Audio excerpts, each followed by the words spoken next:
Welcome to the chat. Welcome to the stream, everybody. This is Gamer Therapy. It's a channel where we play games and talk about mental health. So if you're interested in either one of those things, you're probably in the right fucking place. We are playing EA Sports Road to the Masters. This is our second season. We are in Tour difficulty, which is quite a step above Pro difficulty. And we are in Scottsdale at the WM Waste Management Open, one of the rowdiest, most diabolical tournaments in all of golf. And we're going to get started. I think we're in first place. It was late last night. It was like 4:45 in the morning when I stopped the stream. So forgive me if I don't remember what place I'm in, but I believe I'm in first. Yep, 10 strokes ahead, even on this difficulty. So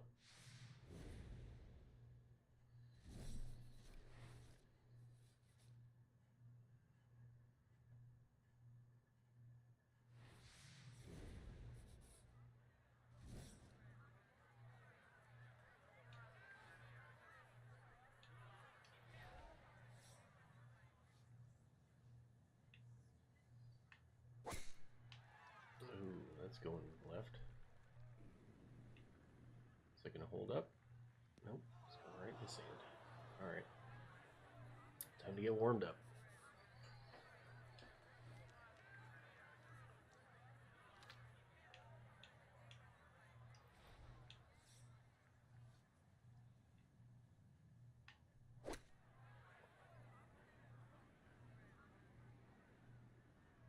Ooh, that's not going to do it.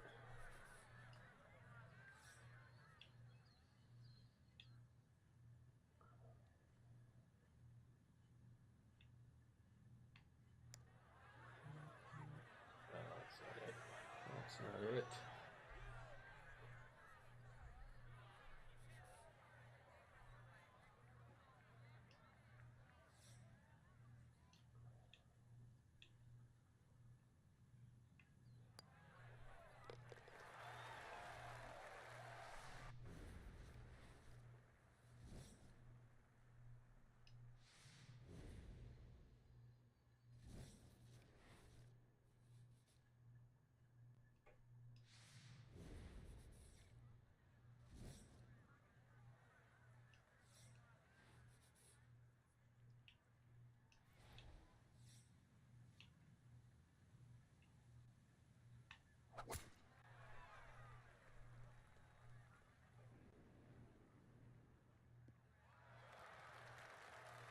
That was a big hit. 359. Wailed on that. Let's see.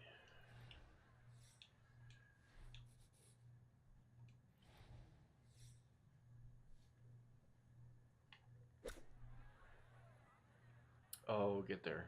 Get there, get there, get there, get there.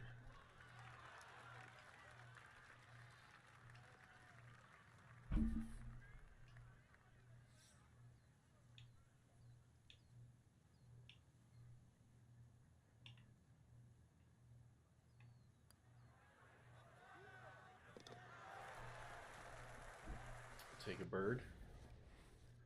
Take a bird.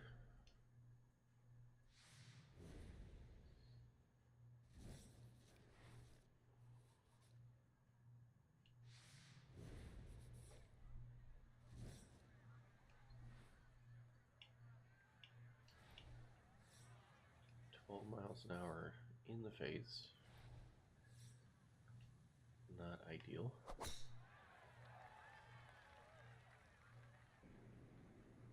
we're gonna hit it nice and straight.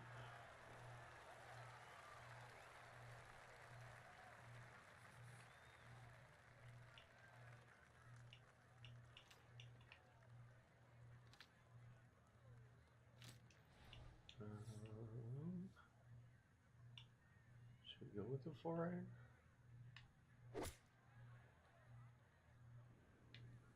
Sit it, sit.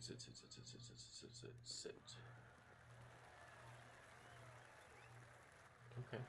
Okay. On the green in 2. That's all right. Putting for eagle. It's all good.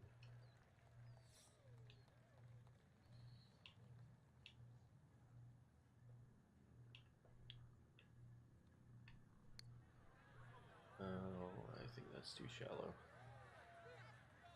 Nope.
Too shallow again. All right, we're learning. We're just getting warmed up. We're gonna hit these pars. We're gonna hit some pars. Birdie or two. We're still 10 shots ahead. No big deal. Ain't nobody catching us.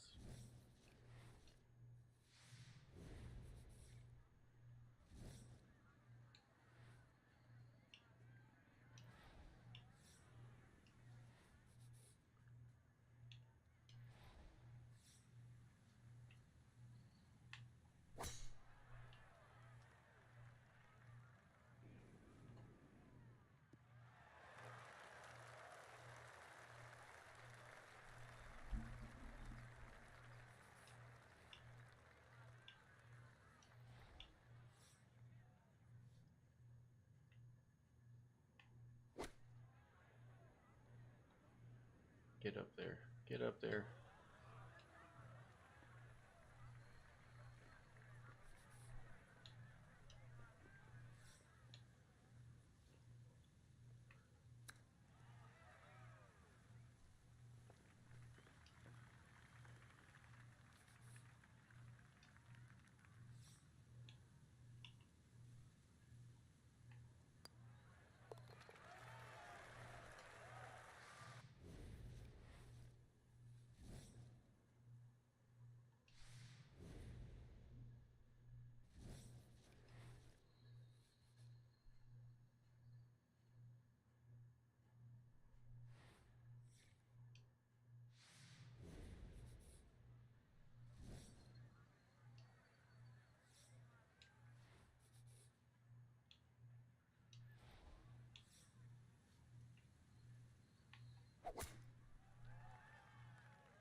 Alright, let's see.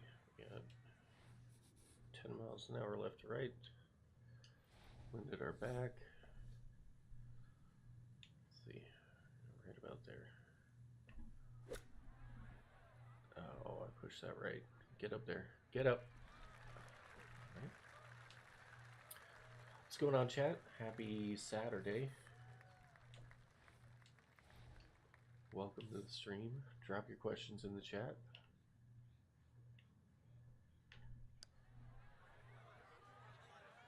Oh, be it. Oh.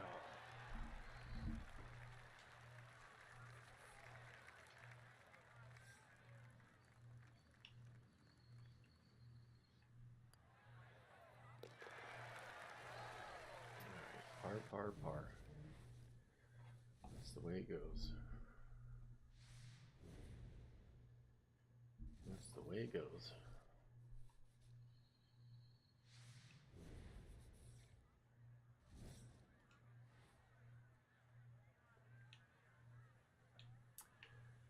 Okay, 9 miles an hour into the face, slightly uphill. Let's see if the 4-iron does it.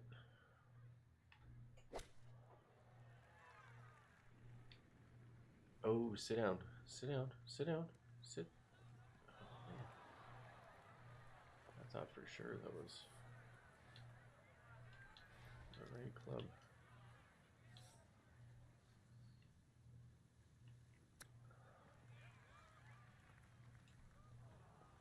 Hey, thanks, man.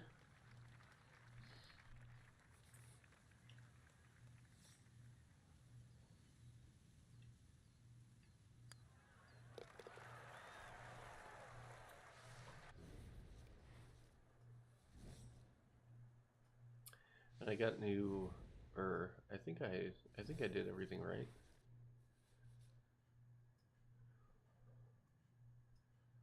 Oop, I'll move that.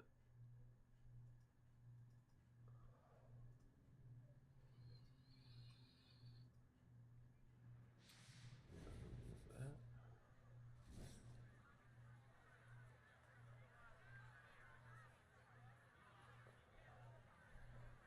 Thank you, man. Yeah, I dig it. I dig it. I I guess it was worth the wait.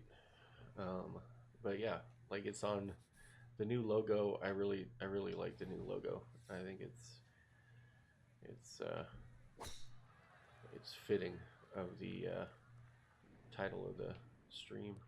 I'll get out of there. And I got my my be right back scenes and my starting soon scenes and all that stuff. So I'm excited about that. The next mission is to figure out how to do uh, uh, well, how to do um, like new followers and new donations and new subs and stuff. That I do not know how to do.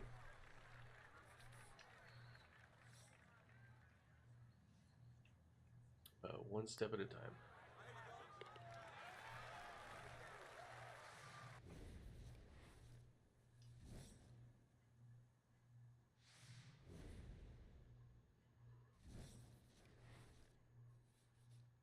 Yeah, and now when I have to, when I have to go to the bathroom, I just go boing.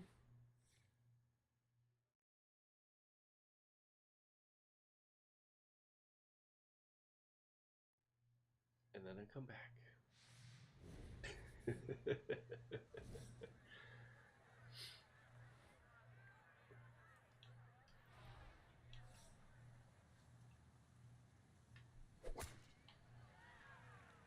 Oh, it's going left. I don't want that to go left.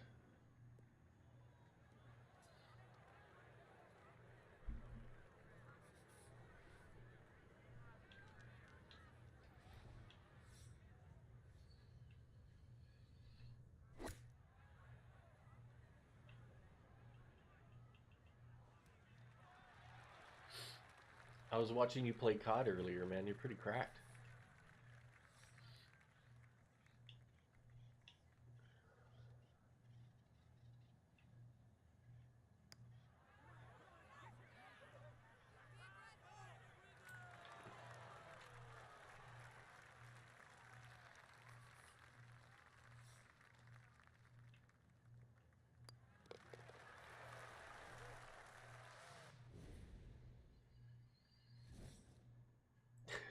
No, man.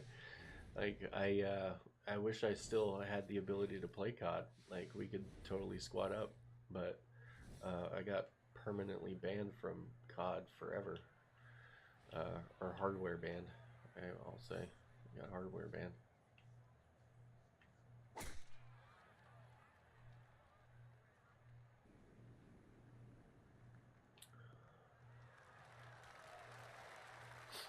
COD used to be my shit. I had like 2,000 some odd hours on Black Ops 6, and then everything got fried.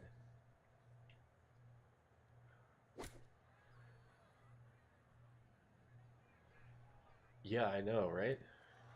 And Meeks needs a. You could always squad up with Meeks, dude. Like he's a sweaty Warzone player. Um, and I know that you've been in his stream too. Um, but yeah, squad up with Meeks. Like he's like like you guys are cracked. Like no, I was watching your movement, man. Like I definitely I watched you win at whatever that mansion level is. Um, yeah, no, you're cracked, man.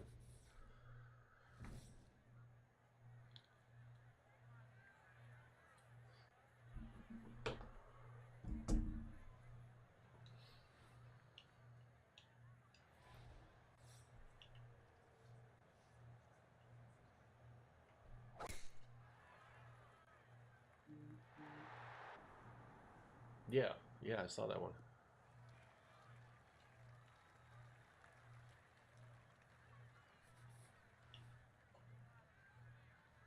Clutched it up.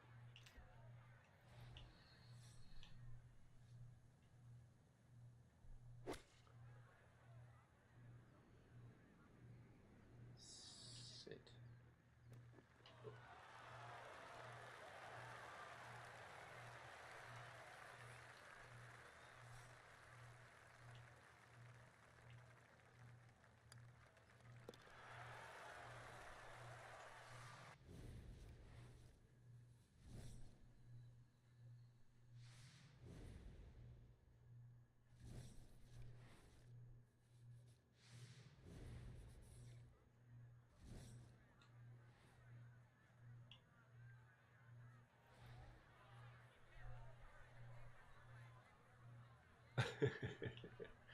Yeah.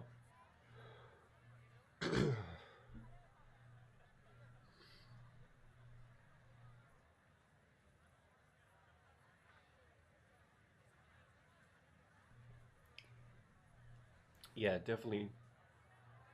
definitely takes your full attention.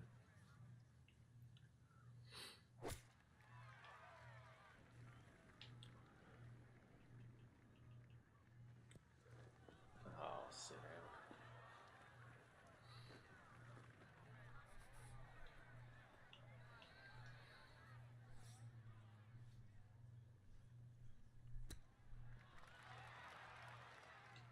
down. Ooh,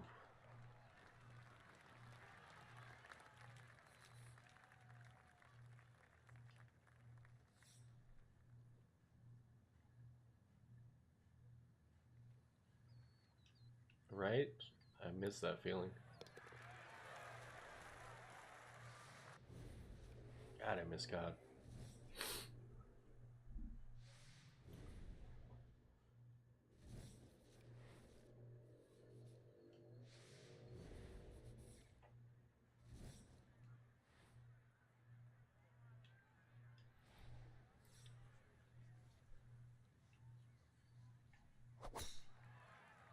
But it must have been the right thing. I don't know. It must have been the right thing to happen because there's no way I could play COD and attend a chat and shit like that. Couldn't be answering like existential questions and killing people at the same time. You know what I mean?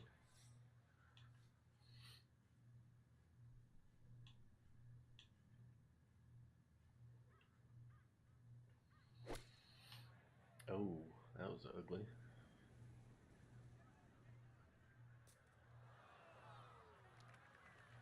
Yeah, yeah, yeah. Life always does that, man.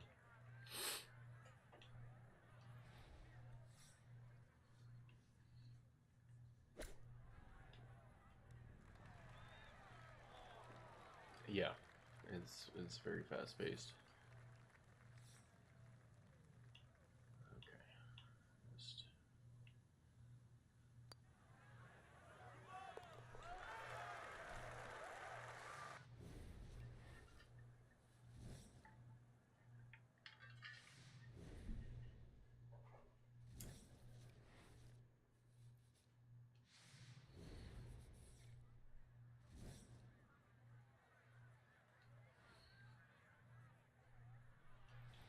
all right. We got wind at our back.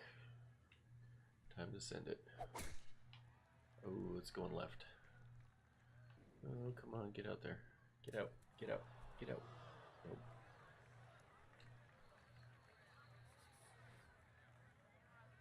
Alright, hitting out of the rough.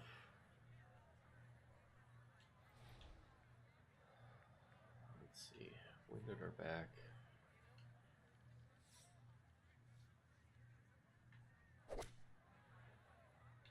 And that's gonna be way too much club. Holy hell.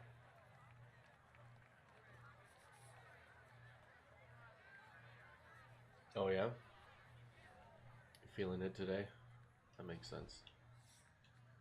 You know, anytime we have, you know, a big sort of like emotional catharsis, sort of, you know, the next day it almost feels like we just got in a car accident sometimes.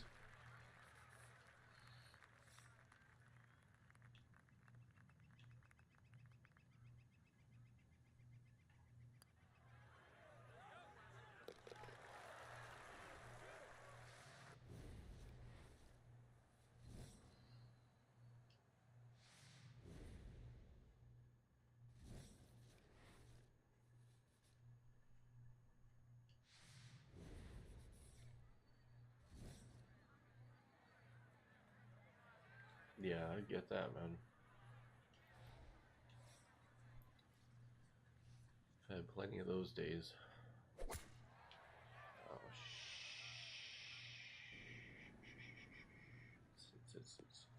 sit down. Sit down.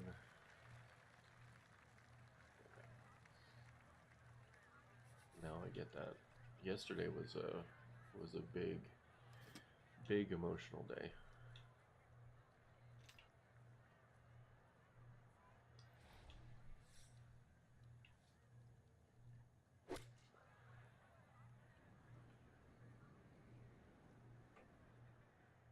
Ooh, ooh, ooh, ooh. Stay, please, or don't.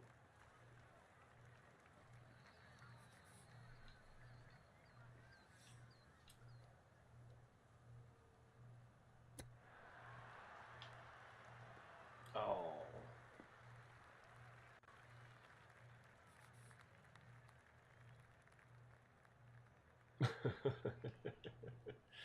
Oh yeah? I mean, COD's definitely the place for mad cussing.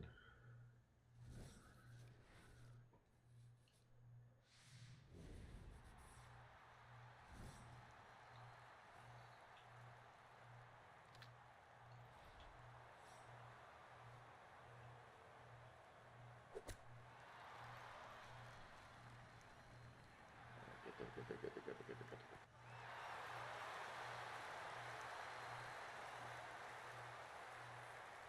Yep. Well, that's what the saying says. Progress, not perfection. That's all it is. Progress, not perfection.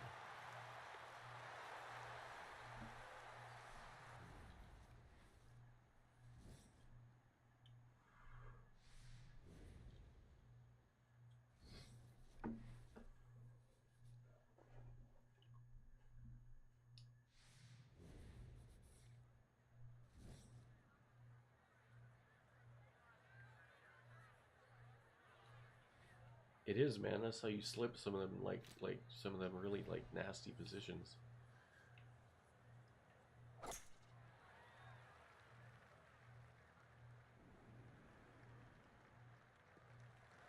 Oh, slow down.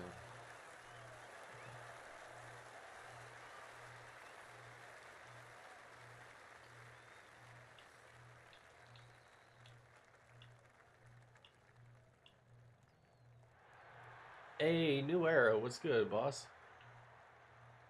What's good, homie? Thanks for checking in. Get there, get there, get there, get there, get there, get there. Oh, you gotta be shitting me.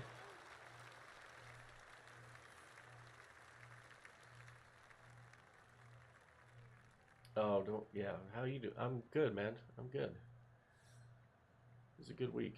Good week.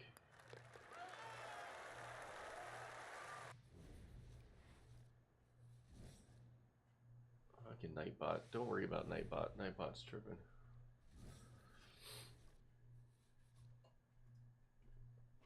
I'm good, man. How's your week been?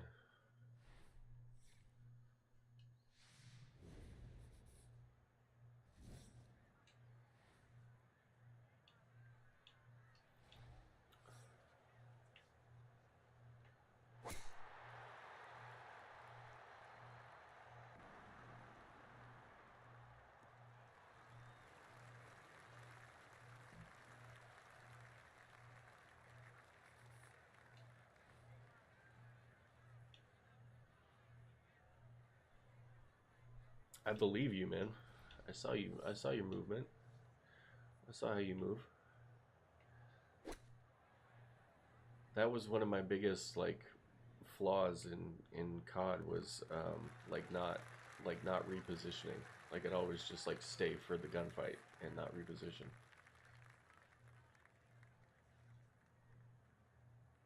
Oh, nice, nice.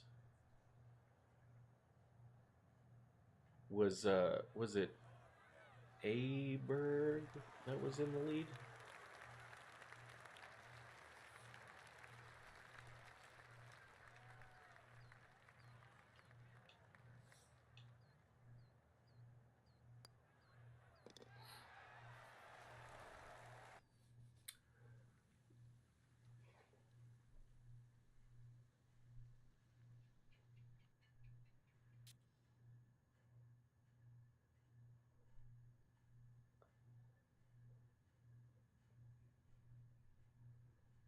Yeah, some you just gotta reposition and like deal with it later.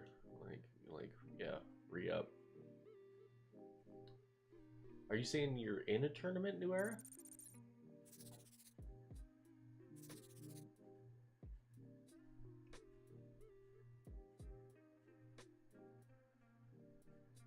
Right, right.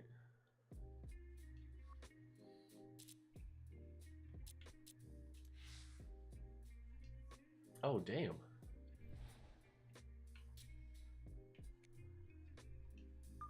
What game are you playing? Are you playing? What is it? What are you playing?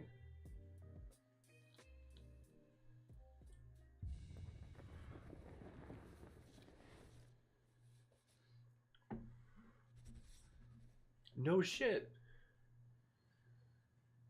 There's a Players Champions final. Oh, you're playing the Players Champions final round. I got you right. You just got the game. You're playing the Okay, I'm caught up now. I'm fucking stupid. Like I don't know. I lost some brain cells there for a minute. But yeah, I got you. I got you. I got you.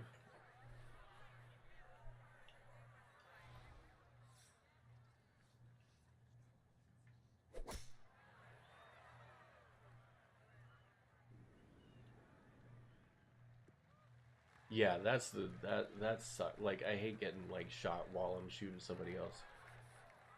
Dude, I dude, new era like 15 to 72, dude.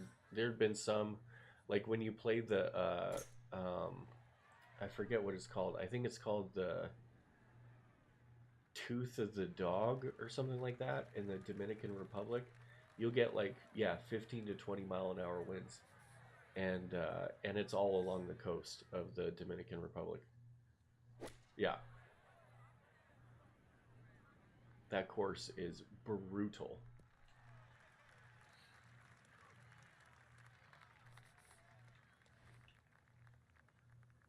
But I got my first hole in one on that course. Fucking uh, iShow Comp was there for it. I've only gotten one hole in one in the like 1,000 hours I put into this game.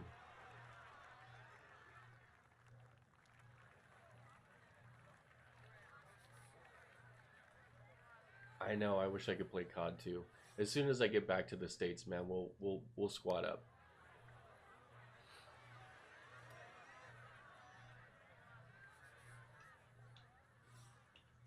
You got a hole in one on the tooth of the dog? No shit. That's my only hole in one. I'll get there. Oh, don't be a bastard.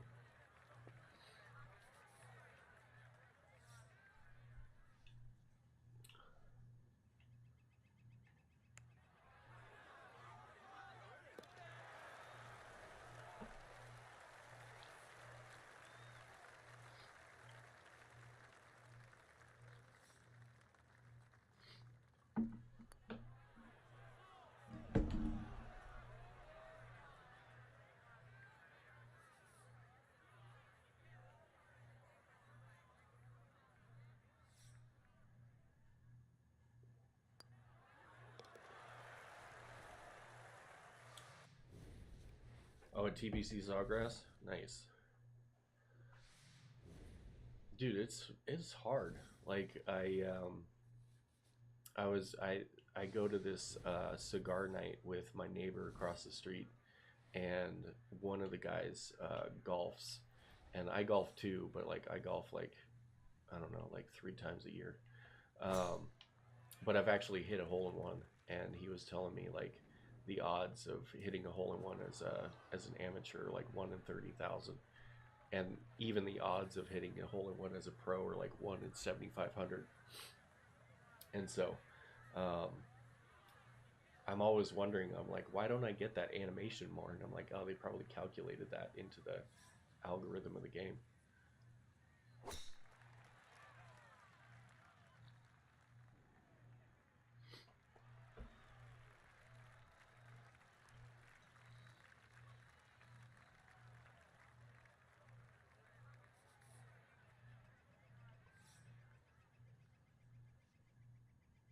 Yeah, dude, those animations are sick, and and it's one of those things where you're like, you keep chasing it. Yeah, like I keep chasing that feeling, right? When you get that slow mo animation.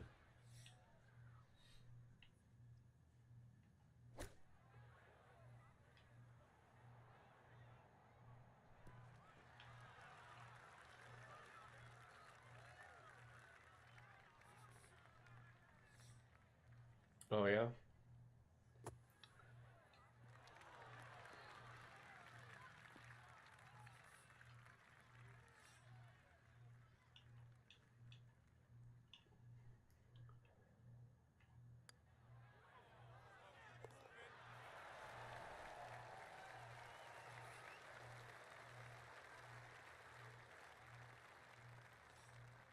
does um, does 2K do any sort of like animation for like close shots and hole in ones and shit? I've only played 2K for like an hour, so I wouldn't know.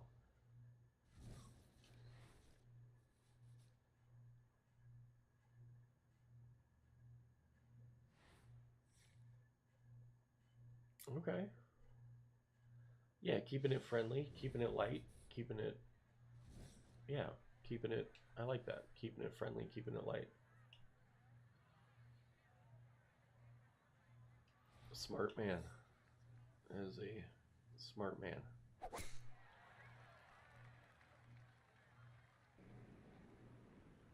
Stay in the fairway. Stay in the fairway.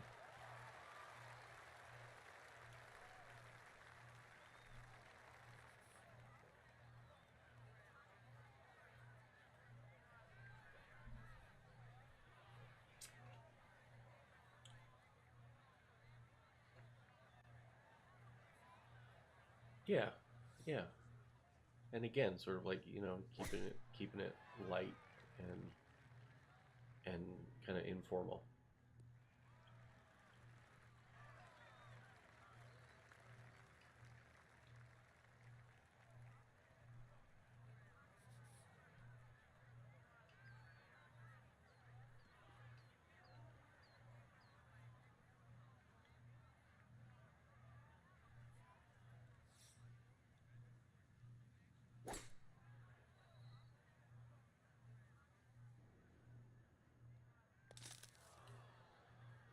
Yeah, I hear you, New Era. Like the like sometimes I don't know, like yeah, sometimes I don't understand sort of how they calculate this shit.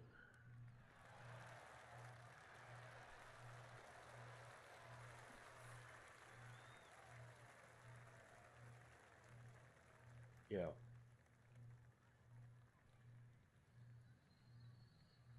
Yeah, you kind of have to overcorrect. I don't know. I think that's sort of like what I've gathered from like and chip shots. Chip shots are probably the thing that I've had the most problem with.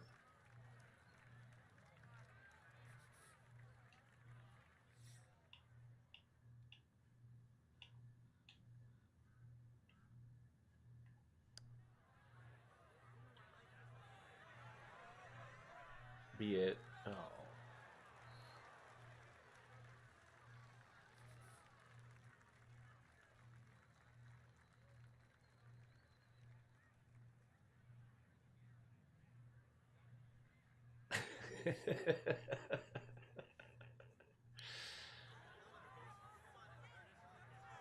Yeah, the putting's is yeah. It, I still use the like the distance.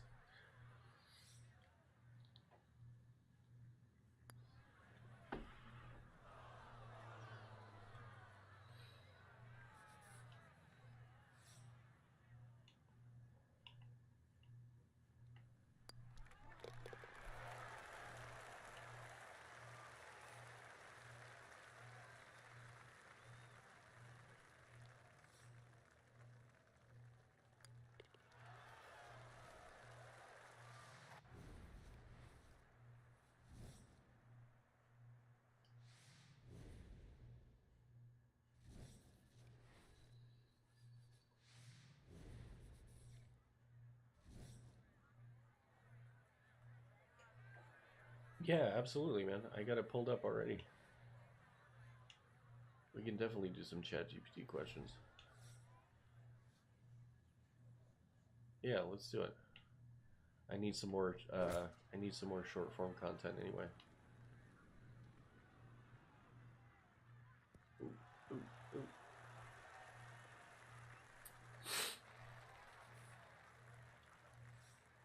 Yeah, we'll finish this round and then we'll get into some chat GPT questions.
Okay. Okay. I like that. I like that. That's confident. It sounds confident.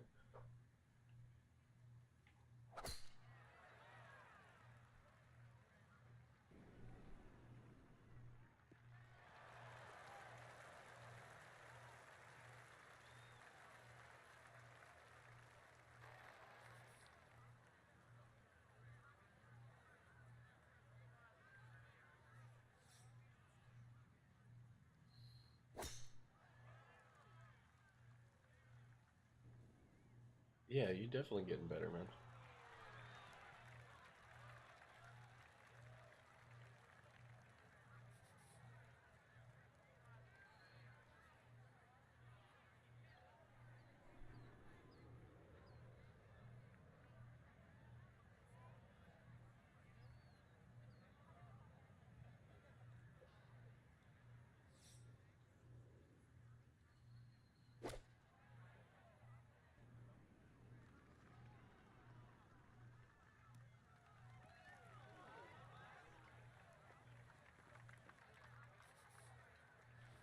Yep.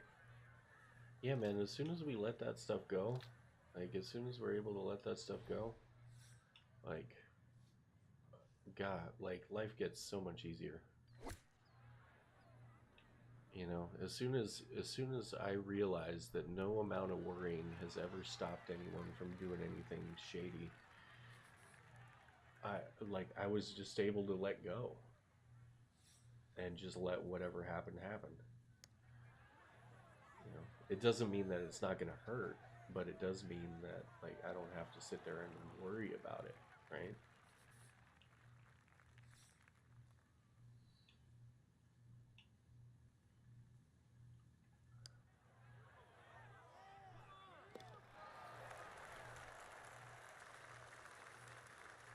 Yeah, time to deal with it.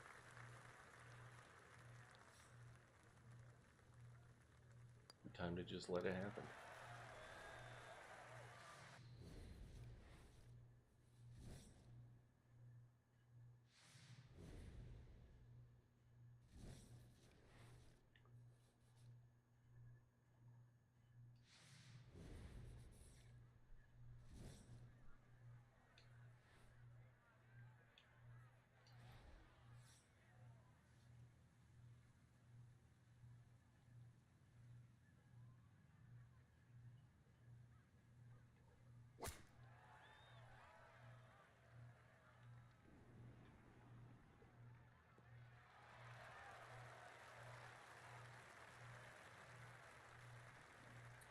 Yeah, it's just like it's just I mean it can be information can be information and painful at the same time too. Like and although that might be a painful experience that if she moves on, um, at the end of the day, it's still just information, and so that you can so that you can move on too, right? And so worrying about it, and ruminating about it and perseverating about it and staying awake at night thinking about it um, is not productive.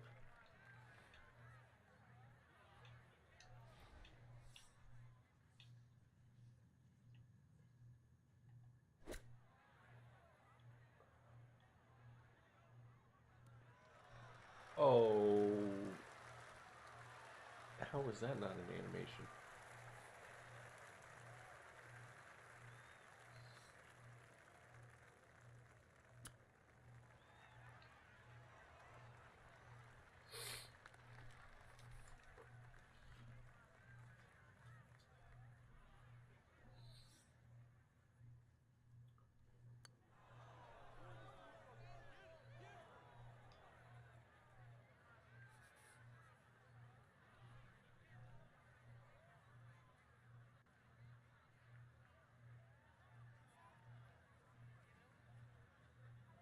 Yep, ball's in her court, man. Ball's in her court.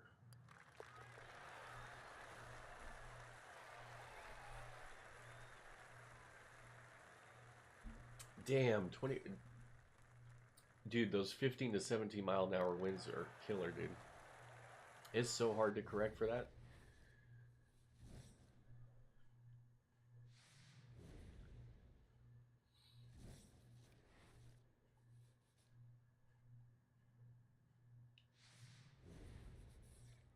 It's so hard to correct for that.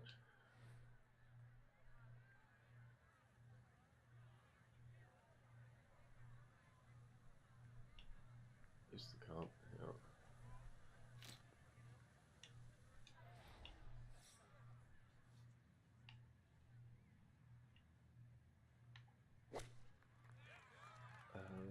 Is that the right move? Nope, that was too much club. Way too much club. There's nothing else you can do, man. You just have to be patient and see what happens. And that's a one of those deep existential questions is you know what to do with uncertainty.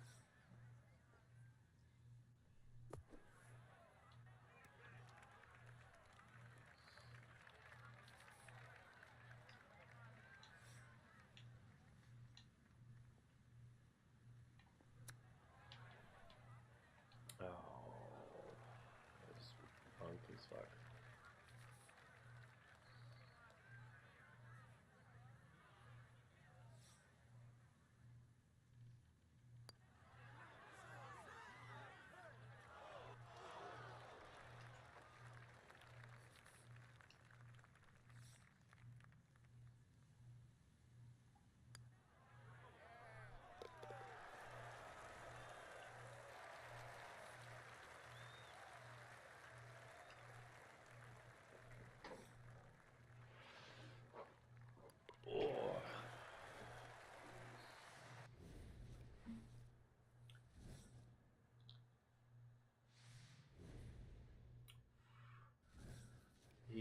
Yes, he did.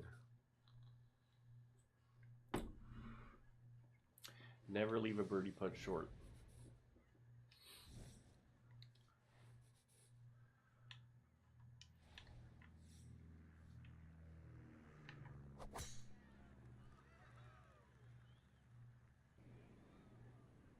Right? That is the cardinal rule. Don't ever leave a birdie putt short. Hit it way past the hole if you're going to hit it. But don't leave it short.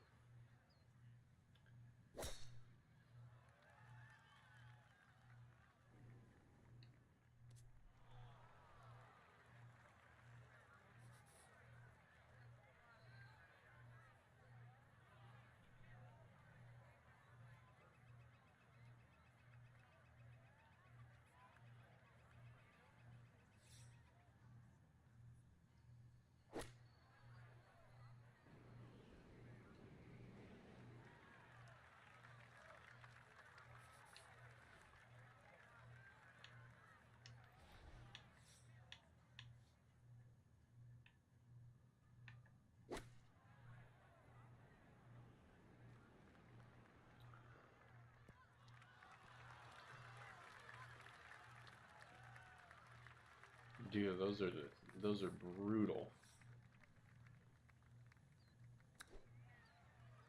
Those are such brutal putts. Like the 50 to 70 foot range is just like impossible.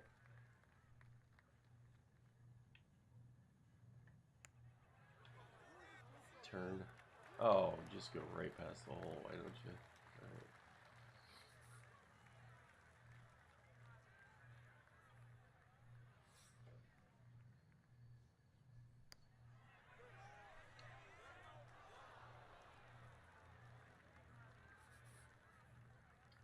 Exactly. It's not short.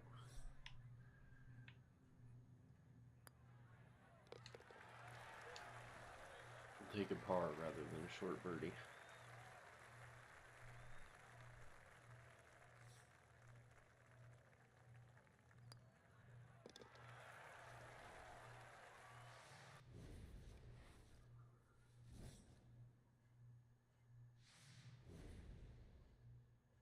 $72 feet? Did you get the animation? Sometimes when you hit a long ass putt, you'll get the animation too.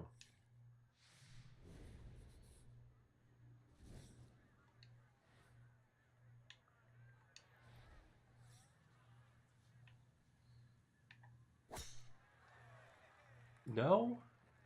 They gypped you, man. I've gotten a couple putt animations.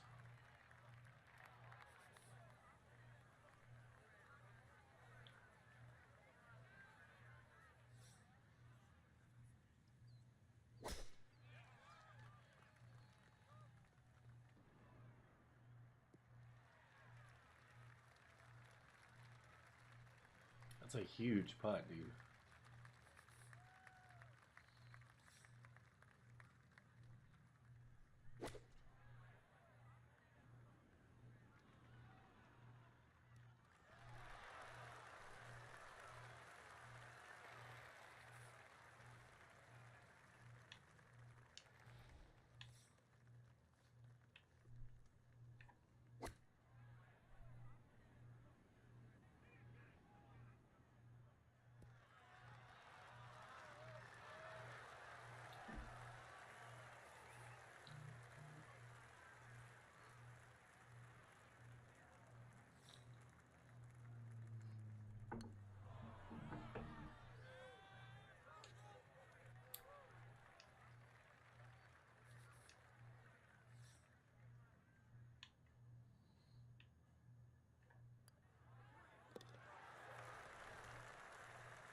Hell yeah. Made it through another day, man.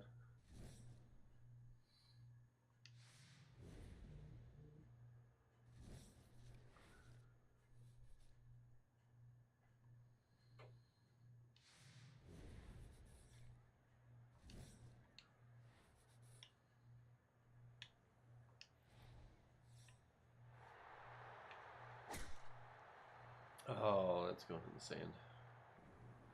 Or not. It's going in the rough.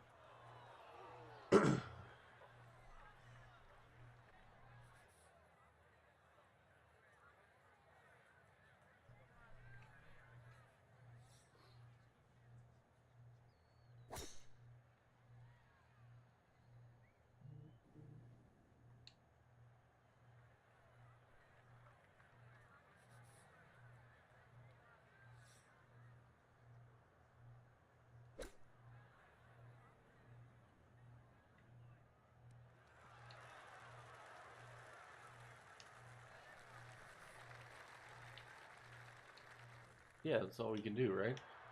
Just see what happens tomorrow.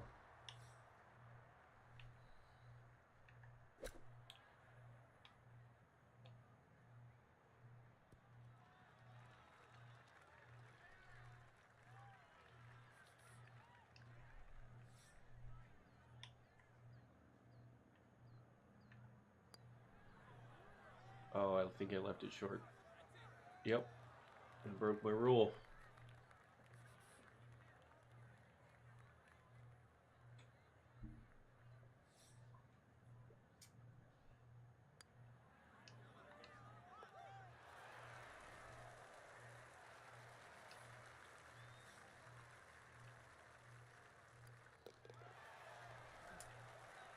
Tisk, tisk, tisk.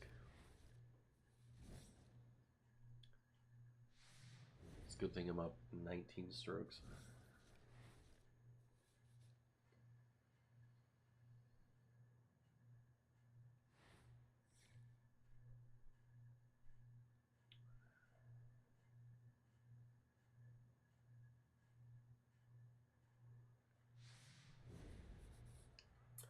Sometimes you don't nail it.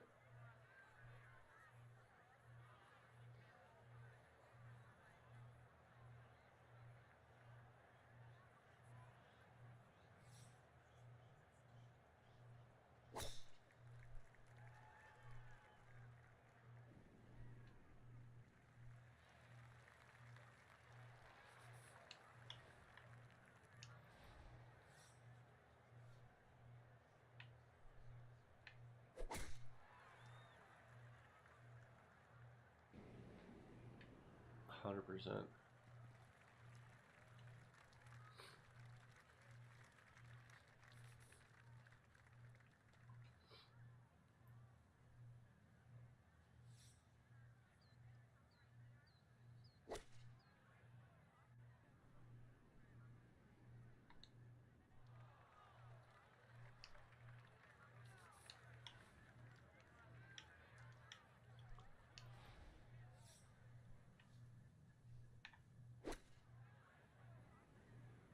Get there. Get there, get there, get there, get there, get there. Son of a bee.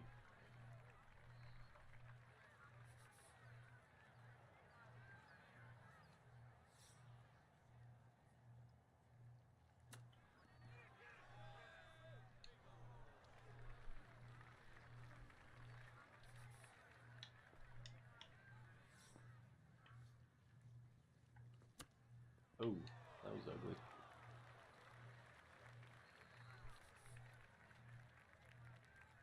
That's got to be one of the hardest shots. It's just like chipping it like so close to the green.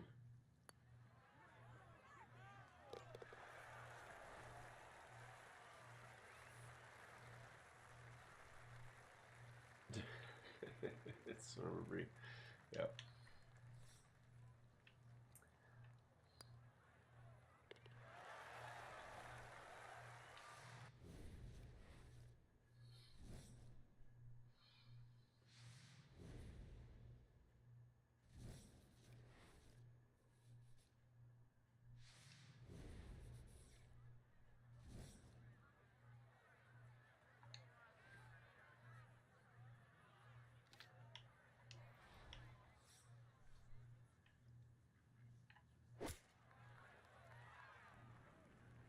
Oh. Is that too much? Not enough? Oh. Damn it.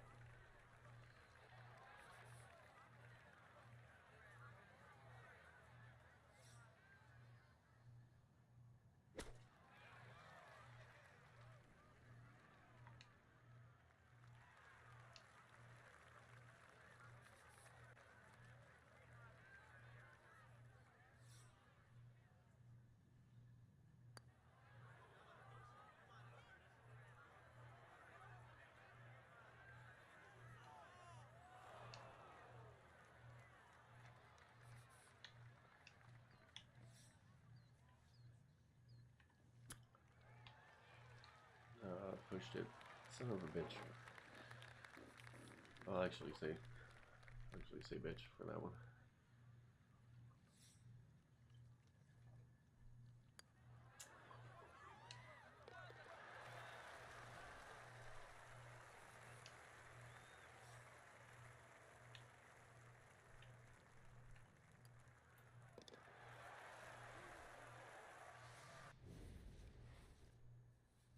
Ooh, dude, second tournament on the tour difficulty.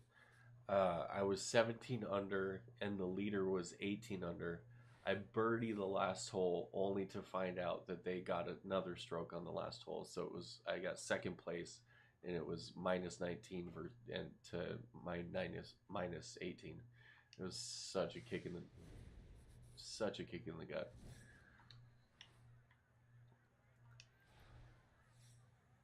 I know. Damn AI scoring. I thought I was at least gonna force a playoff. I was like, well, like that I can tolerate.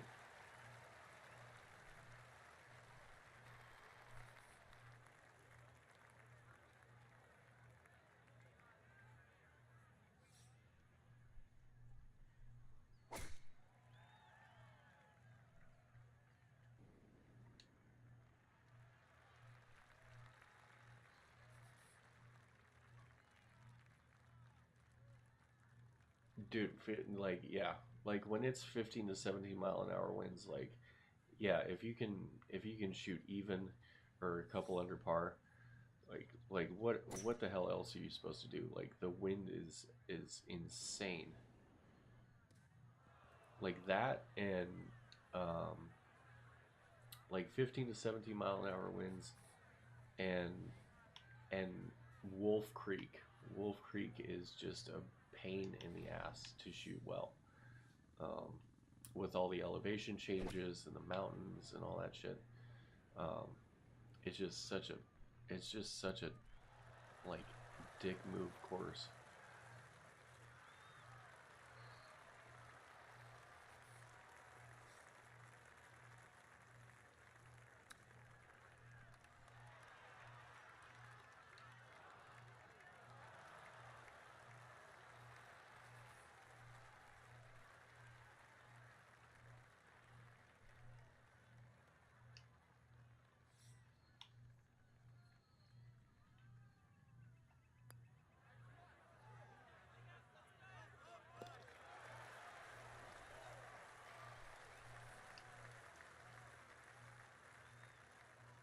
Yes. Yeah, like the 200 plus yard par threes. Fuck those. Fuck them all. I hate them all. I hate every single one of them.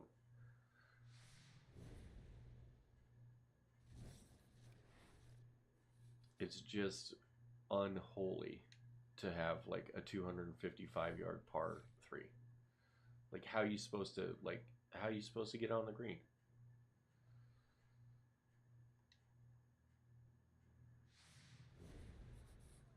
Yeah, that's what I'm saying.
Oh, you use the meter? Are you on keyboard and mouse?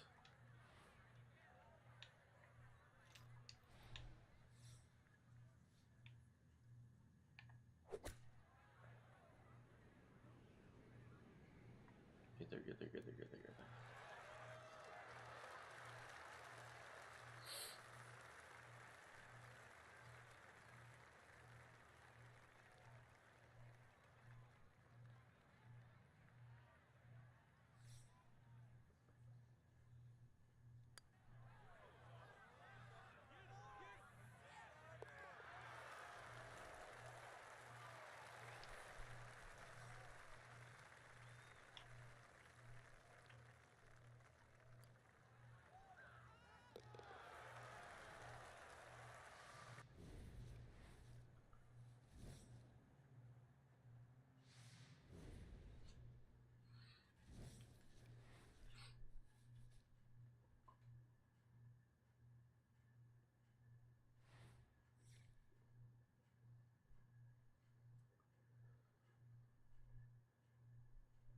Yeah, dude, it took a while to get used to like playing this on. Like, I guess I've always played. Um, I think the last golf game I played was like Tiger Woods on the Wii, and I played that game like like it was my fucking Jord. Um, but yeah, I played the shit out of that game. Um, I think that's the last golf game I played until this.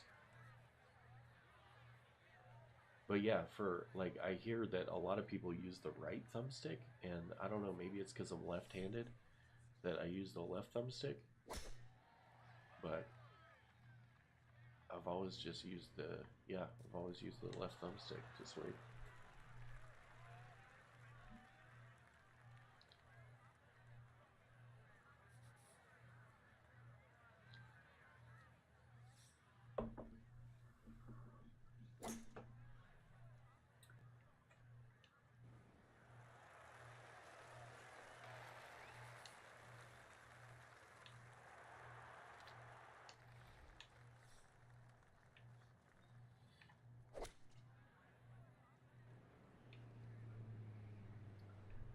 Get there, get there, get there, get there.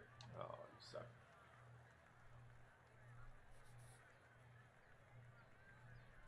You put it on the right. How would you add power to your shot?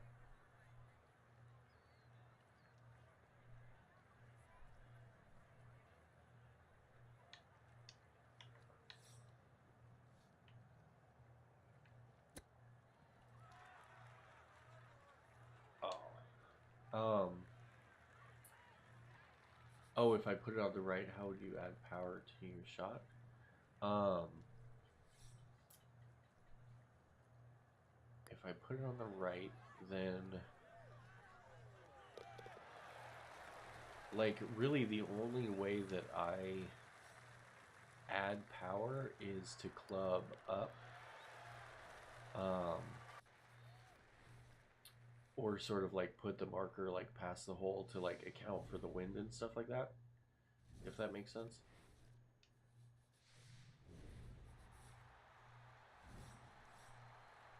I mean, you can always overswing, like that'll add power. Like it'll add like inconsistency, but it will add power.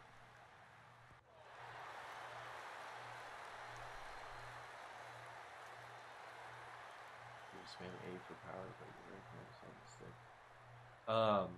Oh, so on pro difficulty, um, you can control the uh, like the ball movement. So like if you want the ball to like roll forward, like you can add that like while the ball is in the air. Um, you can add it, but on tour difficulty, you can't. So on pro difficulty, you can add spin to the ball. On tour difficulty, you can't add spin to the ball. You just have to like you just have to hit it and trust. But like yeah, like if I were on pro difficulty, like I would be hitting what is that? The this one, not the trigger, but the one right above the trigger on the left side, um, and and up or down on the D-pad to change the spin of the ball. So like if I overhit it and I know it's gonna go over, then Yeah, left bumper. There you go.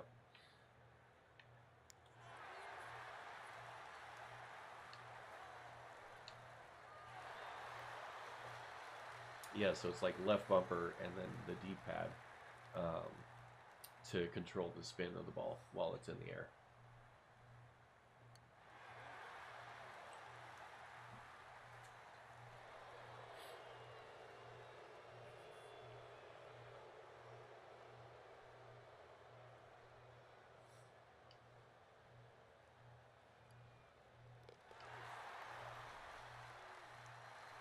It's tough.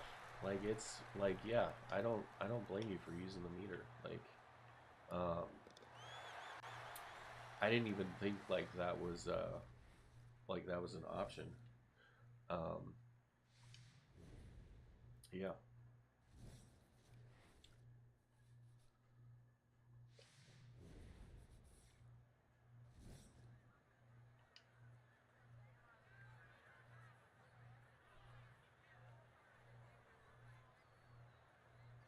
Oh, it's the 3 click. Okay. So start end start end. Yeah. Click click click. I got you.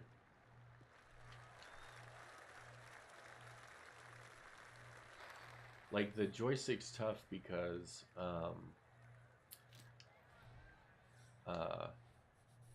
what happens for me is because I use the left joystick, um,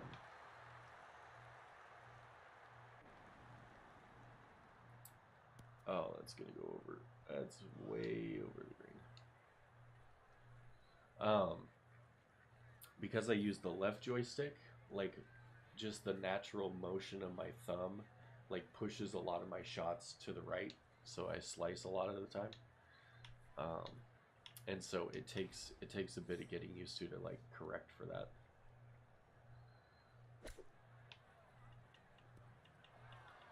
Oh shit, Nito.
Come on, bro, hit the ball.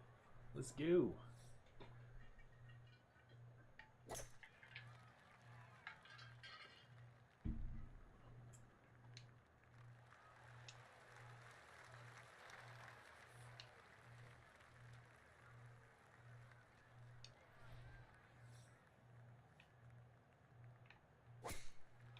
Uh-oh. That may be in the sand. Oh, yep.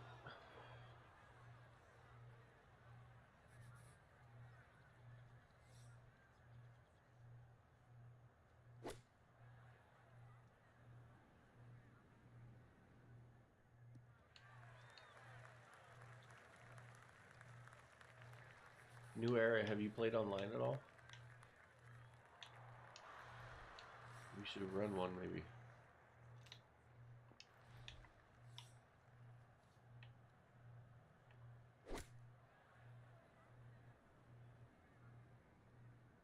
Oh, get there. You know how far past the hole I put that? Damn.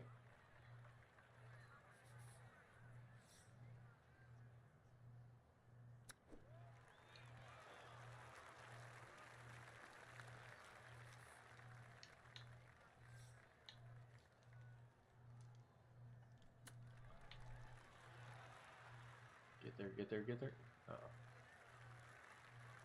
Oh, nice.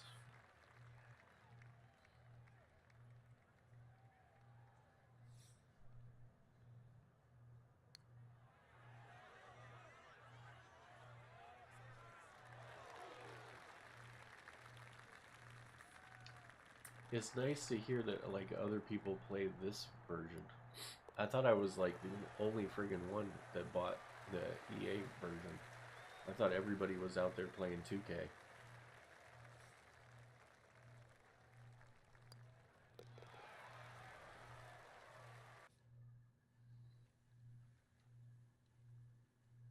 Okay. Well, we're dominating. 23 strokes ahead. Not too shabby.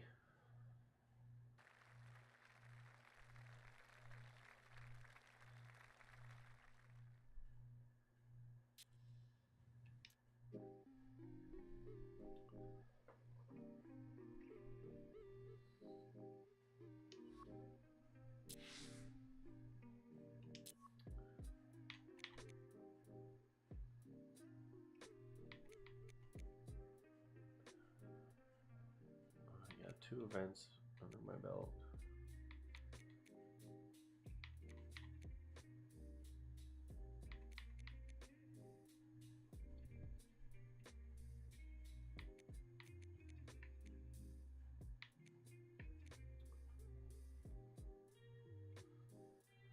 Okie dokie.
Okay.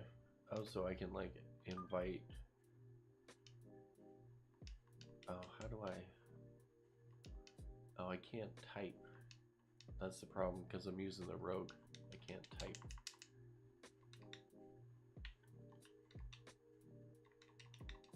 Oh shit, now I'm stuck. Hang on. This is gonna cut out for a second.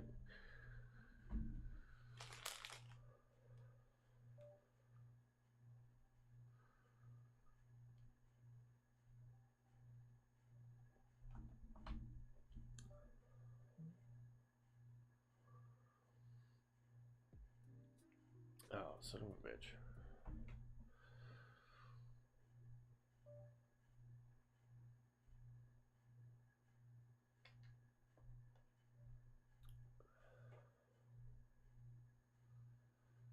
Do do do do do do. Gotta relaunch the game.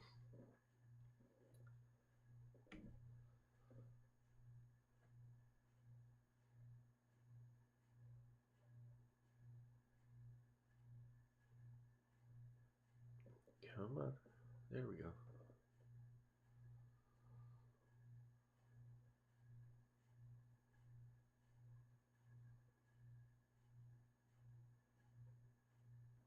There we go.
grab another brew. I'll be right back.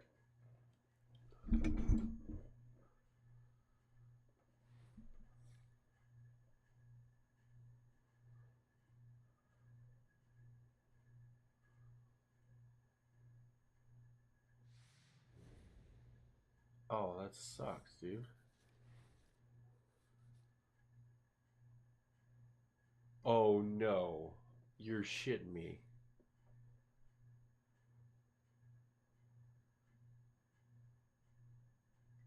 Oh, dude. I tried to play cuz like last night um like it was having trouble connecting to the EA. That's crazy. $7? Uh, Damn.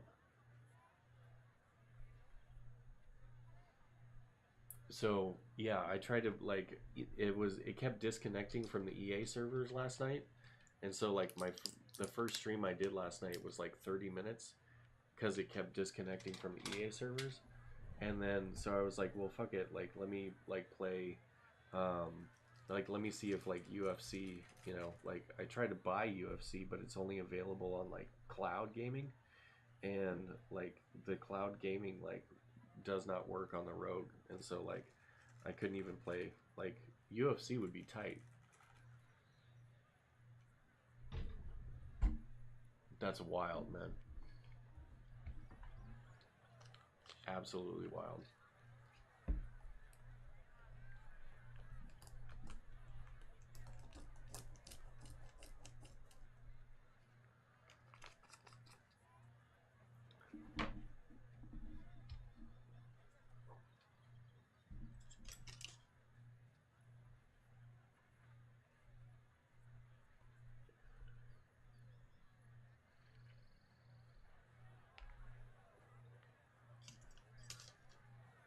Okay, you did too. Okay, yeah. Okay, so I'm not crazy.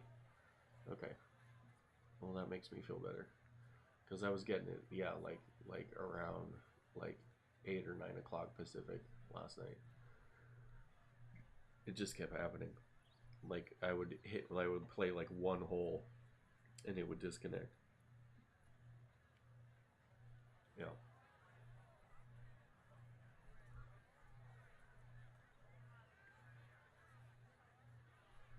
All right, I'm gonna grab another brew. I'll be right back.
Yeah, I got the same thing.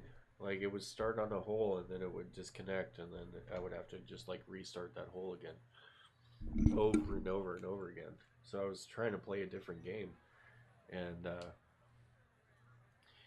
that wasn't working either.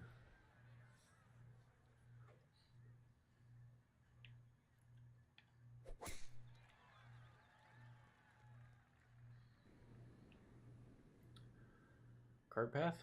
Nope.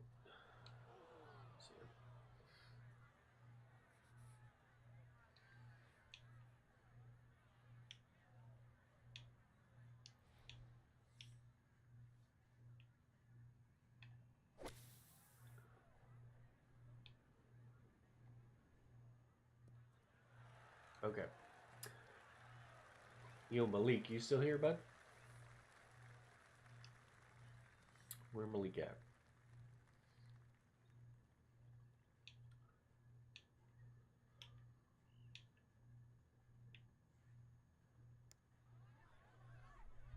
Get there.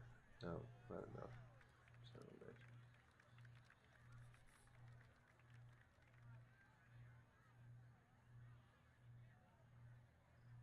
a bitch. Oh yeah, medically retired. I hear you. Oh, you want one of those like racing, like sim, like the racing sim setups? That would be, that would be dope. That would be super dope.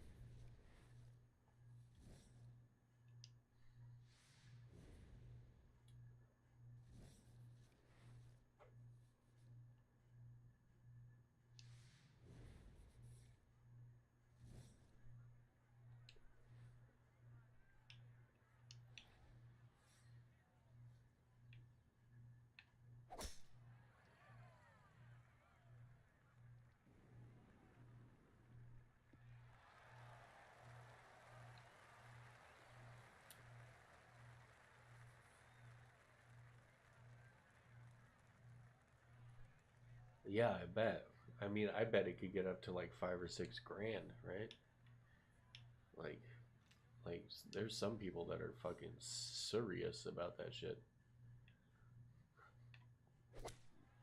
Like, they're, like, cause I went to high school with a bunch of like kids that were into like tuning cars and like just a Recaro seat is like 5 or 600 bucks.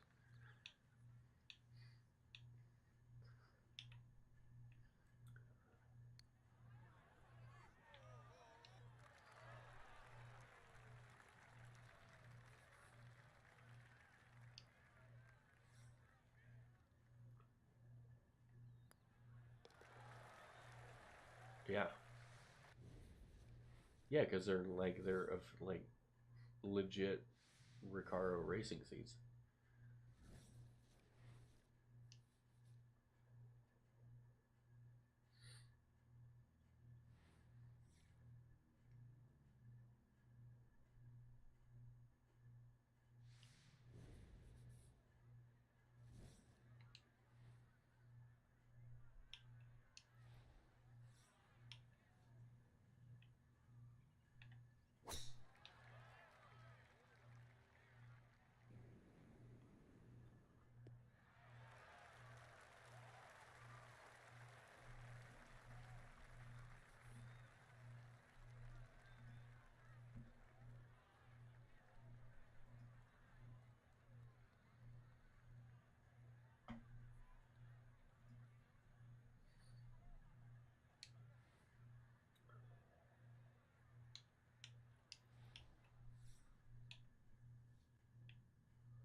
Yeah, I still use the like the aim assist on the putting. Like I'm not trying to front. Like I still use aim assist. So it dials in the distance. Like I tried to do it without the aim assist. That shit's fucking no, I'm buns too. Like when it comes to like putting without aim assist. I have no idea, like, because it says like up 2 inches, down 2 inches, like uphill 2 feet, downhill 2 feet. I have no idea what that means, and sort of like, you know, like when it comes to sort of like how far to put the reader sort of like ahead or behind the hole.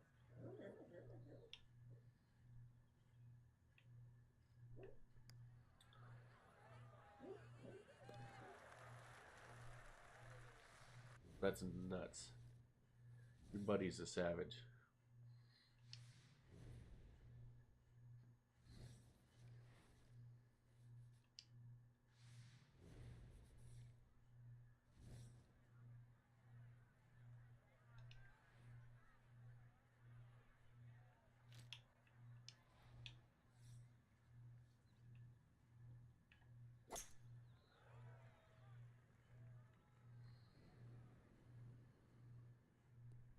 Yeah, man, I'm game. I'm game. You might have to add me because like I tried to go into like play online, like play with a friend, and I have to disconnect my rogue from the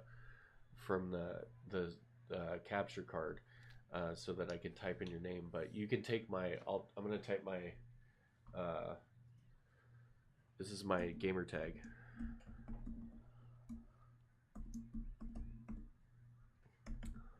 This is my EA tag.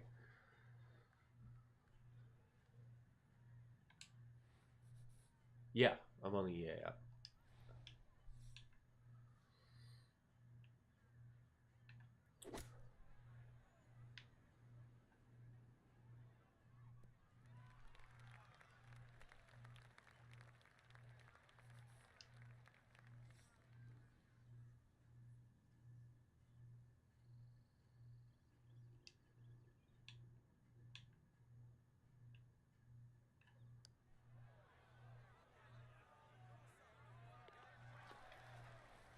And then if we want to run, like if we want to run like mic games and stuff, we can run it on Discord.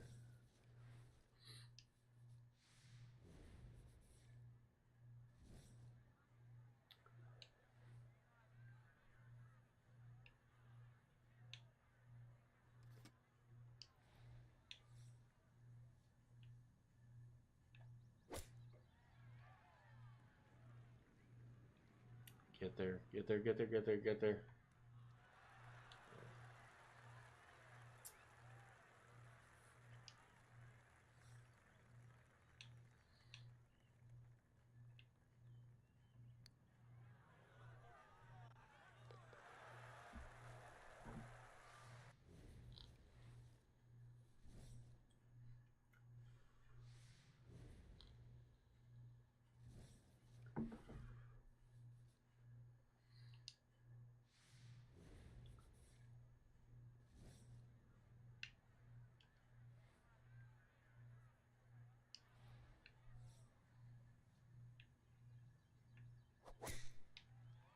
Oh, that's okay. Fairway.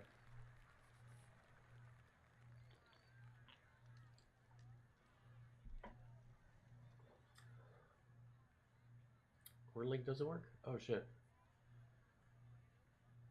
Make the link non-expire. Okay, I got you. I got you.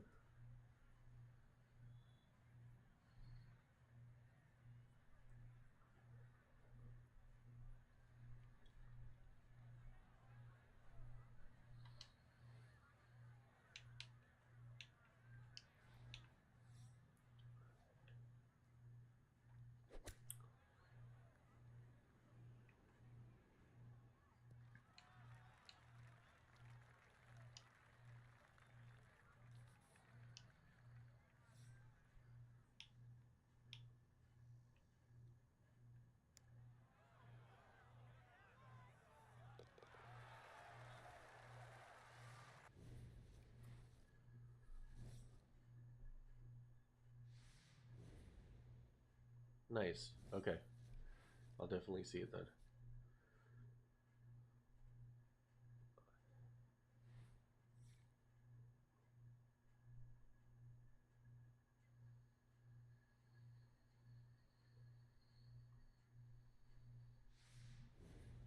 Okay, where's my who's gamer therapy server?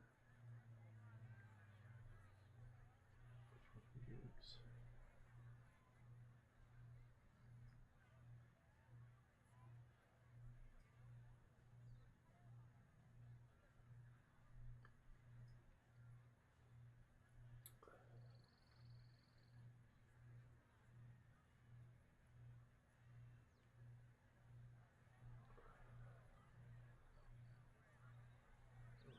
Invite link. Oh, I got you.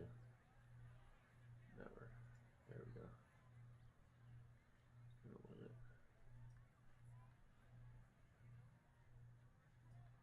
There we go. Okay.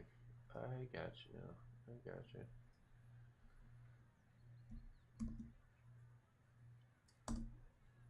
Bing. Nice.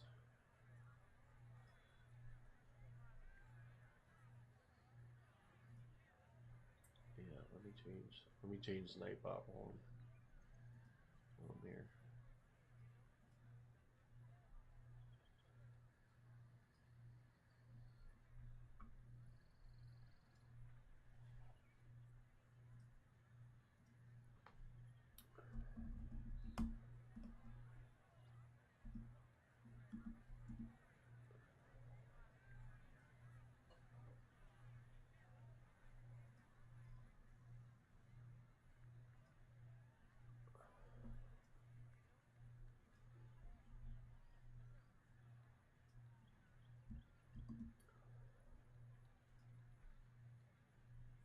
Okay.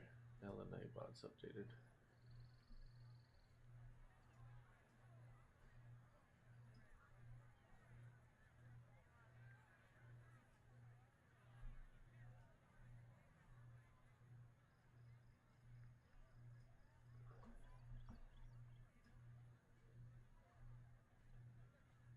Okay.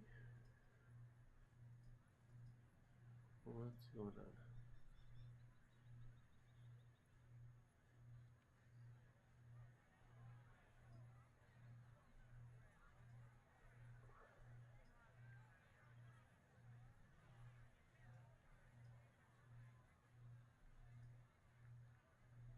Why did I go away? Uh-oh.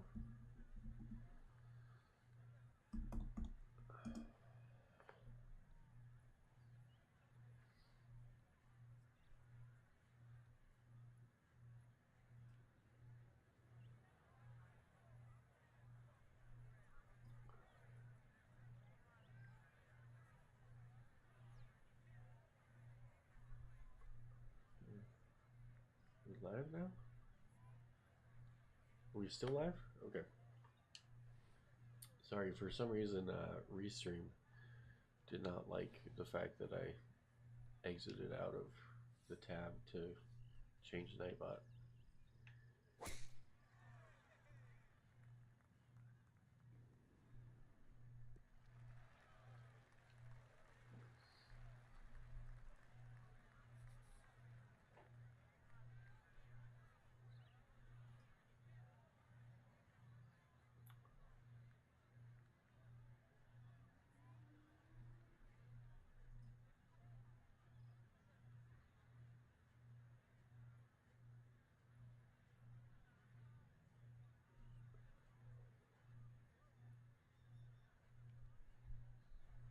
Okay, we're good.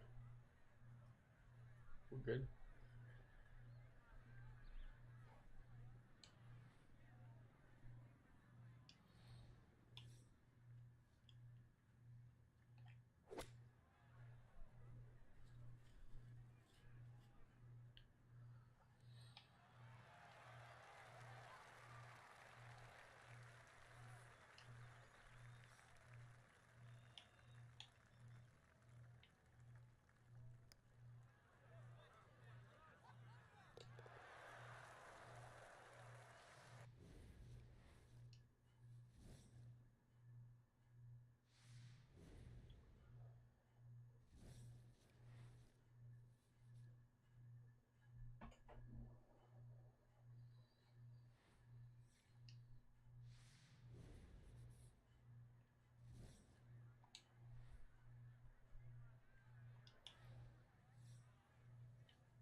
Yeah, yeah, they got PGA too.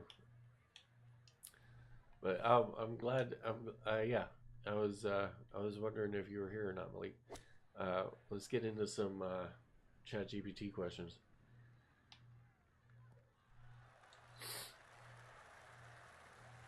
Um,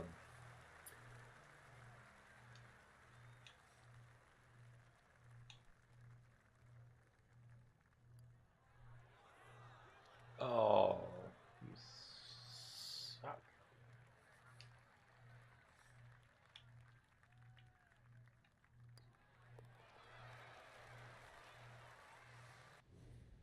Yeah, let's do some Chat GPT questions. So we're a minute 43 in. Um, oh yeah, for sure, for sure, for sure. Okay. Um, okay. Um, okay. So there's these are deep existential questions according to ChatGPT, and I think we can probably wind them down to really sort of like one or two answers because they're not like they're deep existential questions, but they're not very like the answers are pretty simple if you think about it and from a certain perspective. So let's see if we can dive into what ChatGPT figures is a deep existential question. Um, let's see. Um,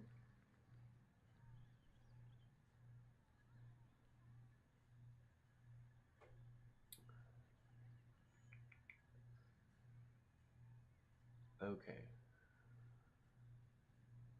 Let me conceptualize these here.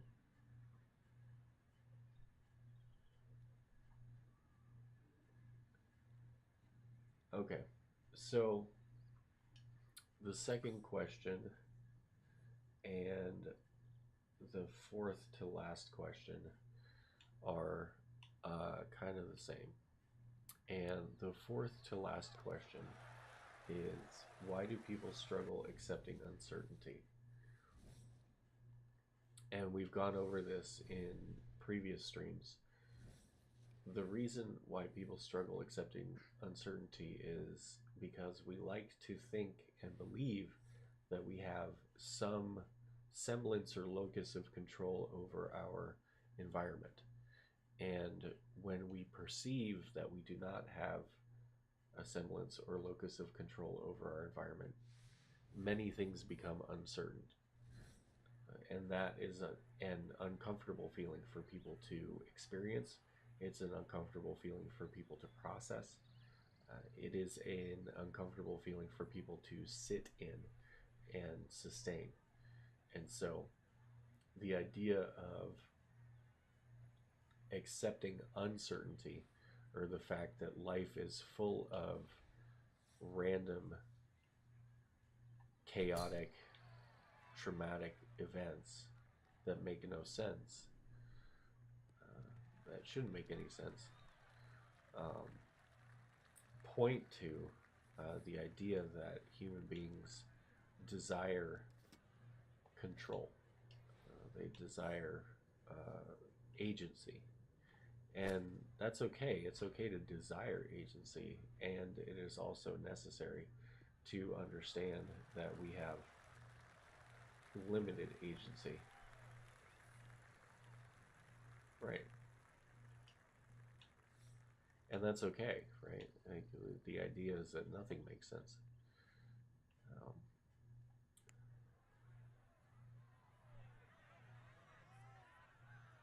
oh, I almost nailed that.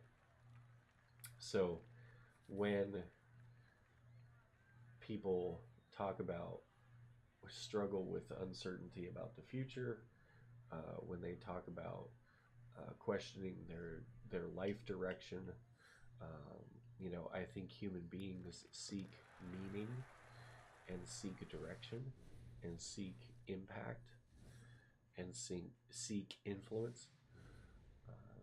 which is very different than what we're taught. We're taught to chase money, fame, and influence. We are not taught to chase impact. We are taught to chase money, fame, and influence. And money, fame, and influence are ego driven pursuits. Impact is a humanitarian pursuit.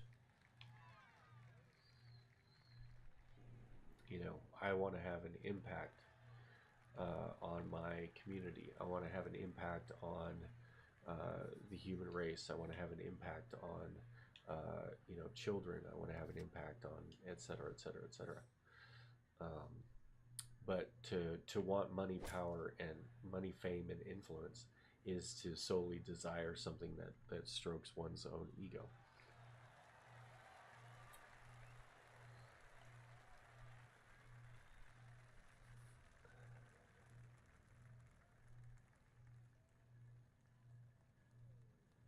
Yeah, absolutely, absolutely.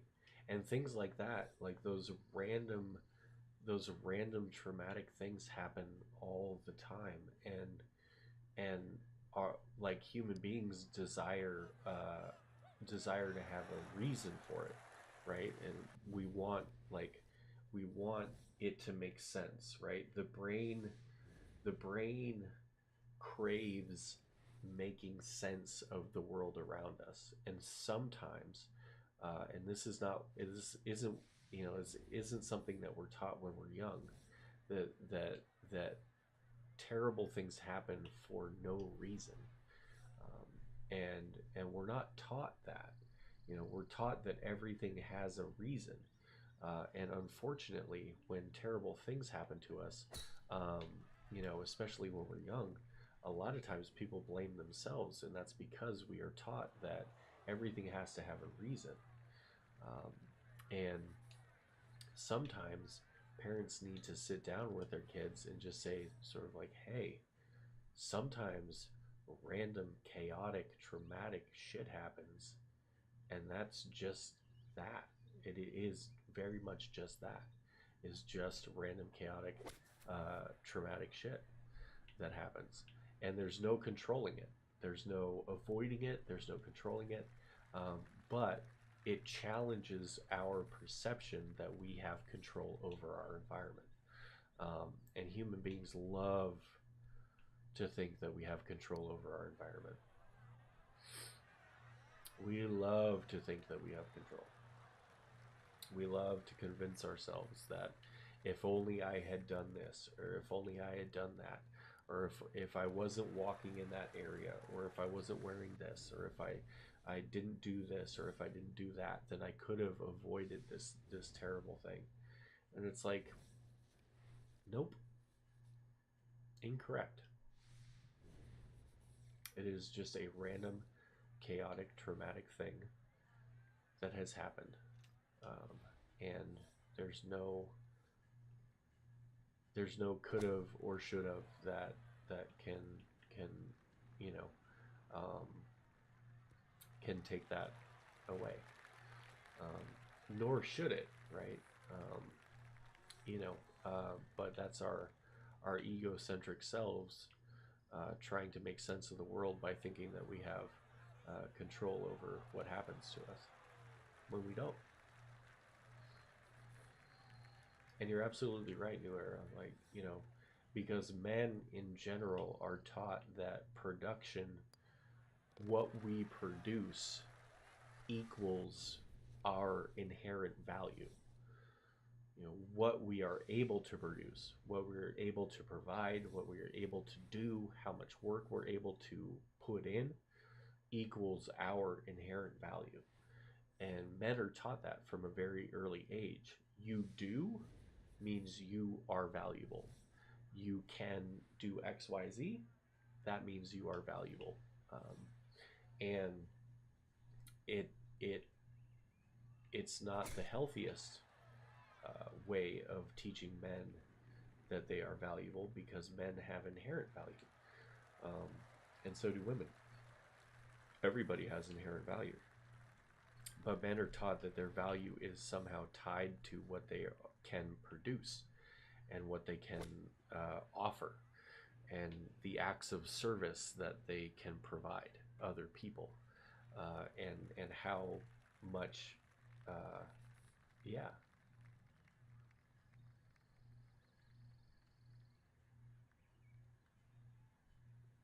yeah,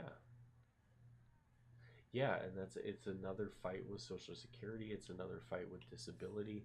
You know, you have these like huge entities that whose sole purpose are to deny you, uh, you know, are to deny you. Period. Like that's their sole purpose. Workers' comp insurance is sole purpose is to deny claims. Social Security's sole purpose is to deny claims. Social Security disability's sole purpose is to deny claims because it means more money going out to people. Um, and yeah, because of what we've been taught that our value lies in what we're able to produce. When we are not able to produce, or when something bad happens, like what happened, New Era, um, it shatters our you know um, it shatters our idea of our value.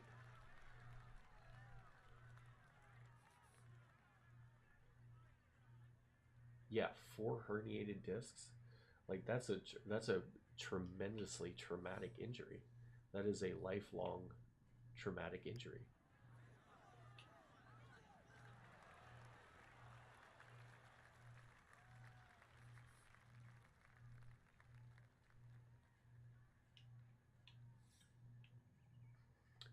And like one thing that I want like all of my especially my male clients to know and understand is that their value lies way beyond what they are able to produce. Um, that they are inherently valuable. That each individual human being has is born with value and is born with potential and is born with this limitlessness, um, that um, supersedes just what we can offer other people. But it's a hard sell because we are very much taught that our value is just what we can produce, just sort of like what can you make and how much of it can you make, and that is the that is the totality of what you're worth, right? Um, and and it's a total crock of shit.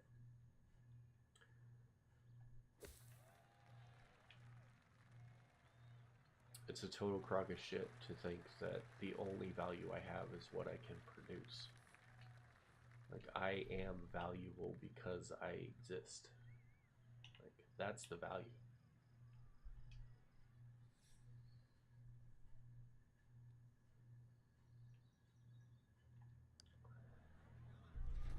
Ooh, got the animation.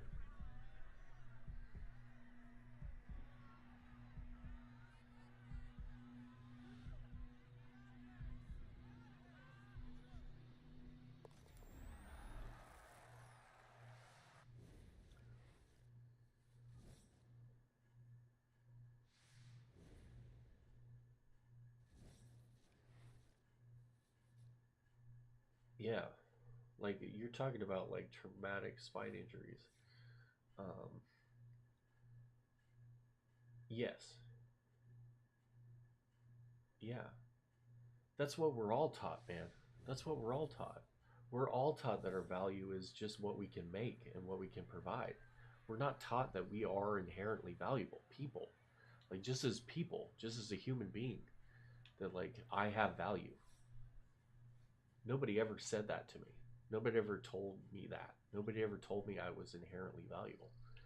They said, okay, what are you good at, right? What can you do? What can you provide? You know, that's what we were taught. What are you good at?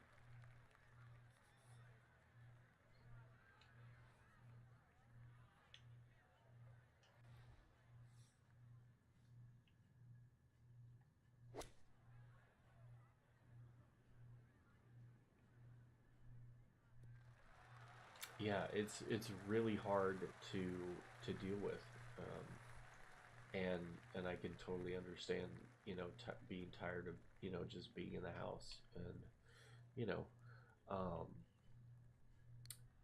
sometimes it does boil down to, um, yeah, getting good at what you can do, or finding the things that are possible, um, and and leaning into those things, but understanding that just like just because you know you got sidelined doesn't mean that you're not valuable, doesn't mean that you don't have value to add to, um, the world, humanity, somebody else's experience, etc. um, there's always something that we can do or teach or manufacture, um, mentor, um, what have you, that provides value. But it's not just about what you can do. It's just that you were born with value, um, and and sometimes life like really piles on and gets in the way sometimes, as far as sort of like what we're able to do.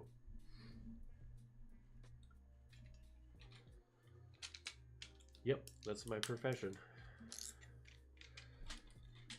Like fully licensed therapist, licensed marriage and family therapist, and have been for 4 years now.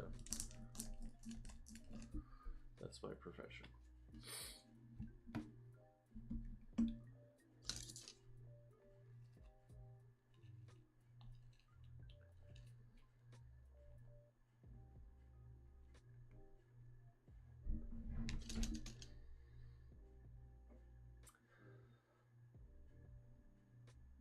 I know they should make it. They should make it a requirement, um, because it is incredibly beneficial for, um, for everybody's well-being. Um, at least I think so. I mean, I'm sort of biased, but everybody that I come into contact with, um, feels relatively the same. Is that, um, you know, uh, that therapy is a positive thing. That therapy is beneficial. Um, yeah. No, I'm glad you're here, new era. Like I'm so I have such a deep empathy for traumatic injuries like that, um, and good for you, man. Like that's real strength. That's real power. That's real. Um, oh shoot. Okay. Um, that's real strength and real power. Um, no, I appreciate you guys. Um, give me 1 minute. My wife just texted me, so I have to go tuck her into bed. But I'll be right back. So, forgive me one moment, guys. We'll be back at it in just a minute.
All right,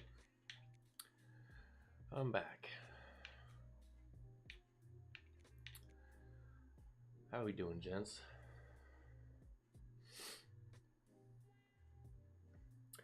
Yeah, I appreciate you guys. I appreciate everybody who showed up to the stream.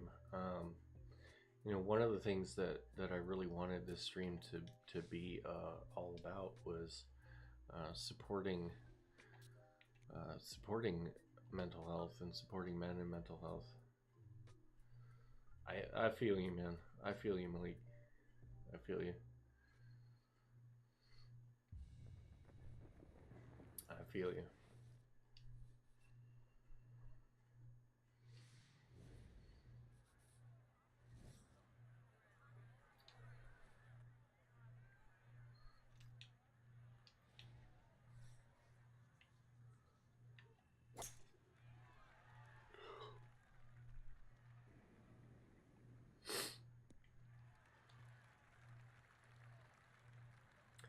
Yep, had to tuck the wife in. Make sure she's settled.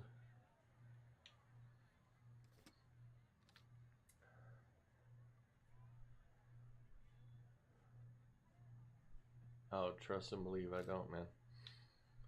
And I've made my mistakes too. And yeah, I've I've fucked it up and broken it a couple times and repaired it. So like I know it's possible to fuck it up and break it and put it back together too. Yep.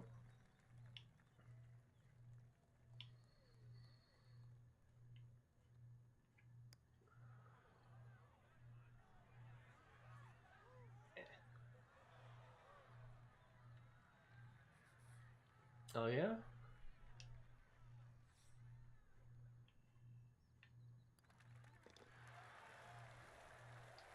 Is it mostly like financial, or is it because um because you feel like depressed and and sad? Sort of like what do you think is sort of like the reason why you guys are in conflict?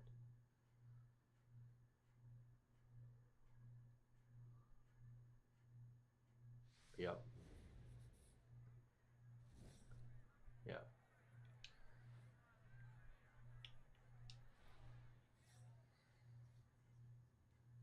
all the above. Yeah, yeah. I mean, like finances are obviously the number one thing that couples uh, fight about.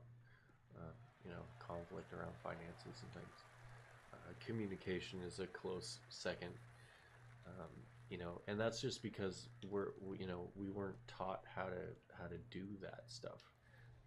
Like I learned 20 years. That's something else, man. Good for you guys. You guys have stuck it out. Um, but the reason why um, a lot of couples are in conflict is because they were never taught. They learned how to be in conflict by watching their parents be in conflict. And I don't know about you guys, but my parents fucking sucked at being in conflict. Like they hurt each other, they yelled at each other, they, peeled out in the driveway away from each other, they gave each other the silent treatment.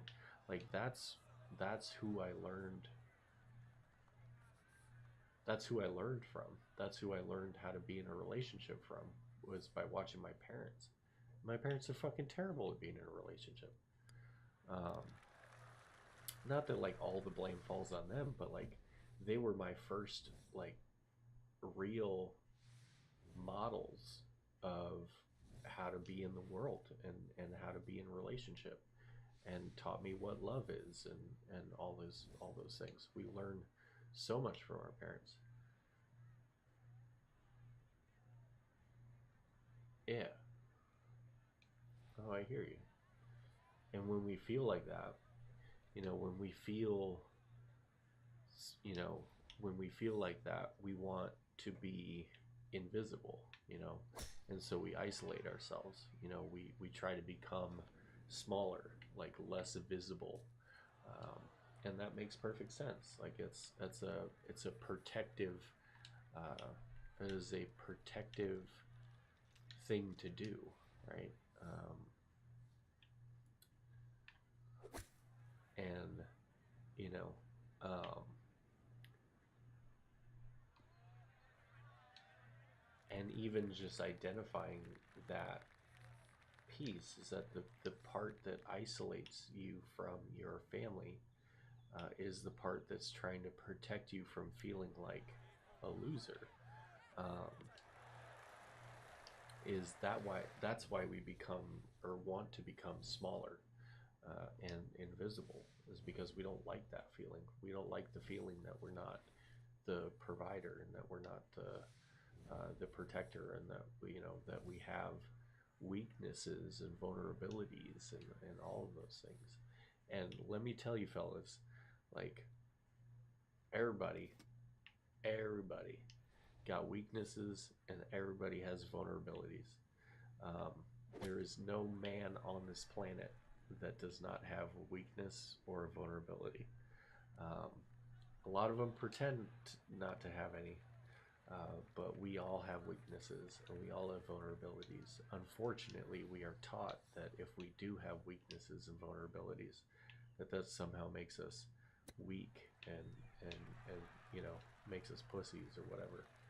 Um, and the fact of the matter is that real strength, real honest, true strength comes from acknowledging my vulnerabilities and acknowledging my weaknesses, not hiding them, not stuffing them, not bottling them up, but acknowledging them is that I am a human being. Um, you know,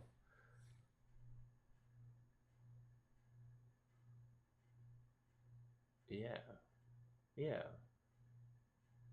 yeah. It feels like it feels like feels like sometimes sometimes empathy can feel like pity, and we conflate the idea of empathy and sometimes synonymize it with the idea of pity, and really sort of like um, people that um, feel empathy are just people that understand that what you're going through is maybe something that they may never have to comprehend, right? um, I may never have to comprehend what it's like to have a traumatic spine injury. um, it doesn't mean that I can't have empathy for it and understand that as being something that um, totally has the potential to derail somebody's path in life and force them into a new path, force them into something different. And yeah, I mean, usually the guys that show up and support everyone else all the time are the guys that have the most amount of empathy. you know like we want to be the coaches, we want to be the teachers, we want to be the therapists, we want to show up for other people, um, and we want to show up for other people because uh, a lot of times uh, people didn't show up for us. The reason why I became a therapist is because nobody showed up for me. Nobody taught me how to be a man. Nobody taught me how to shave. Nobody taught me how to fight. Nobody taught me how to play football. My dad was too busy building his own business where he would just expect me to know how to be good at something without teaching me how to be good at something. Um, and so, um, when it came time for me to play football, uh, you know, I didn't try to play football until I was in high school, and any real true blue dude knows that you learn to play football as a toddler. Like you play pee wee football, you play middle school football, you play high school football, like you learn it from a very young age.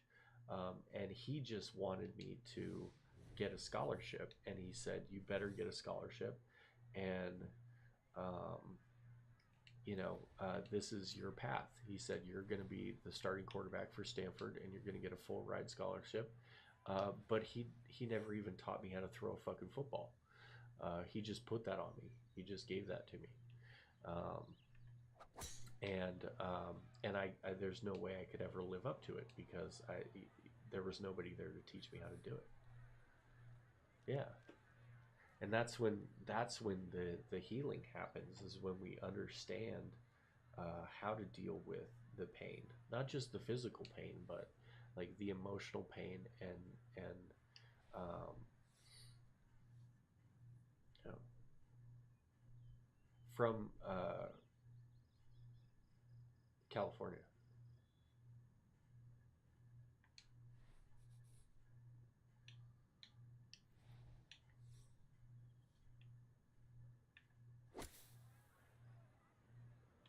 Oh, go go go go! No, I was good.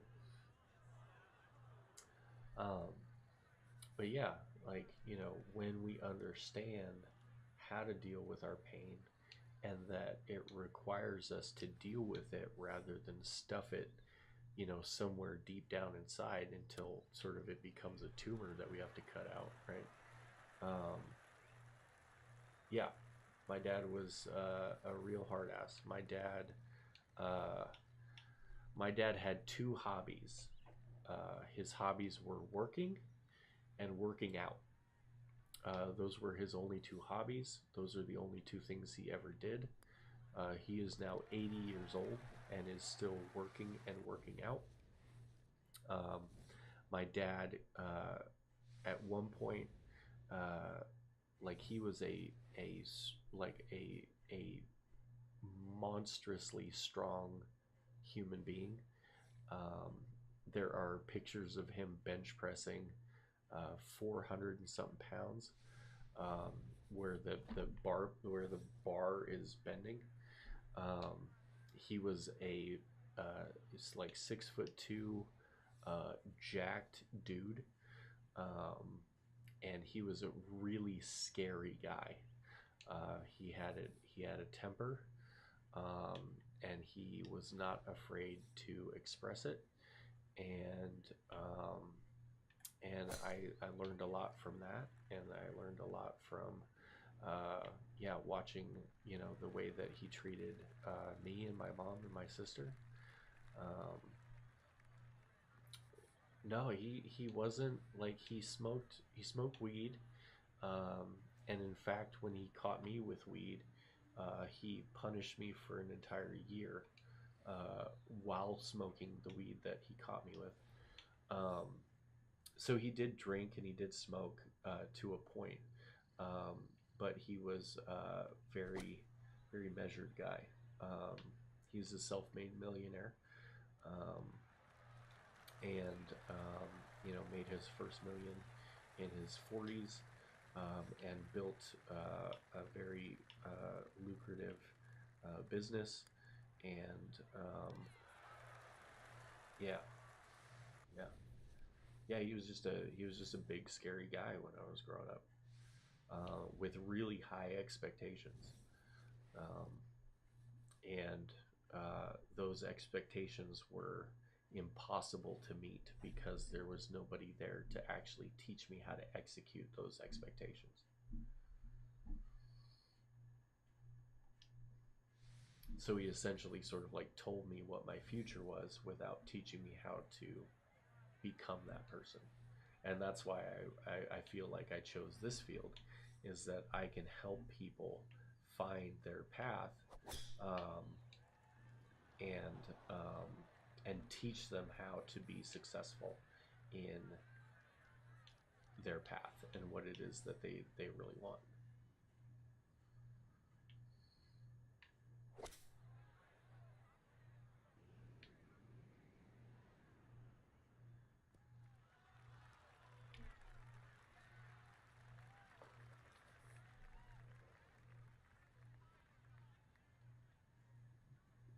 Hmm. Yeah. No, my dad just wanted to be the father of a collegiate football star. Like he just thought that that was what was valuable. Um, that's what my dad was taught. My dad was taught that real value was in in was that. Um, Even though he played college football, but he dropped out of college football because of the time demand and the time suck that it involved. So he gave up on football, but he still sort of like expected me to play. He is. He is. We've had a lot of conversations, um, and um, so he had these super high expectations of me when I was a kid, which I never thought I could ever sort of like amount to. Um, but the one thing that he did constantly put in my ear was don't ever work for someone else. Always be your own boss.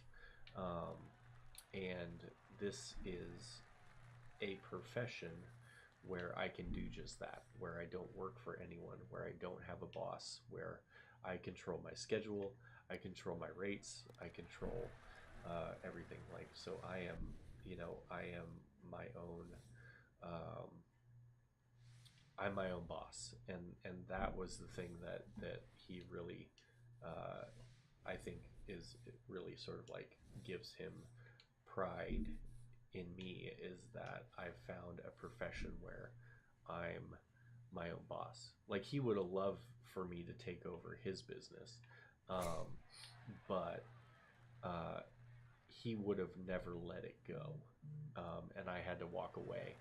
And I got a lot of flack for walking away from his business because he just kept offering me more money to work for him. But I had to understand and um, yeah, even with football, you're not your own boss.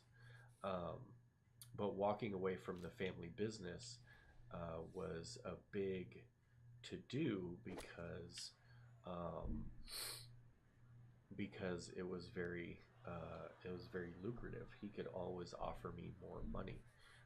And going to graduate school and working for $18 an hour at an eating disorder clinic, um, he could always offer more money than me doing that, but I chose to do that instead. I chose to make $18 an hour and work at an eating disorder clinic 60 hours a week and go to graduate school so that I could get my license instead of take over his business because I knew it was never really going to be mine. Like, he'd never really give it up. Like, it was his baby, and rightfully so. Like, I wouldn't want to take that away from him, but as much as he would say that he wanted me to take over, um, he just wanted me to be an employee for the rest of my life. But he always taught me to be my own boss. So I kind of like did what he wanted, but not what he wanted. Does that make sense? Sort of like it was okay for me to be an employee as long as I was his employee. Um, but for me to want to be the boss was not did not jive with him.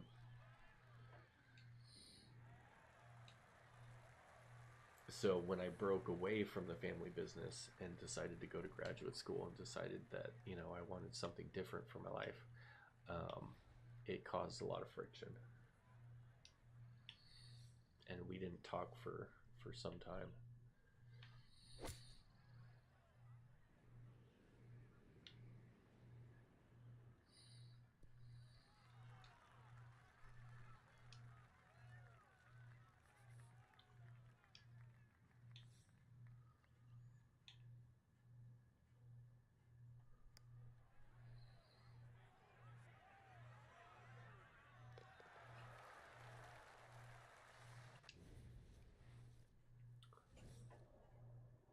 But yeah, he's definitely told me that he's proud of me, which is something that I think that every child really desires from their mother and father is for their parents to be proud of them in whatever they do.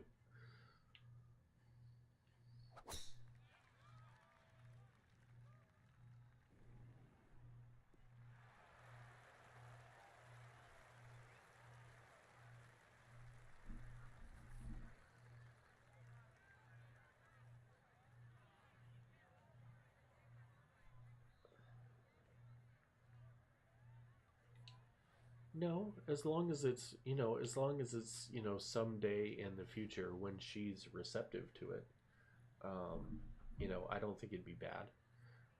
But she's got to be receptive to it. So it's almost like you have to wait until she invites you to talk about it, you know, until you get that invitation. Um, Offering that is kind of tricky.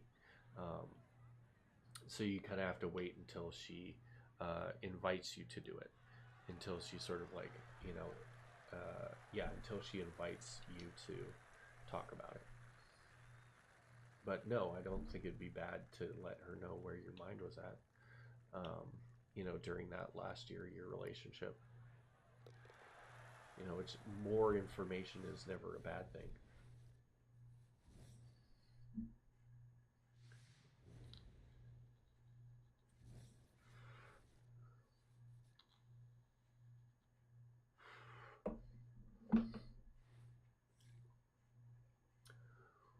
Maybe one day in the future you could tell her that,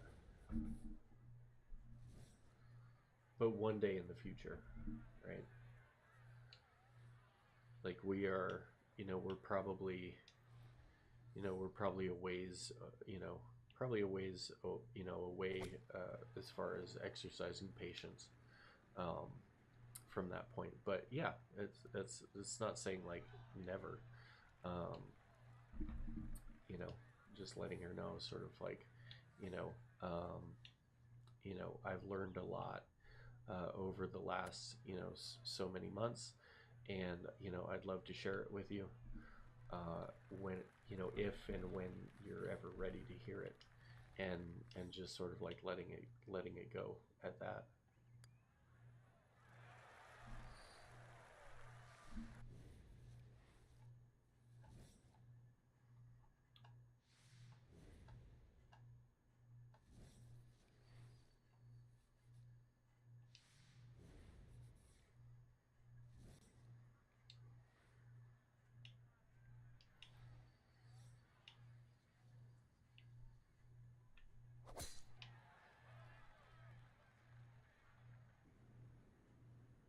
Yeah, and so yeah, with this one, like you may feel sort of like a sense of like, well, I want to help her understand where I was at when, uh, I want her to understand where I was at when things were going, not great, um, and we have to be ready to for that person to be like, no, I don't want to hear that, or I'm not ready to hear that, right?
Yeah, you got to give her time for that, right?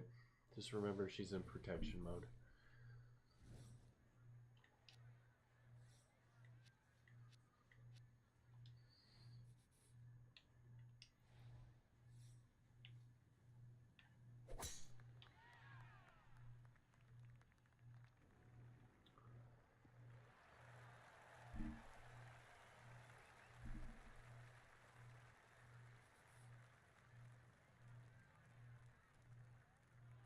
Yeah, yeah. I mean that makes sense, man. That makes sense. Yeah, you're right. Like it's not jealousy. It's just sort of like like this would be nice to experience.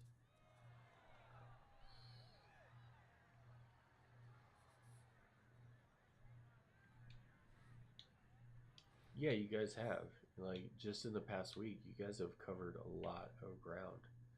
Um, and it's important to remember sort of like that you guys have you know gotten really vulnerable and opened up about a lot, um, and to really take that in as a win and take that as the the W that it is, the success that it is, um, and sort of like hold yourself back from um, wanting more results, results, results, results, right? you know it's a win. you know take your W, right? Take your chips and leave the casino. um, Otherwise you'll crap out.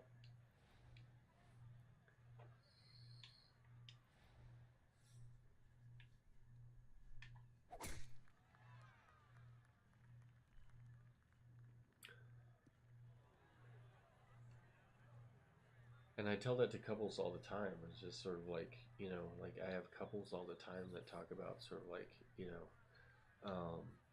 I have this one couple um,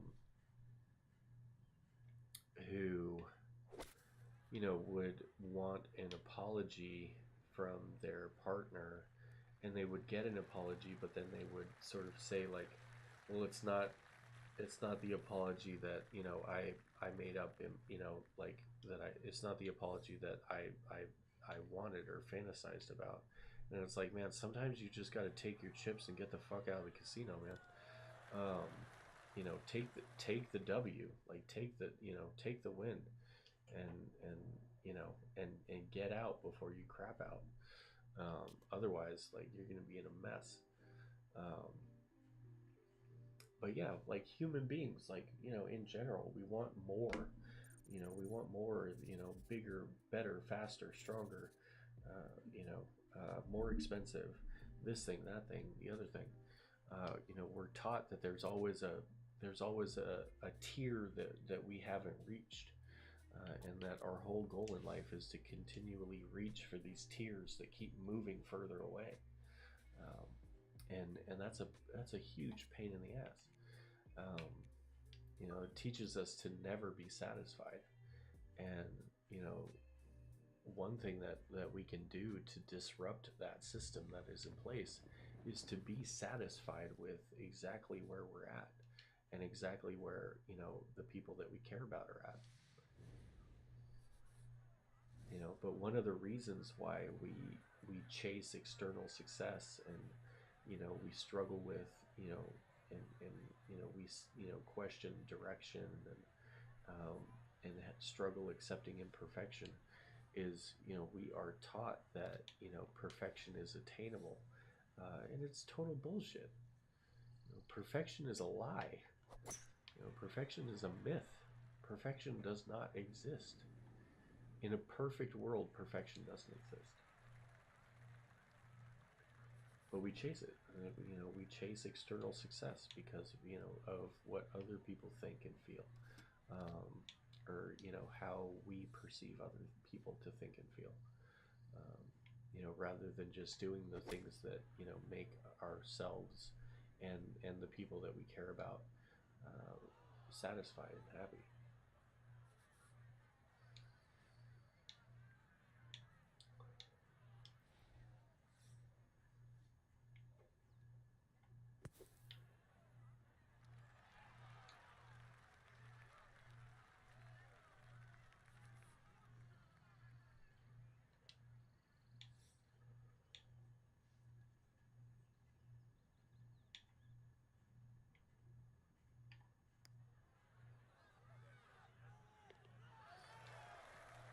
that's what you know, like one of these, ChatGPT deep existential questions is, why do humans fear mortality? And the reason humans fear mortality is because that is the ultimate uncertainty. We have absolutely no control over what happens after we die. Zero. Like, it is the quintessential lack of control. And on some level we know that, and that's why we fear it. That's why we fear mortality. It's because it is the ultimate unknown.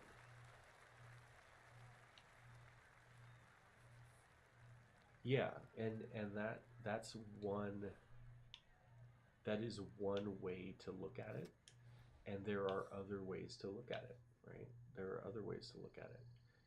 In every relationship, I have looked at it in two different ways.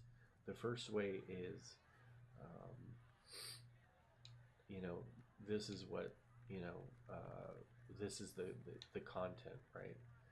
Um, yeah, yeah,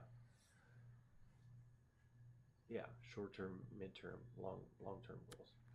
Um, because, oh, um, in my past relationships, what has happened is I have I have labeled them as failures, and I have labeled them as learning experiences. And when I label them as failures, the only evidence I find is how I failed. When I view them as learning experiences, what I find is the lesson inside of the relationship that I needed to learn, right?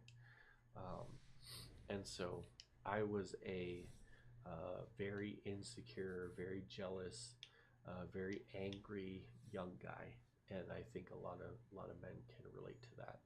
Um, was always very worried about who my girlfriend was with, and who she was hanging out with, and why, and what their intentions were, et cetera, et cetera, et cetera. Yeah, it was very, very, very untrusting, distrusting, um, and very jealous and very insecure.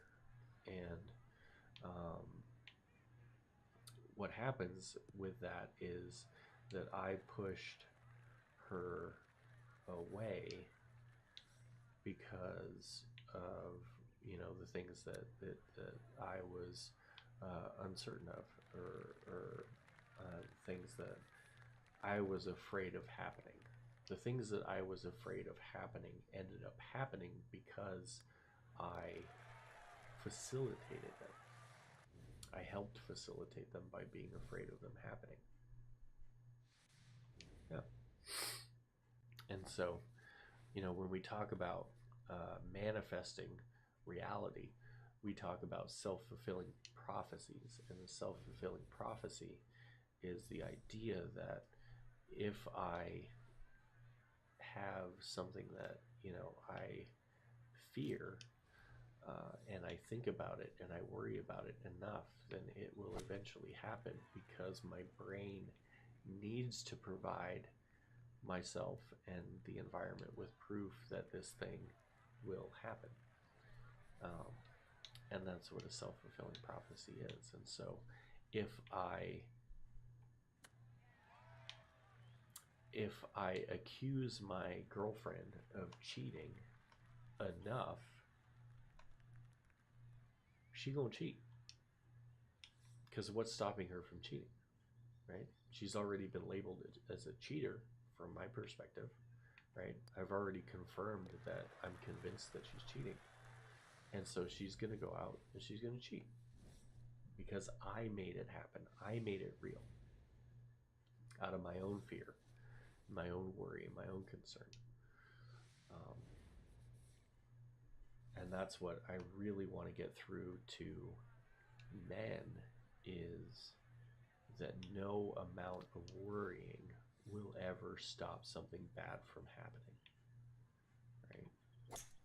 None. Zero.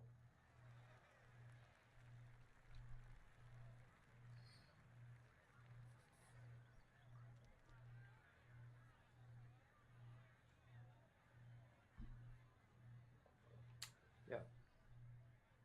And I accused my girlfriend, Rebecca.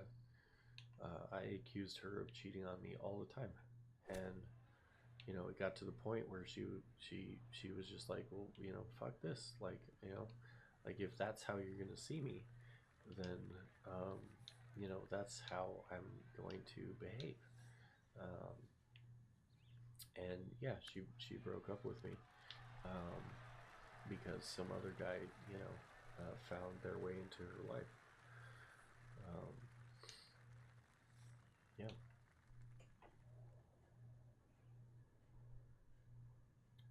yeah, like you treat me like I'm a hoe, I'm gonna act like a hoe.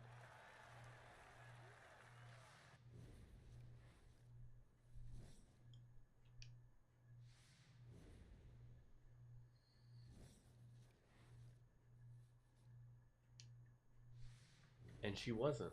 She was loyal. She was loyal the whole time. It was just my fear. It was just I didn't want to get hurt. Like I didn't I didn't want to feel that pain and discomfort of being cheated on. And I built it up so much in my brain that I was like, well, if I worry about this thing enough and I concern myself with it enough, then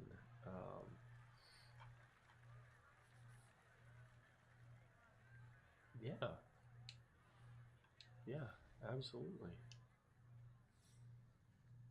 Because it was like, oh, like it was like you know, the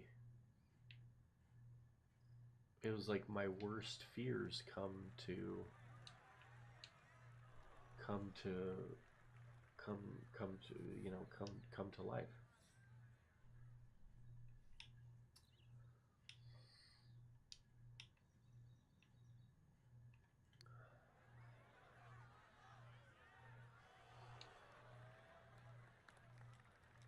Yeah, that was my worst fear, was losing them. 100%.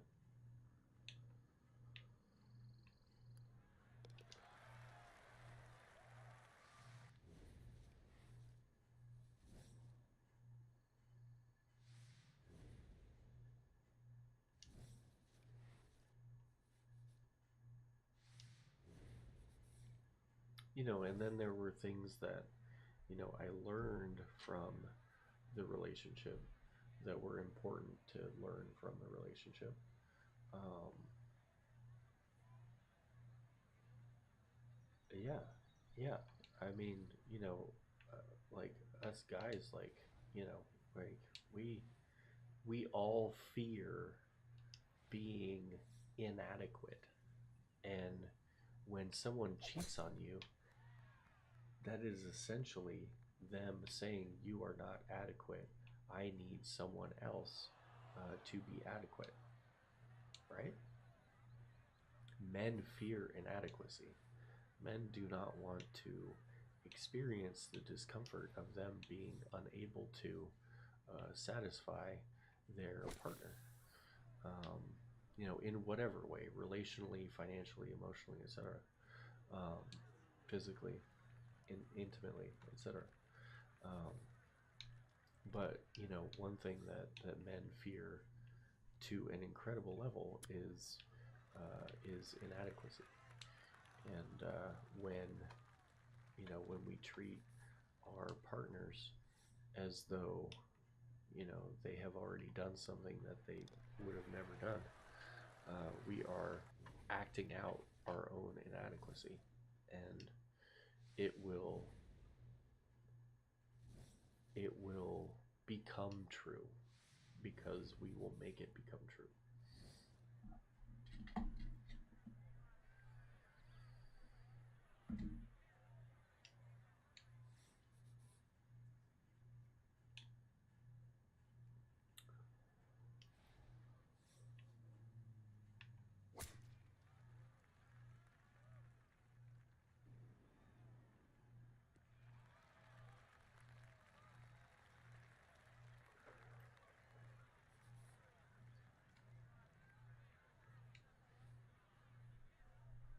Right? I know. And fucking, where was my dad to teach me that, right? Where where was your dad to teach that, right? Like, hey son, like just be careful. Like, don't go fucking, you know, don't go like instigating this shit because it's not gonna work out well. Or like, like where were the the men in our lives that were just like, hey, this is what a self-fulfilling prophecy looks like, and like just be careful. Because if you think it, it becomes real, and when it becomes real, you can do a lot of damage to a person or a relationship or whatever. Um, but I didn't have it. You know, very few of us have actually had that experience of a parent actually sitting them down and going like, "Hey, like, this is what real relationships are like."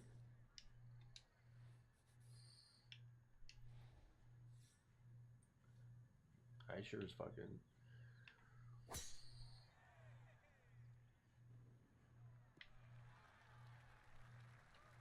And I would bet my, I would bet an exorbitant amount of money uh, to say that 99.9% of men were never taught that, like self-fulfilling prophecies are real, and that, trusting our partners is necessary, um, no matter what, no matter how we feel about ourselves.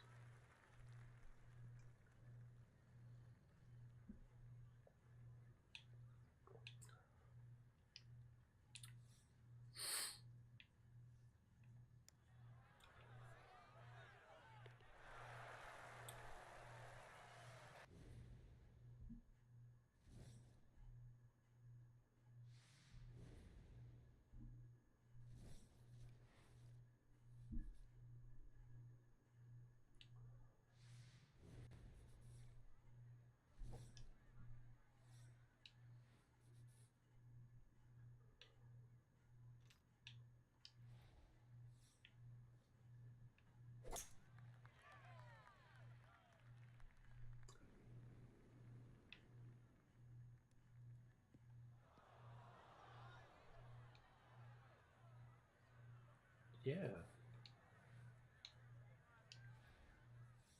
yeah, we choose this. A lot of times therapists are the most fucked up of us all. Um, there's a very specific reason why we choose this field, um, and a lot of times it's because we know the depths of, we know the depth of hell that exists in the world.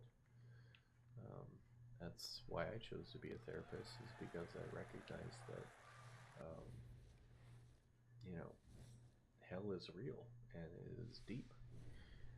And, the things that happened to me when I was a small child were egregious, and uh, would have been deadly had I not sort of like been uh, exposed to therapy. Yeah,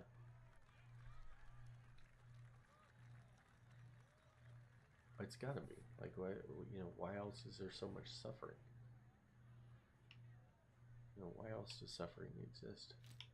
Why else would it exist?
Yes. Yeah, I have.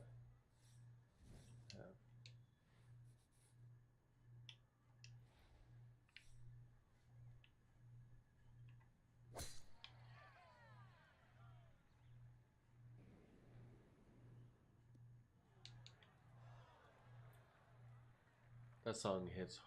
Yeah, that song hits hard. Yeah,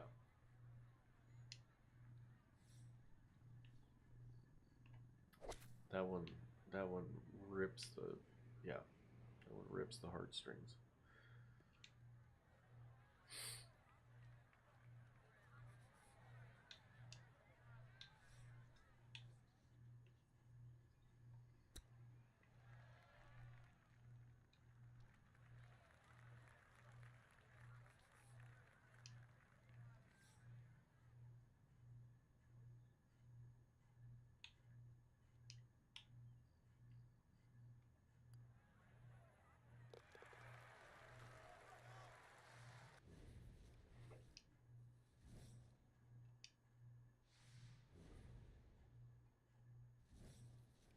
Yeah,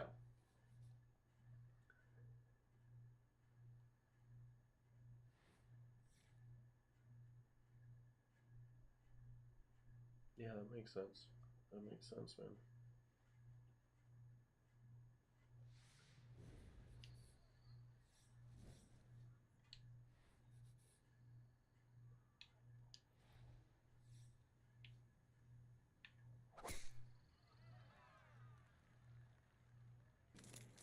Oh,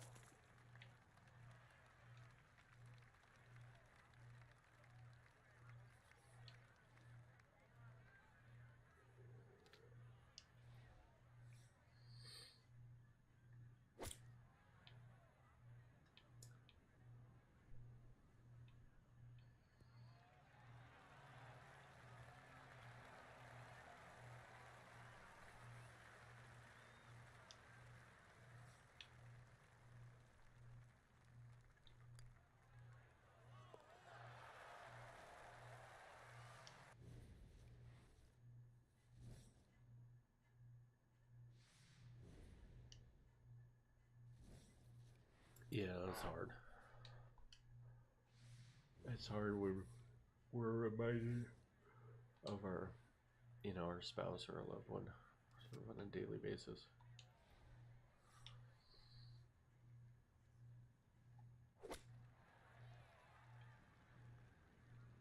Yeah.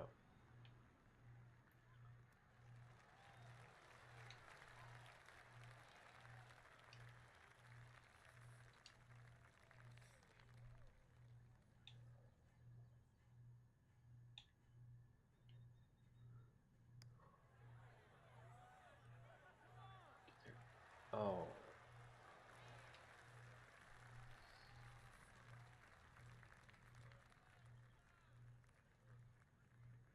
yeah. Keep you in contact. Gives you something to take care of. Gives you something to nurture, to learn how to nurture.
Oh, it's way short.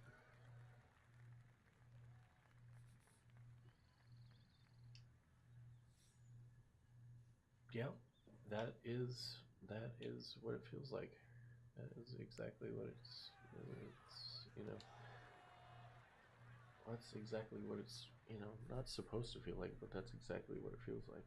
You know, like top three questions from ChatGPT. Um, top three questions from ChatGPT are, when it comes to healing and growth, are: why does healing take so long? Why does growth feel uncomfortable? Why does therapy sometimes make things worse before better? Right? And so you're experiencing all those things at at this particular period in time. It's taking a long time. It feels uncomfortable, and sometimes it makes things feel worse before things feel better.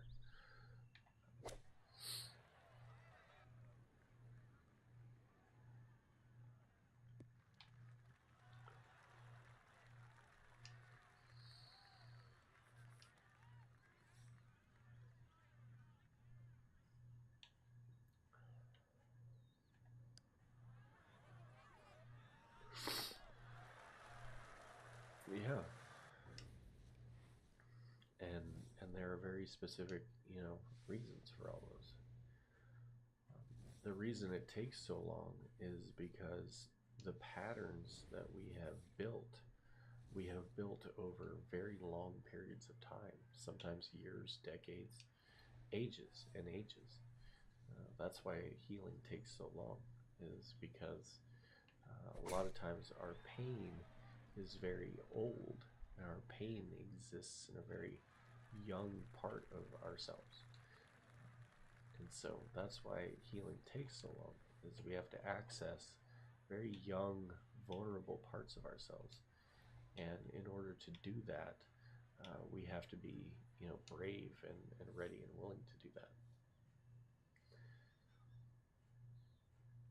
And the reason why growth feels uncomfortable is because doing the same thing we've always done is the path of least resistance, right?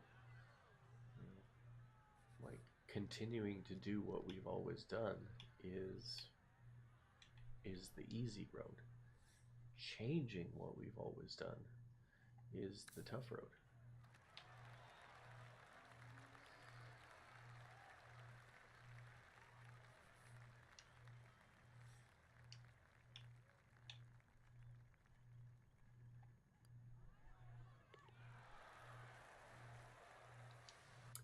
And same reason for question three: why does therapy sometimes make things worse before better?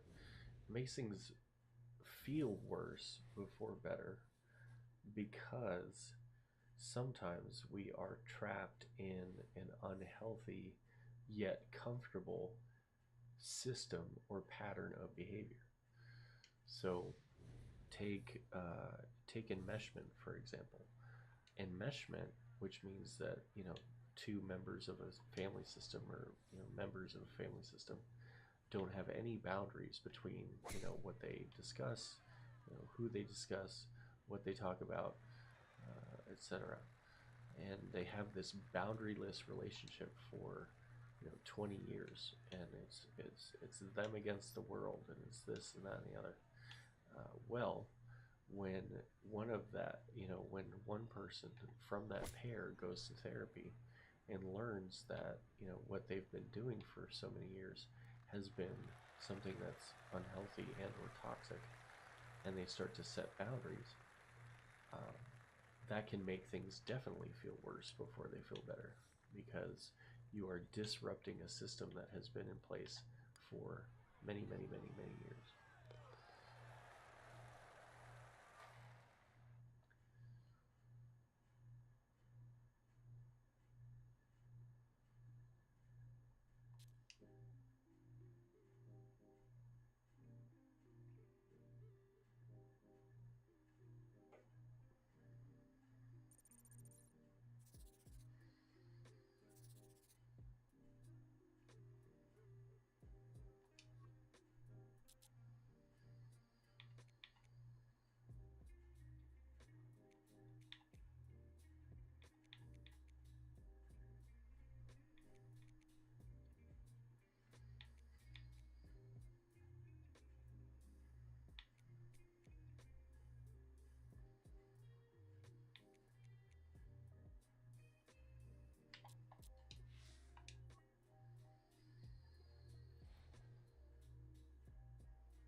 It's true. It really is true. And I know it's cliche, and I know we say it all the time, but really, it's very true. It's very true. Because that's all you have control over. You have control over today.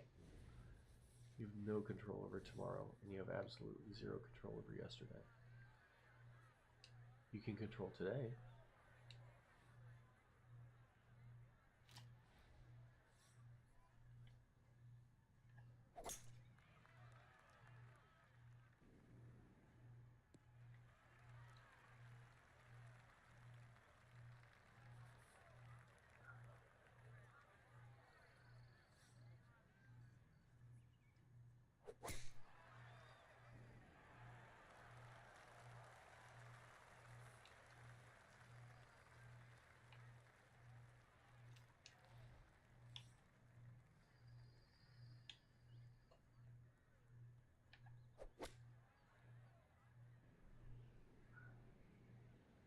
Get up. Yeah. Yep. And at the end of the day, that is what you really need to attend to, is tolerating missing her, tolerating being alone, tolerating being without a romantic partner.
Oh, nothing happened.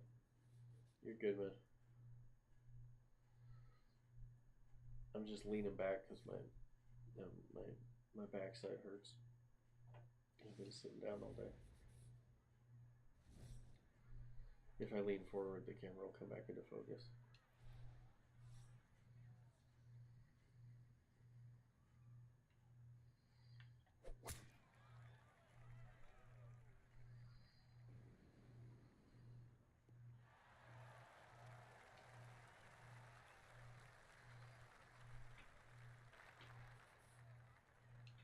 Mm.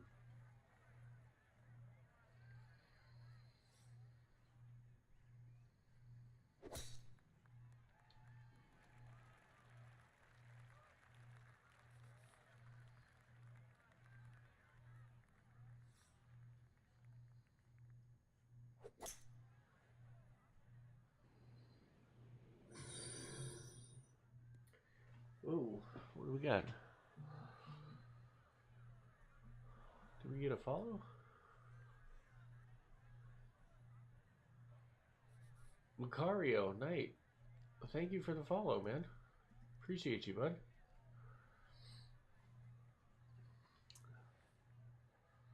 Thank you, thank you. Very much appreciate you.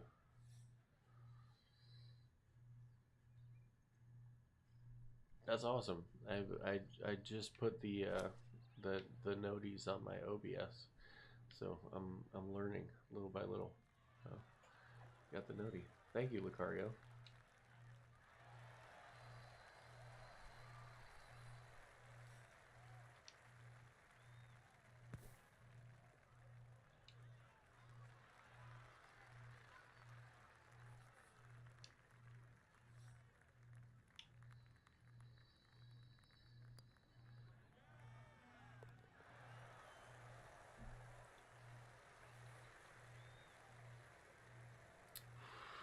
I'm doing good, man. How was your week?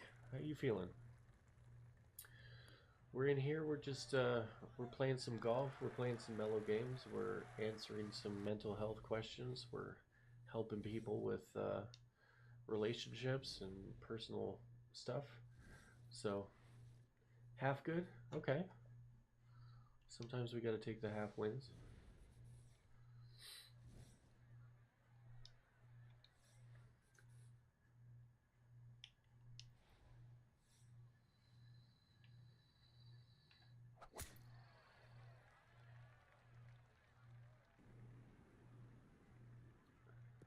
Okay. Well, whatever you feel comfortable sharing, I'm happy to chat about it.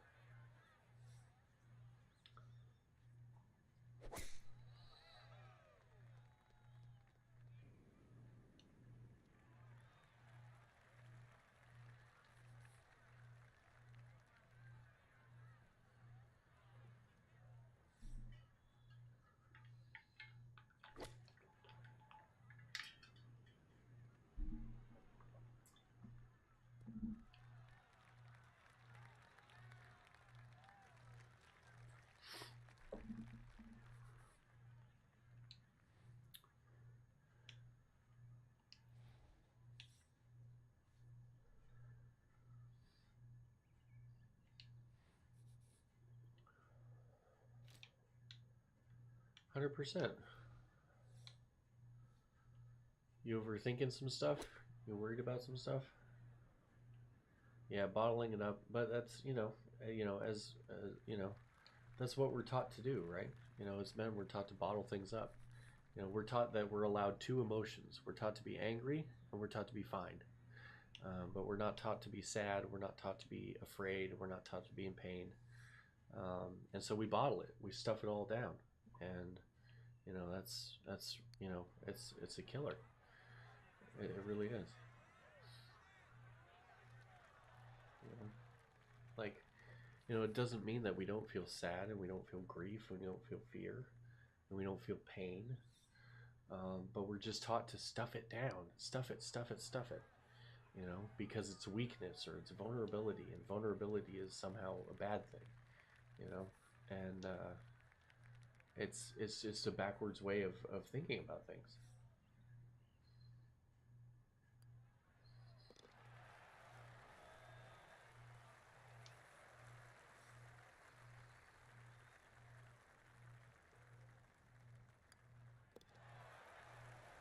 Yeah, yeah. So if again, if you feel comfortable, um, feel free to share what's going on in your head, and we can break it down and talk about it.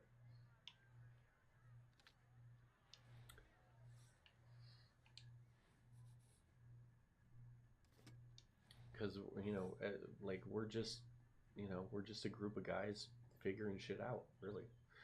Um, you know,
Okay.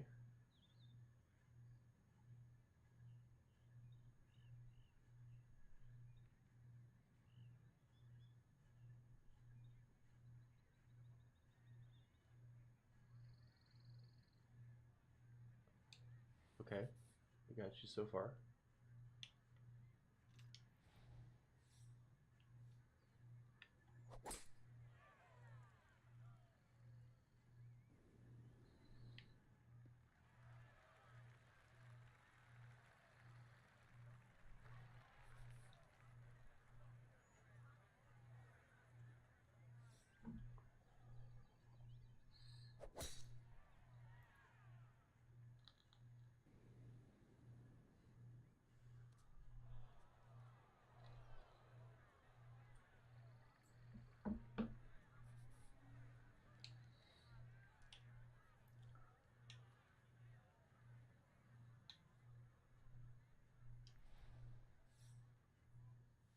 Yeah, big dubs in the chat for people asking therapy questions.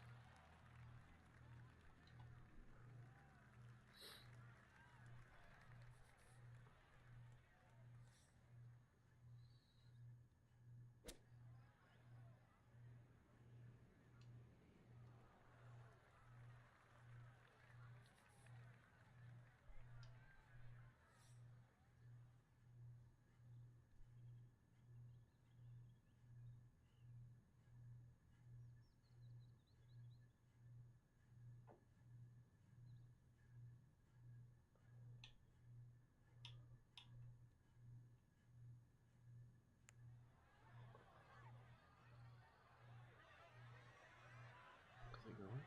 Is it going?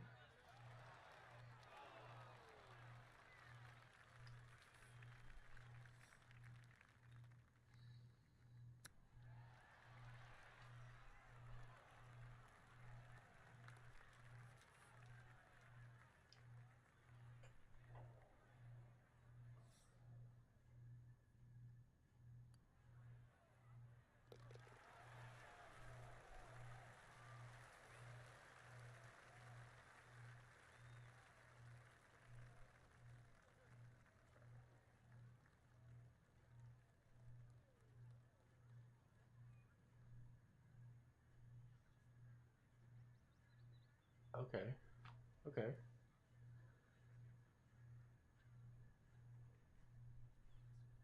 Okay, so it sounds like somebody was being critical of your work.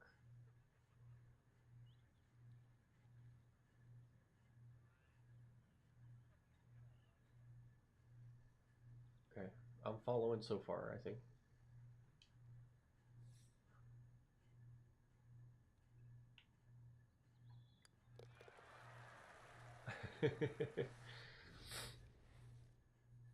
Malik, I will stay up all night answering questions until I'm blue in the face.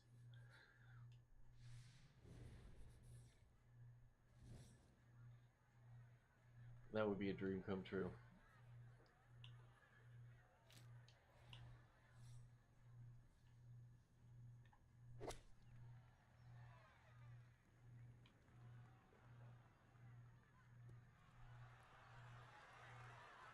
Oh, that was sexy.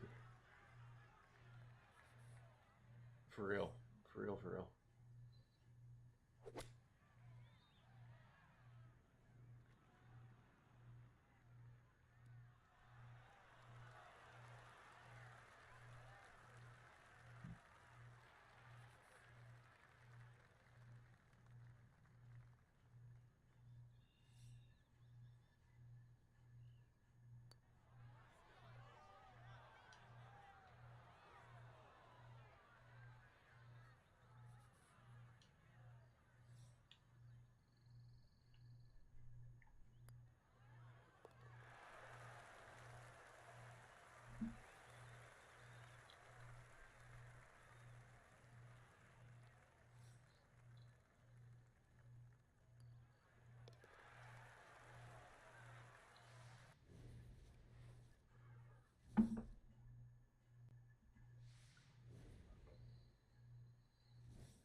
Okay. Okay.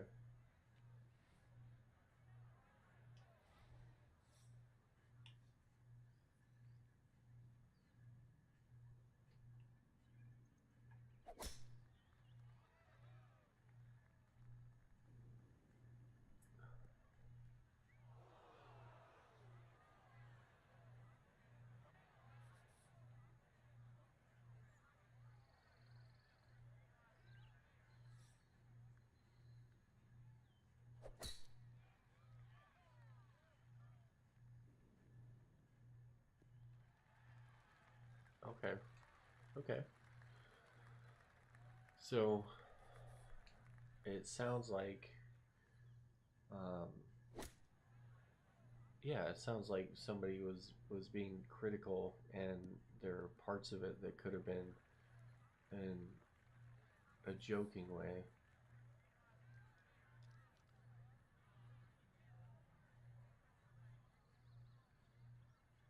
Okay. Okay.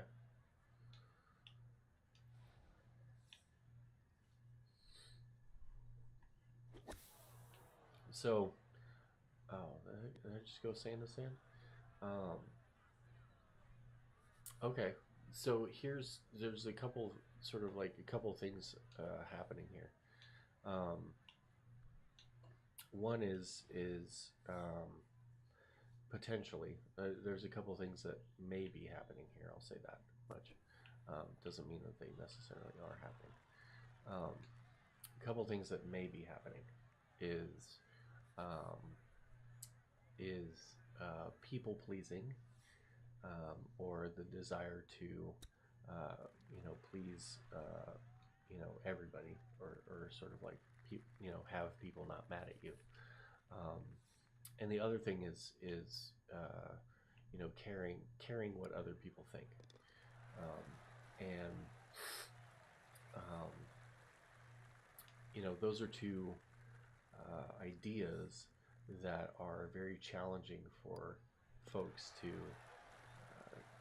reconcile. Is caring what other people think, and the idea that we have somehow quote unquote made somebody feel some type of way. Um, I can tell you with full confidence that unless I am attempting, unless my intention is malicious, I cannot make anyone feel any type of way. Um, and so this goes back to sort of like what I communicate and how I communicate it. And so, um, and this is something we learn about when we learn about boundaries. So when I learn about boundaries, what I learn is that when and if something leaves my airspace, right? Whether that's an opinion, whether that's constructive criticism, whether that's an intention or care or love or whatever, I look at a few different factors. And you know, if I really look at it, and um, I really take stock in my intention, the intention that I had in saying what I said. Was it intentional? Was it grounded? Was it genuine? Was it compassionate? And was it thoughtful? Right? Those are the five things that I think about when I think about sort of like speaking to other people. Was it genuine? Was it compassionate? Was it thoughtful? Was it intentional? Was it reasonable? Um, and if those criteria are met, if what I share was not intended to harm, was done thoughtfully, compassionately, intentionally, and in a grounded way, whatever I share with someone else, however that lands on that person, is their responsibility, not mine. Right? And I know this is a wild concept for a lot of us, right? Because we are taught that, our words carry weight, and that we can somehow sort of like make other people feel a certain type of way. Um, that is all bullshit for the most part.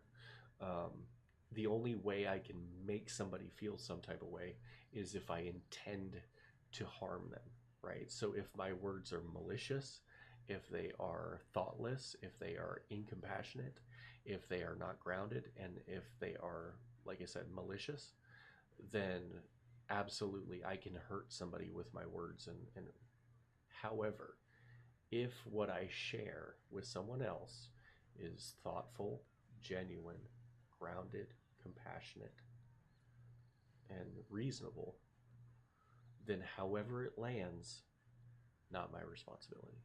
That is theirs to work on. And so it doesn't really, um, I know that it can still sort of like bother us when somebody says, sort of like, hey, this thing that you said about me was hurtful. And the only thing I can say is that was not the intention. It was not intended to be hurtful. It was intended to be genuine. It was intended to be compassionate and thoughtful and grounded and reasonable. Um, Beyond that, um, is how somebody chooses to take it. I hope that makes sense. Because, like you said, all you said is that he's interesting. So that doesn't sound like it was malicious. It doesn't sound like it was intended to do harm.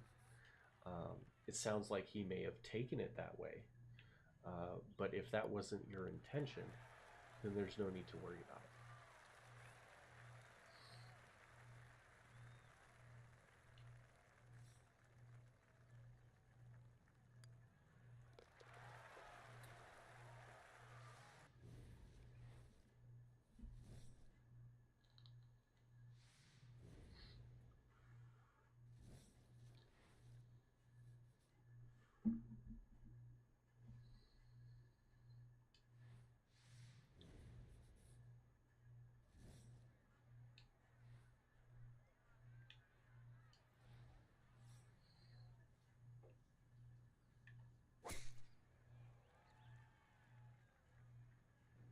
Does that make sense? I hope so.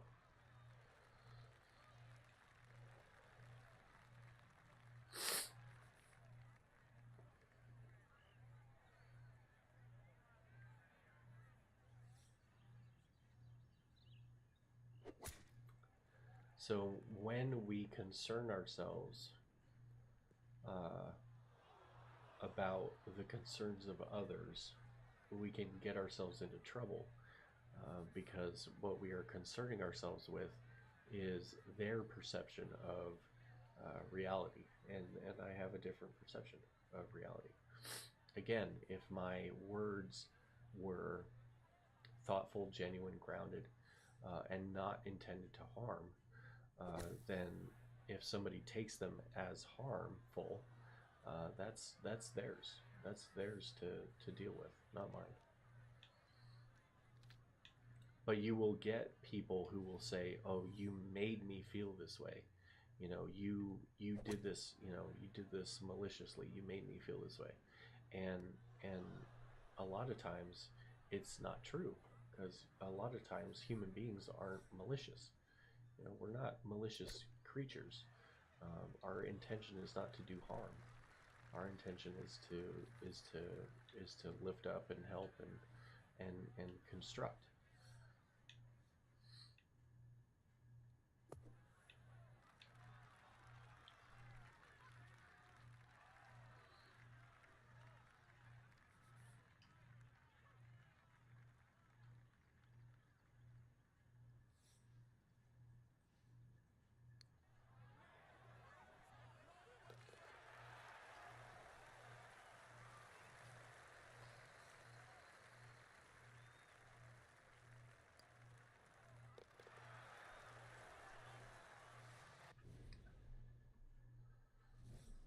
And I'll tell you what, Lucario.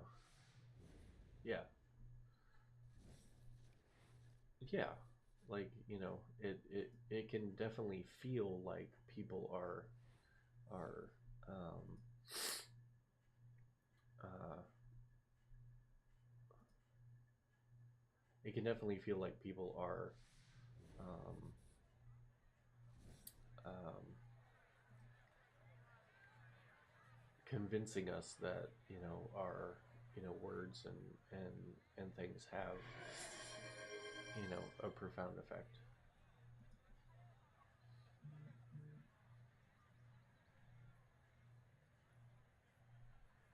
Yeah,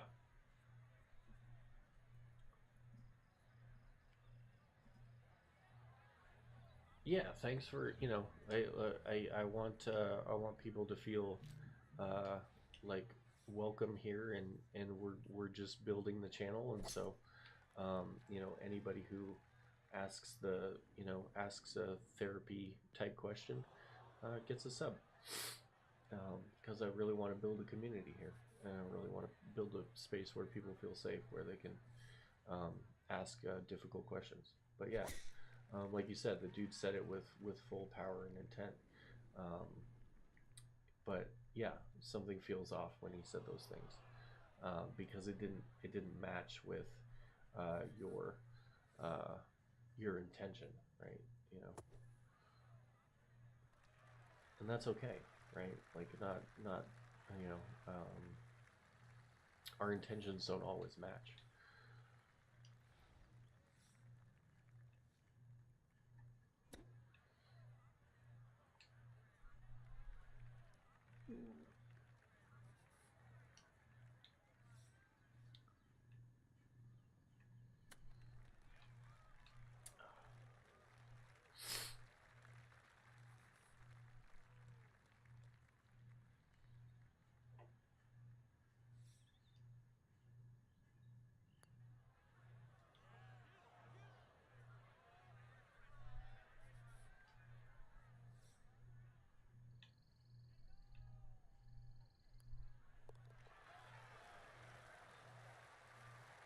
Yeah, just because that was his experience doesn't mean that was your intention.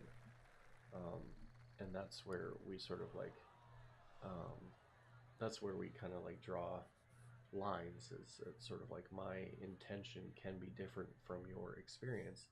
Um, just like if I were to say, sort of like, I don't agree with your life choices, like that is my opinion. It's not my intention to do harm. It's just my intention to share that I don't agree with someone's life choices. Someone can take that as harmful if they choose to, or they can just take it at face value, which is just my opinion, flat out.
Settle, settle, settle, settle, settle.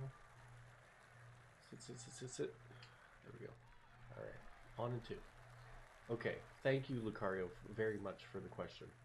I very much appreciate you, and I hope that that helps. Um, and now you have a month of ad free space to ask any other questions that you want.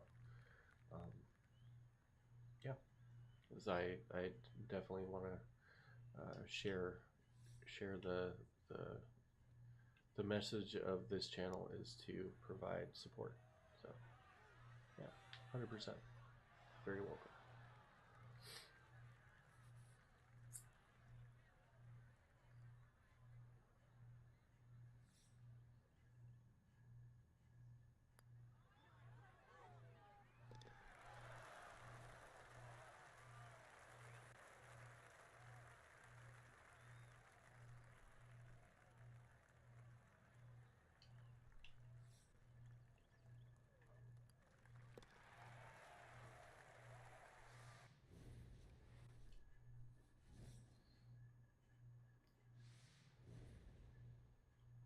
So, one thing that we can continue to do is keep going with Chat GPT questions, which may help some folks in here. Um, one thing that um, one of the questions that comes up a lot in therapy is um, why does self-awareness feel painful? Um, and I think that that's a brilliant question that deserves some time and some effort, some focus. Um, I think that um, I think that self-awareness feels painful because it requires us to look at ourselves through an objective lens. And when we look at ourselves through an objective lens, uh, we often find things that need to shift and or change. And shifting and changing things is an uncomfortable process. And a lot of times we associate discomfort with pain because discomfort is often painful.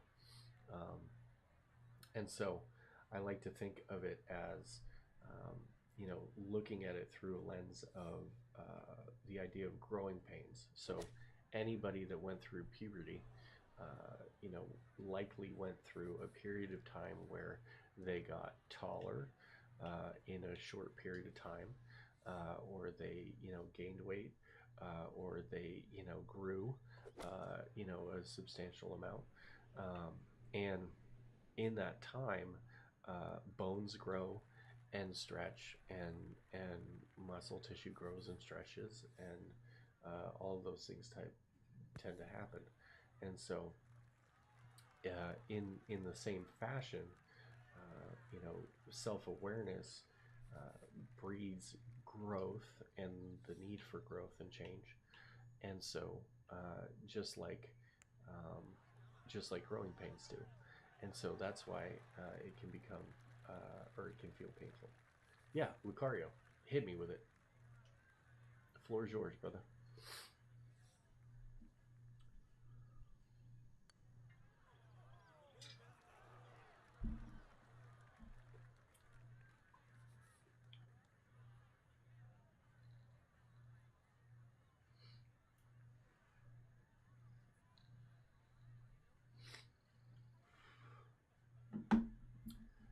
Uh, is it possible to forget?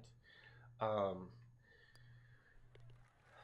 Maybe not forget. Maybe we frame it in a different way. Maybe it's possible to look at the threats through a different lens.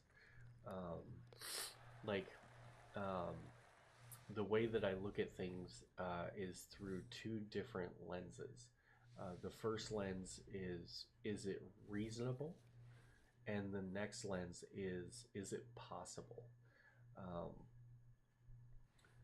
right? Um, and so, are the threats reasonable and are they possible? Um, and because sometimes things are possible but not reasonable, sometimes things are reasonable but not possible, and sometimes things are just empty threats. Um, and so, when I look at it through those lenses, sometimes I can see things a little more clearly. And so, do you have any evidence um, that the threats that they made were reasonable and or possible?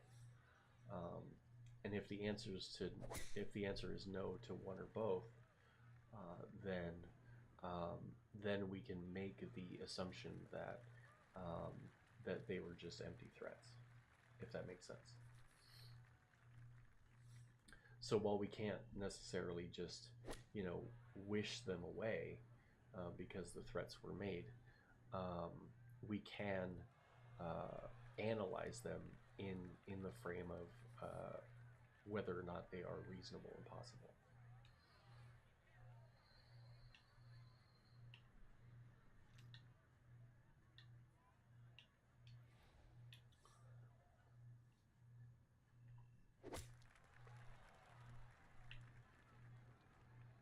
Sit down.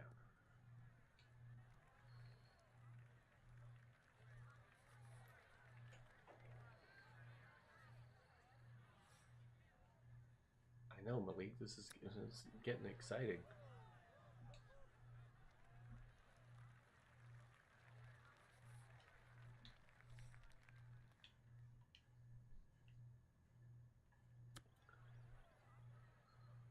Ooh. Thank you, man. I appreciate you being here for it.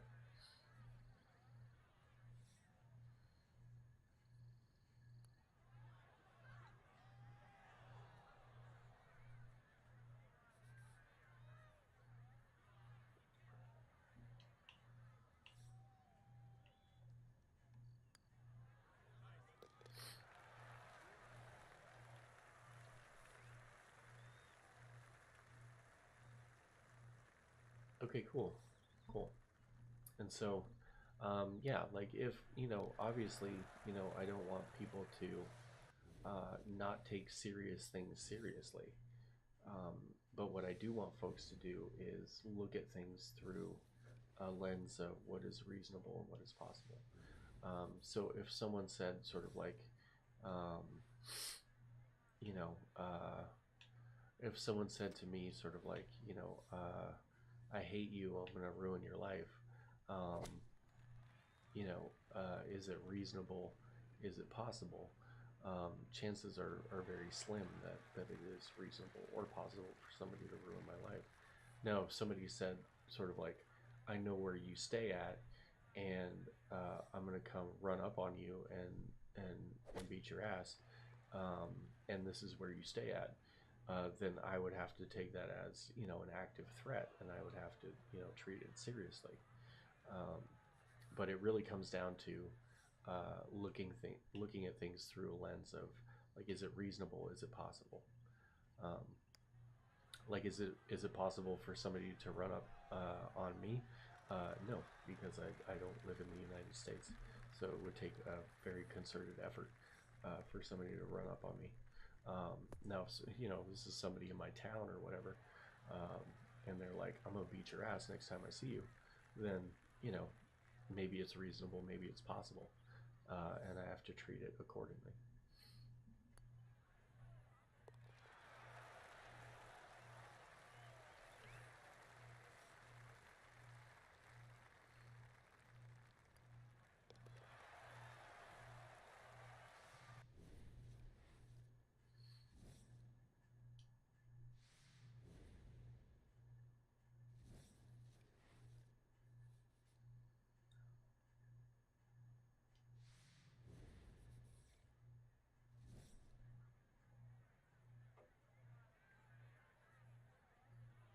Right? Yeah, it's gonna determine if I'm gonna go to the fucking grocery store or if I'm gonna stay behind the curtains with the fucking you know blinds drawn.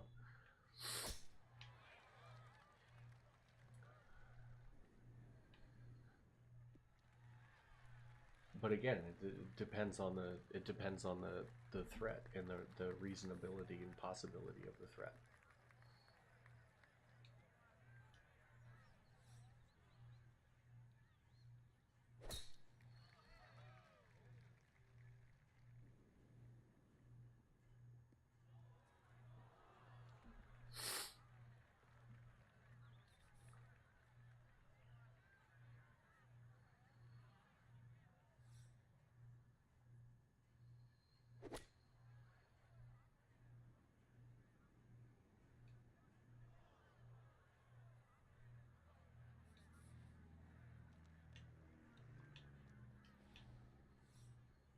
and I think it's important to recognize that like that there's a lot of internet tough guys out there, right? That hide behind anonymity and stuff like that. Um, that you know um, there's a lot of people that talk tough, and aren't necessarily you know about that business and about that life. Um, and you know again, sort of like, if the threat is real, then we have to treat it as real. If the threat is not reasonable or possible, then we treat it as such.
Good. We good. We good.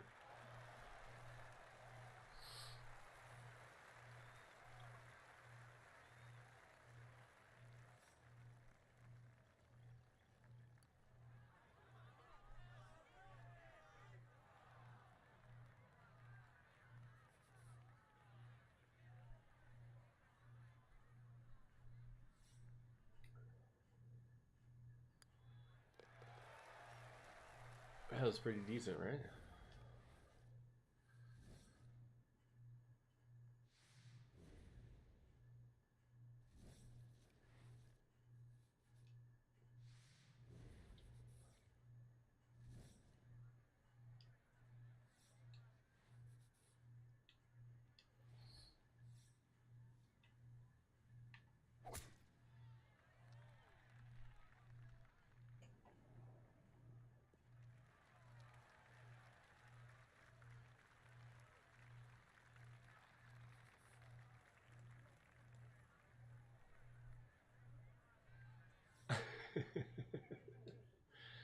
Right?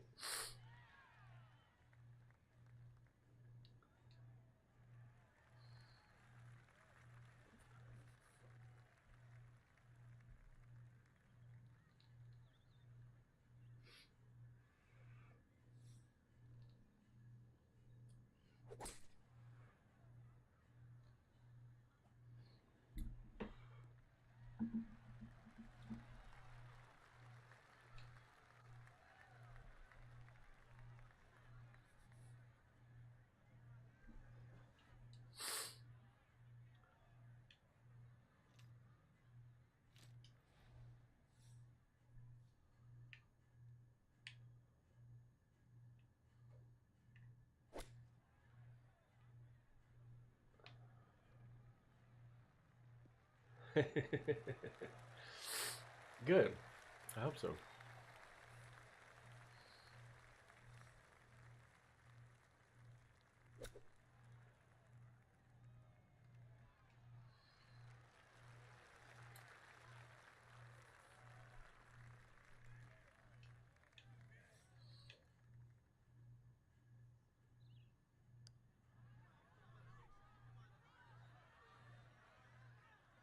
Oh, that's not... I appreciate you guys. That's what this channel's all about. I just want to play games and fucking help folks.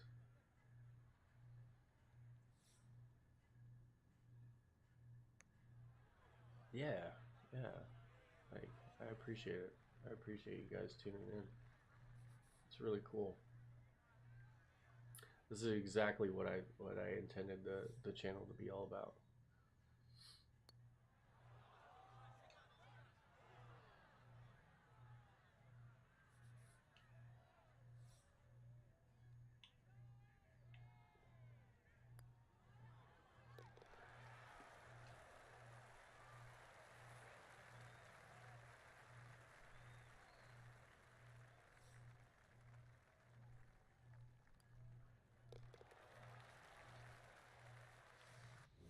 This dude is doing terrible.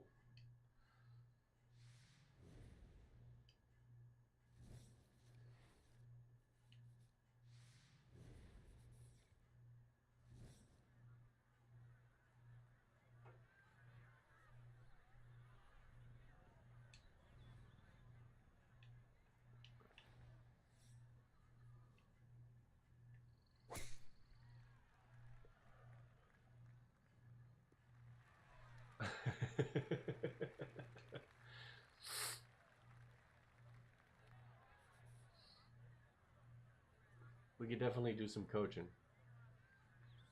I'm probably not licensed in your state. I'm only licensed in California. But we could do some coaching.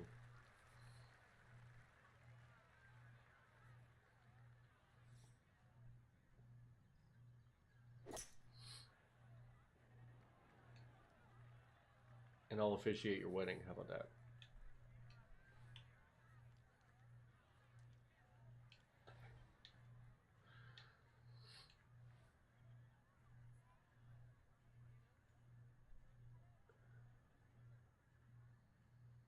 Hey, thanks for popping in, Lucario.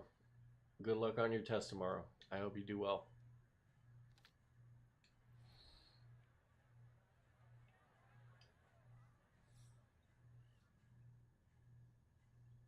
I'm in, man.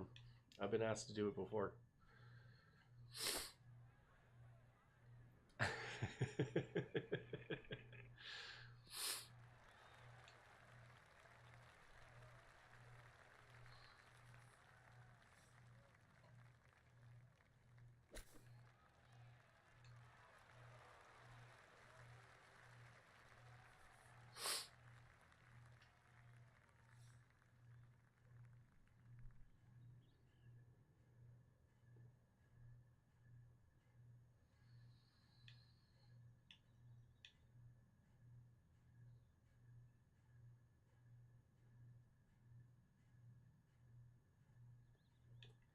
Yeah, man.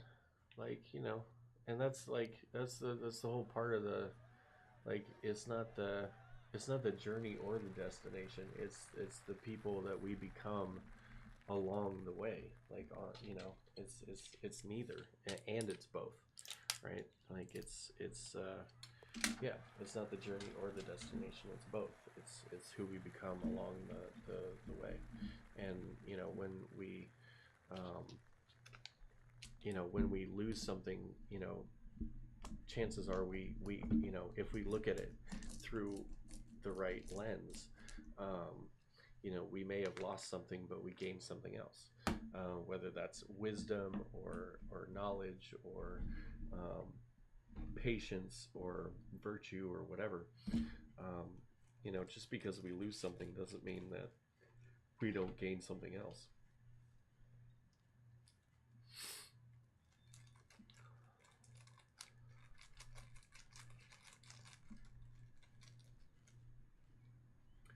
You and if and if what what we can build is a community of supportive uh, people, like across the country. um, like think about that, like that would be revolutionary, right? um, to build a community of people that can get support from guys that are going through the same thing and experiencing struggles and challenges and all kinds of stuff like that. um, is that you know yeah, that we gain. It's not just what we lose, it's what we gain.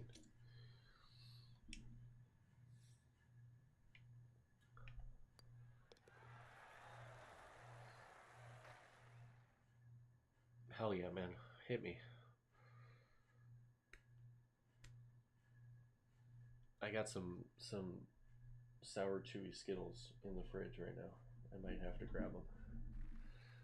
So you're making me crave some sour Patch Kids.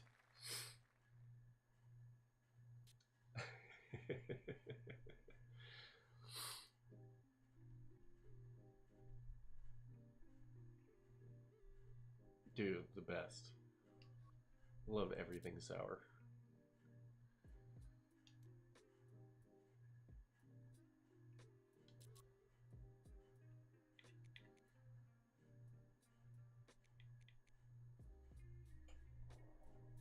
Yeah, like sour. Yeah, dude. There's this um like there are these like jelly beans that are filled with like uh sour gummy worms. They're like trolley egg something something. Um, those are the best, right? Like hits you right in the back of the throat, like just like pings you right back there. 100%.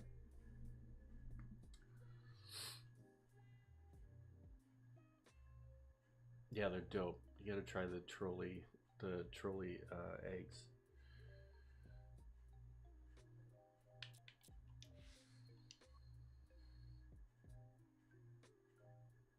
Yeah, like my wife has zero tolerance for sour shit. I have the most tolerance for sour shit.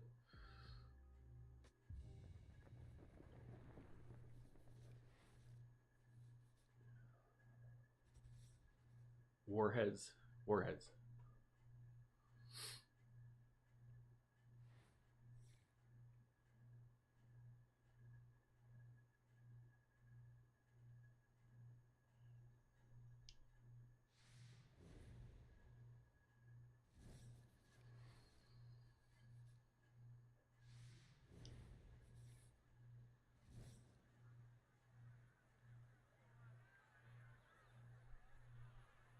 Yeah, it's really only good. Like the sour parts really is the only good part. Like yeah, once they go sweet, it's just like all right, fine. It's not enough.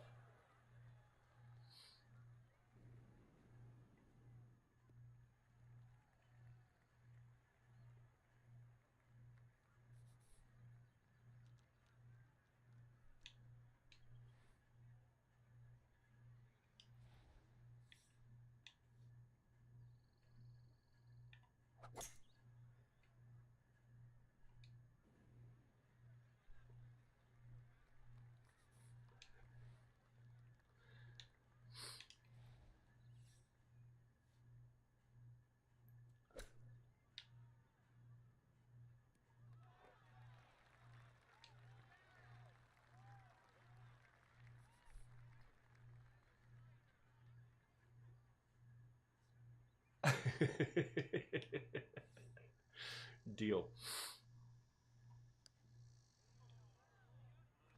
Oh,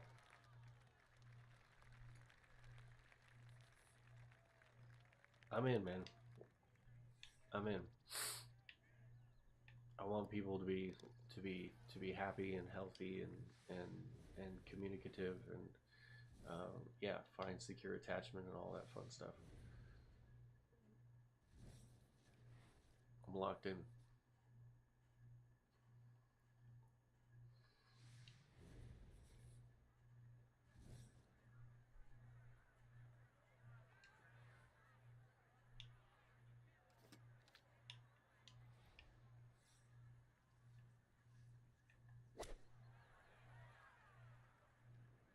Oh, get up there. Get up there. Nope.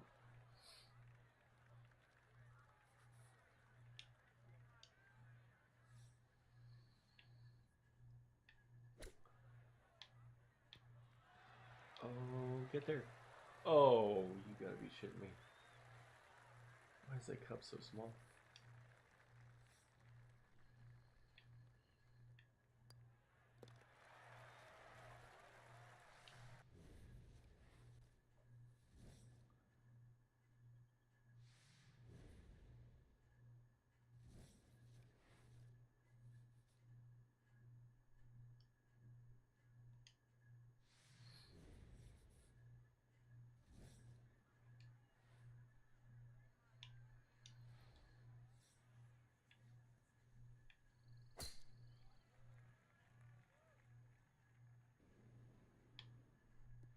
That's a good question. Um, because there are California's really the only one that is wonky. So in California, yeah, like most therapists are licensed professional clinical counselors, LPCCs. Um, California is the only state that has LMFTs, which are licensed marriage and family therapists. Um, and it was some old brouhaha over licensing between two groups of people, like one that wanted it to be LPCCs and one that wanted it to be LMFTs. And most states, pretty much every state except California, acknowledges the LPCC, the Licensed Professional Clinical Counselor. Um, and California is the only one that recognizes the LMFT. So if I wanted to go out of state, I would have to take a separate licensing test to get an LPCC. Um, I could also get an LPCC in California, but it requires sort of like more supervised hours of, more supervised hours and stuff like that. So I got the LMFT because it was the fastest way to get licensed. Oh yeah, yeah. I have to pay every 2 years. It's like, it's a few $100 every couple years to renew my license and stuff. And I have to pay for continuing education. I have to have so many units of continuing education every 2 years in order to renew my license. Um, so it's an ongoing thing. Um, so it's not just like you get licensed and that's it. You get licensed and then you have to continue your education, etc.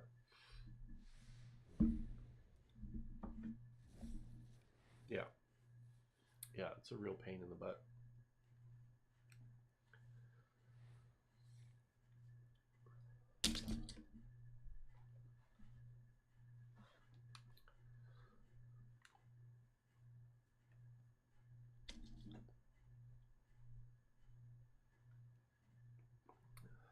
Yeah,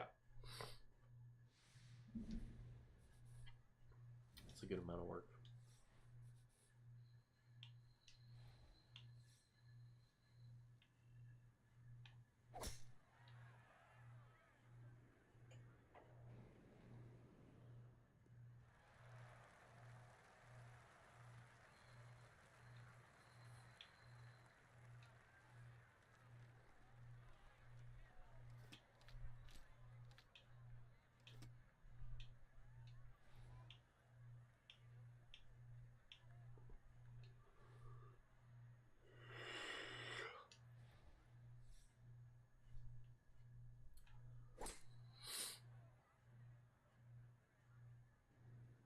Oh, that's garbage. Yeah, it's a decent amount of work.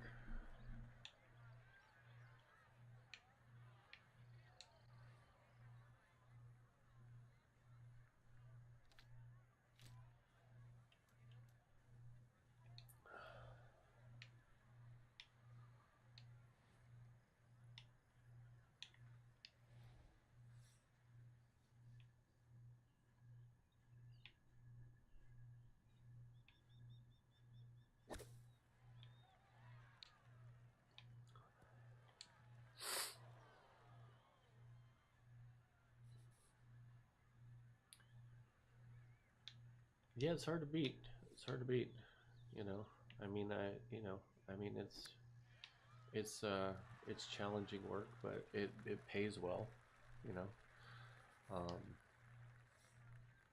my private pay rates um, you know, are what I would consider reasonable. Um, even though you know it's it's like $170 an hour, um, which is on the cheaper side comparatively to other counties in California. Um, I'm on the cheaper side of things. Um, so it's it's, changing lives, and it's it's good money, and I really like a full to be considered sort of like full time. It's really only 20 to 24 hours a week, and um, so it's essentially like full time pay for part time work kind of thing, if that makes sense.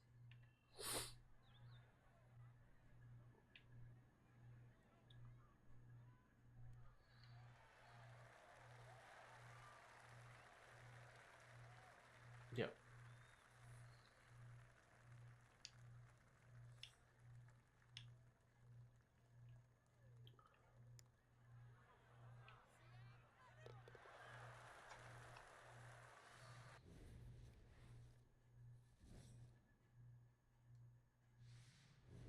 yeah, yeah. So to be considered full time is is um, is really only working about 20 some odd hours a week. Um, there's no way that I could see 40 clients in a week. That would be redonkulous.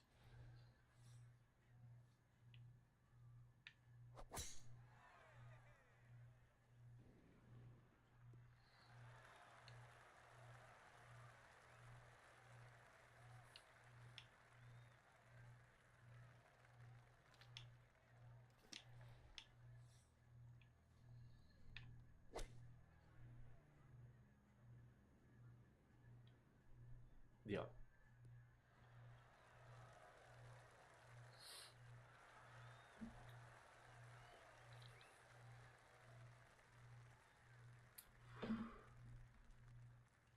yeah. Nobody was meant to do 40 hours of therapy per week. Like we were only really built to do it 20 some odd hours a week.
Yeah, 40 would be fucking intense. I think the most I've ever done was like 25, and that was a lot. That was a lot of therapy.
Oh, dude, I do that all the time, even with 20 clients. I'm like, let's do a guided meditation today.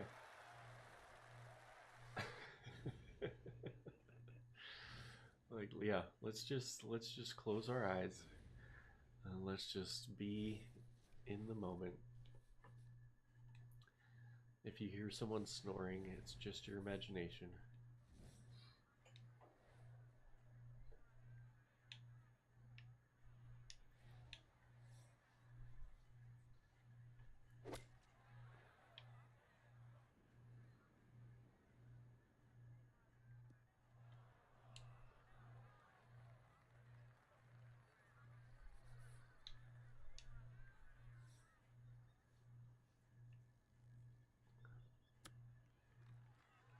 Oh, you suck. Yeah.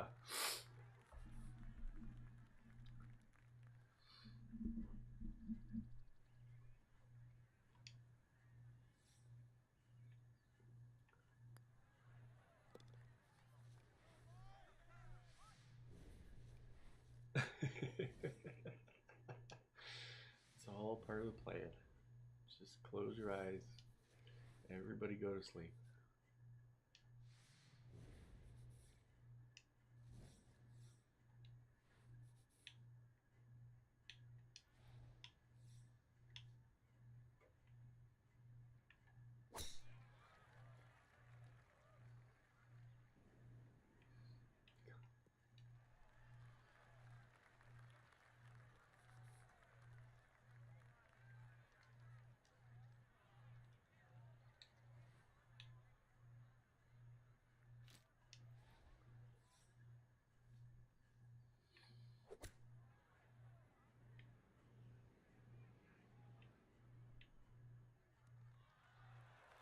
Ooh.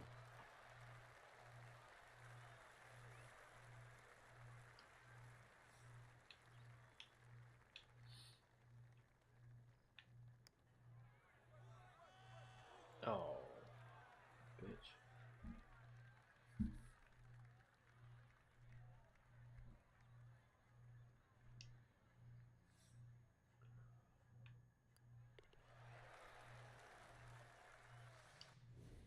All right, I gotta run to the bathroom real quick. I'll be right back, man.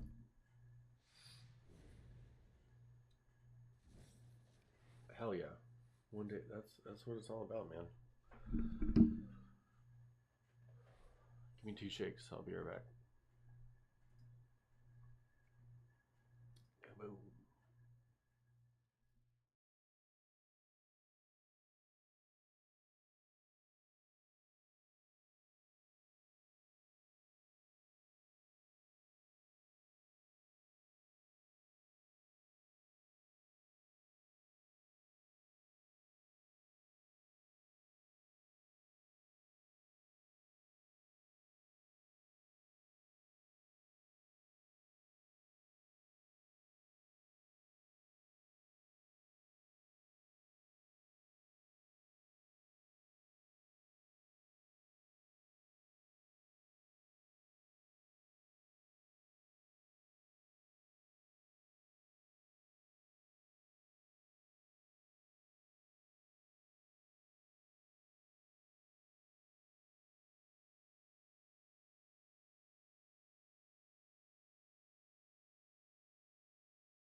right, we're back.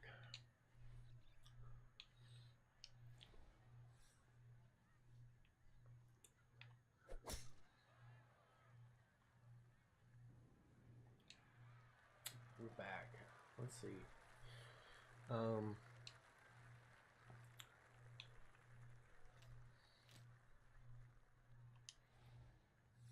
Let's see. What are we gonna do? Oh, it's too much. Too much club. Too much club. Right? Got the whole slide kicking. Got this starting soon. Got the be right back. Next is gonna my next move is gonna be have you ever heard of suno.com? It's a website that uses AI to create music, to create songs. I did a whole like I did a whole soundtrack for the channel back when it I did a whole soundtrack for the channel back when it was um, called Fortnite Therapy, because at that time that's all I played was Fortnite. And so Suno would create these songs um, with, I would just say sort of like the prompt would be like create a like a upbeat lyrical song that includes Fortnite and therapy, and it would create a song with lyrics and everything that would be about Fortnite therapy. And so I have to go back and now change the prompt so that it creates music that's like gamer therapy rather than Fortnite therapy. Um, but it's a really neat service. Um, it's kind of preliminary. It's not super advanced. Like the tracks are like relatively simple, um, but the yeah, it's nuts. Sort of like what AI can do.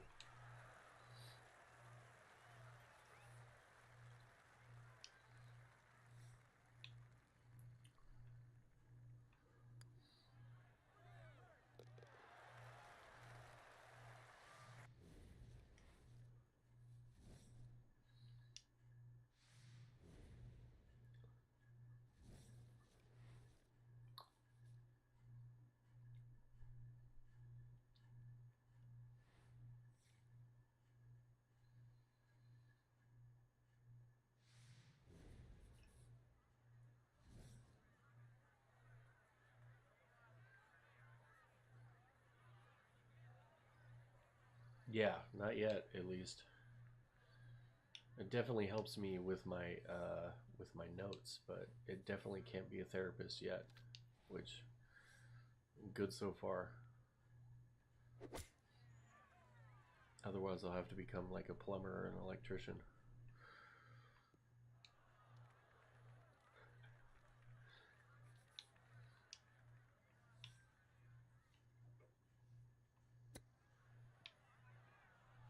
Oh, come on.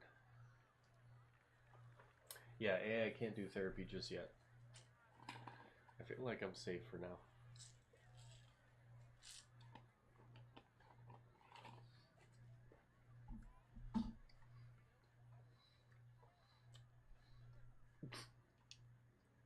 Right.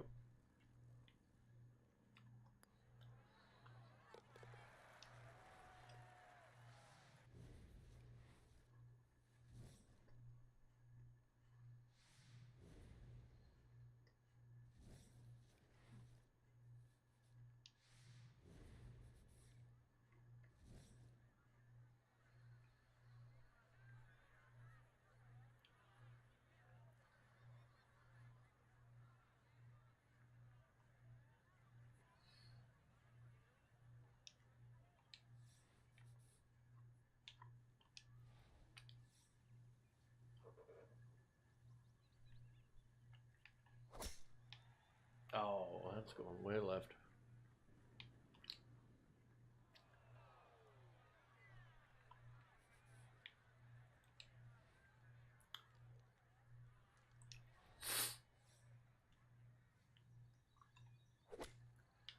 Ooh, that was ugly.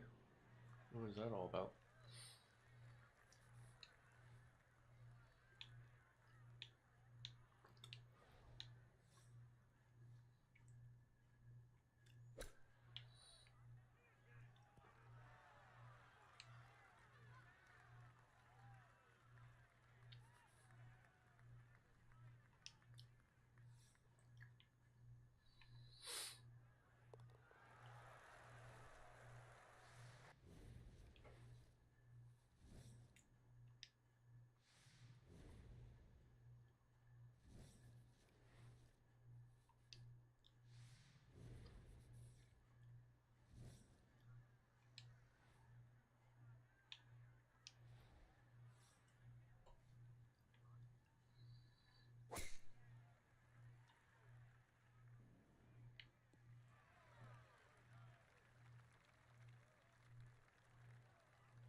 Yeah, that makes sense, man.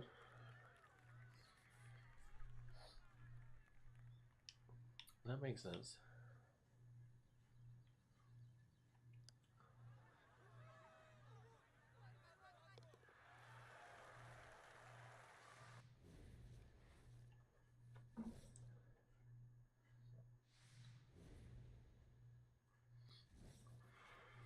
Yeah, yeah, and that's part of the journey too. Is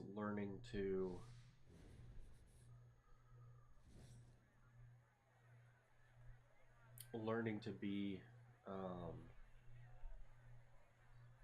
learning to be our own cheerleader, learning to tolerate being alone, learning to tolerate um, loneliness and being sort of like and a lot of men are kind of taught that we're supposed to be on an island, and we're not. Like, we're social creatures, and um, it is equally important to learn to be okay um, with being by oneself.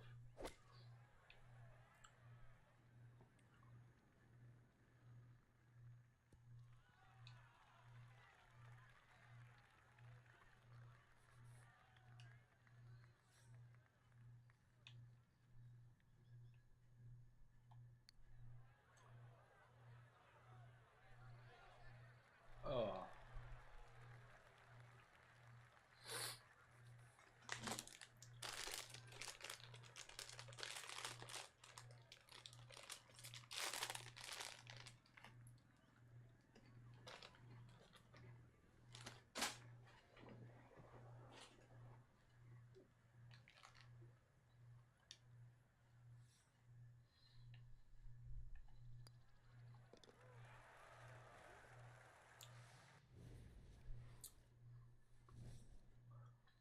yeah, yeah. A lot of guys are.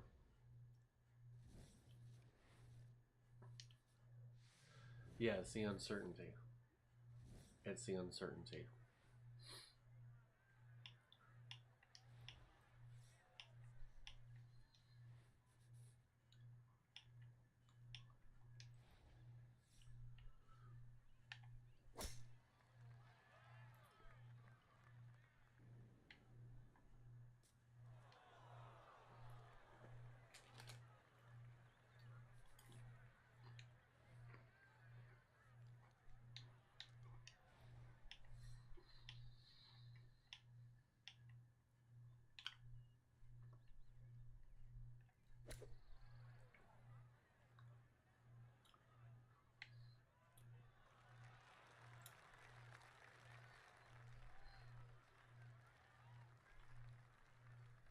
Yeah,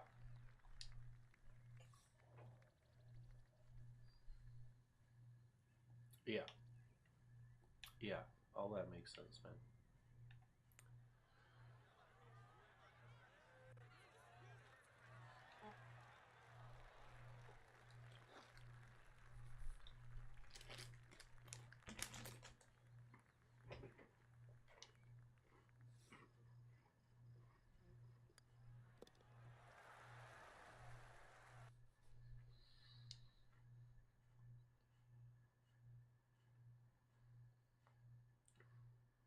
Yeah.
Yeah. That's yeah. That's normal. That's normal. Because we imprint. You know, we imprint on one another. You know, because we're social creatures. Um, and so, when we become attached to someone, there are parts of us that uh, attach to them, and um, you know, it feels like there are pieces of us that we lose, and there's also pieces of us that we gain, right? Um, it's not all as losing, like a losing sum equation.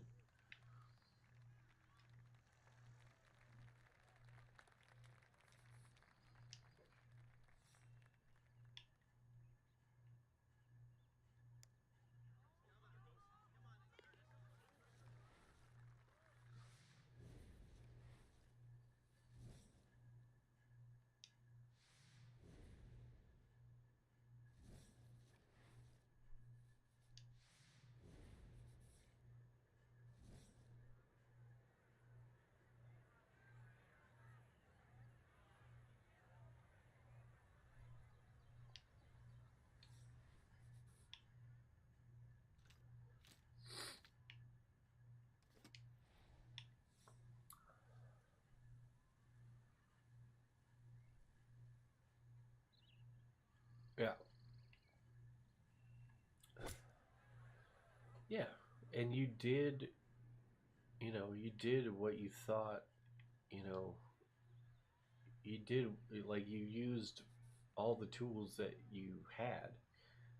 It's not like you were withholding anything, like, on purpose. You used the tools that you had, and it wound, and you all wound up here. It's not like you did anything like intentional or malicious.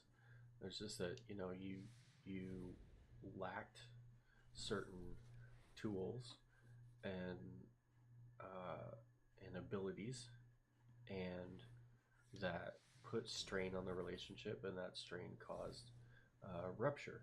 And doesn't mean that all ruptures are uh, permanent. It just means that that it caused a rupture.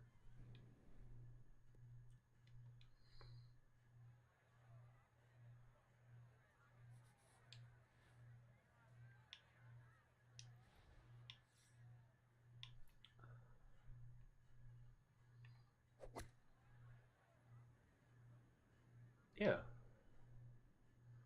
yeah, you did the best you could.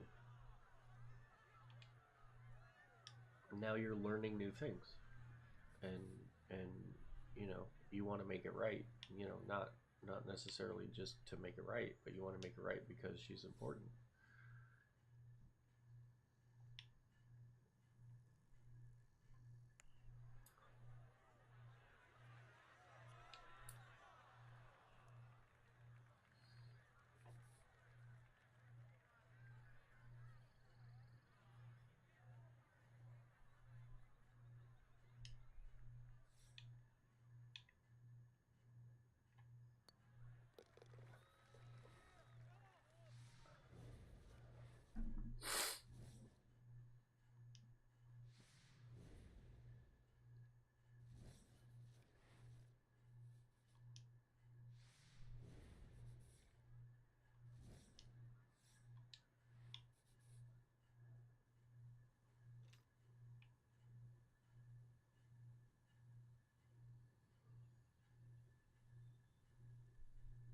Yeah, yeah. It's it's the companionship that we miss. You know, it's not necessarily the intimacy all the time. You know? And it's having a partner. It's having a ride or die. It's having a you know um,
Ooh,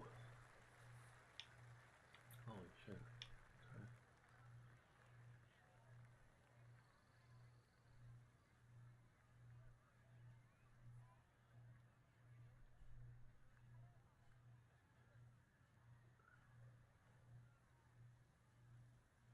Yeah, yeah, that's the way to do it. Like you got to do it for yourself. You know, you got to do it for yourself first, and you know, and you do it for the next generation, and you know, we do it for the people that we care about.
Why you be seeing other girls and they don't excite you the way that she does? Because you know she's you know the one that um yeah she's the you know she might be the one. And don't get me wrong, like there are multiple ones. Like you know, a lot of times people would think like there's only one. Like you know, there are like she might be one of the ones. Um, it's not that we never meet you know more than one, right? The one. Um, it's like you know we don't you know um, and so she could be one of the ones. But the reason why you know you know she's you know so um, attractive uh, at least right now is that um, yeah is that she represents secure attachment, um, and when we find secure attachment in the real world, we recognize it immediately, and we want to hold on to it for dear life because that is something that we never got when we were children. Um, all children need secure attachment, and very few children actually get secure attachment. And so it doesn't mean we ever stop looking for it. We continue to look for it throughout our lives. And um, what happens is we find secure attachment figures in our lives, um, in the form of our romantic partners. And when that happens, we hold on to it for dear life because it speaks to or activates very young, vulnerable parts of ourselves.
No, it's real, man. And it's not just sort of like what's happening in the present. Love is, everything that we never got when we were children. Love means, love means all of it. It means everything that we want and everything that we never got. That's why when we find those secure attachment figures, it can become really volatile. It's volatile because the volatility is is proportionate to the strength of the bond. And so the more volatile, the stronger, the secure attachment.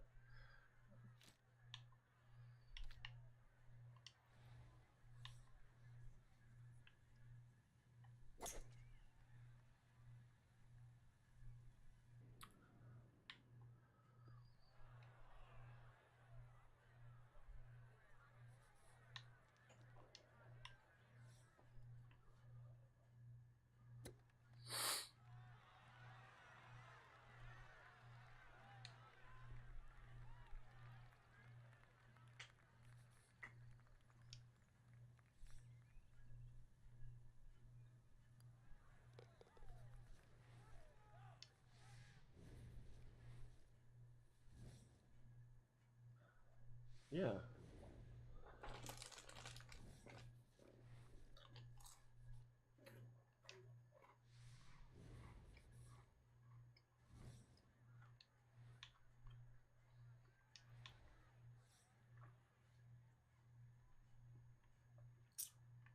Yeah, you guys represented secure attachment figures for one another.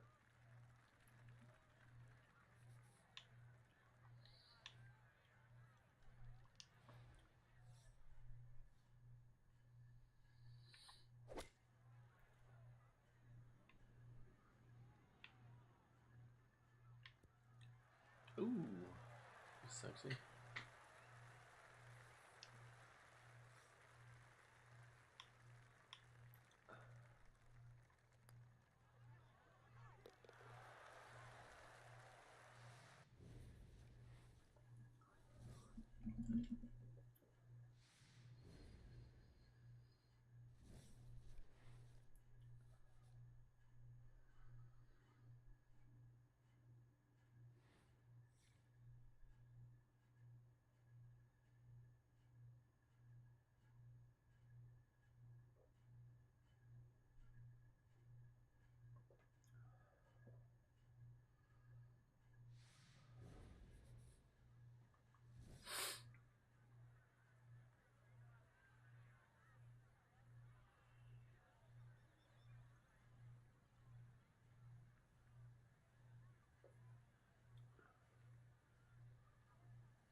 Ah.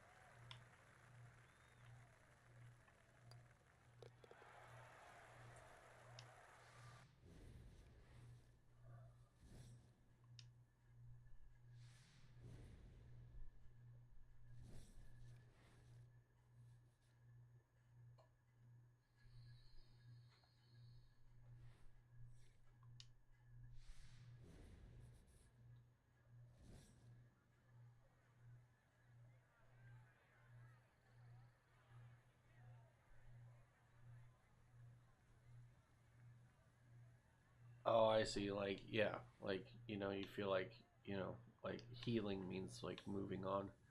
Like, not always. You know, I mean, like sometimes like healing means moving on, and it's still painful. Like, you know, um, it just is, right? It's not good or bad. It just that is what exists currently, right? Is that um, you know, there's this thing that exists that may or may not work out in your favor, um, or how you view it to work out in your favor. Um, that doesn't mean that there isn't anything to like learn from it or experience from it. Um, but it does mean that yeah, it means that it is exactly how it was supposed to exist in the first place.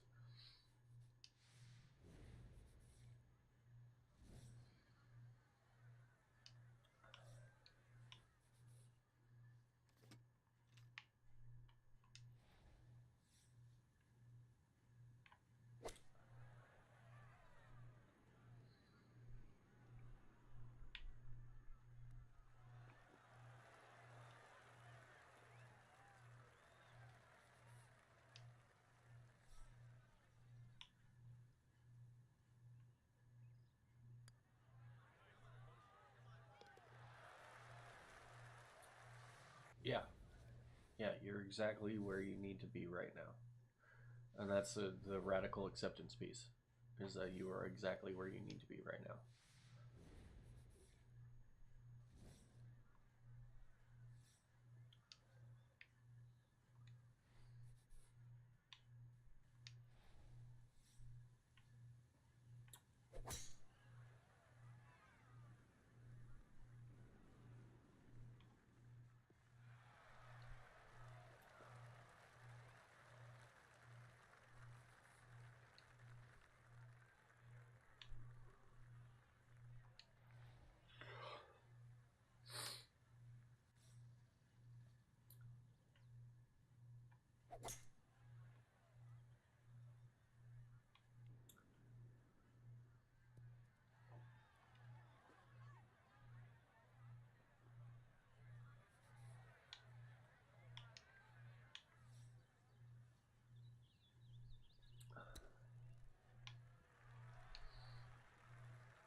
left it short.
Yeah.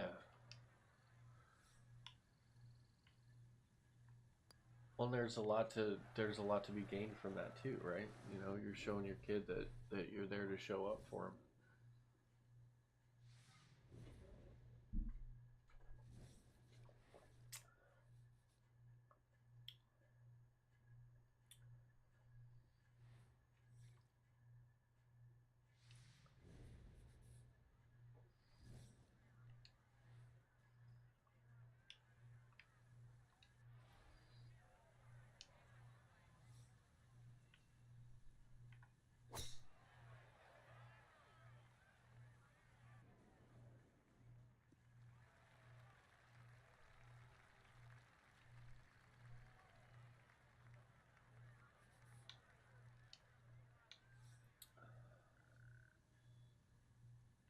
Yeah,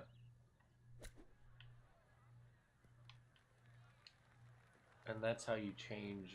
That's how you change a generation. You know, we show up for we show up for the next generation in the ways that our parents didn't show up for us.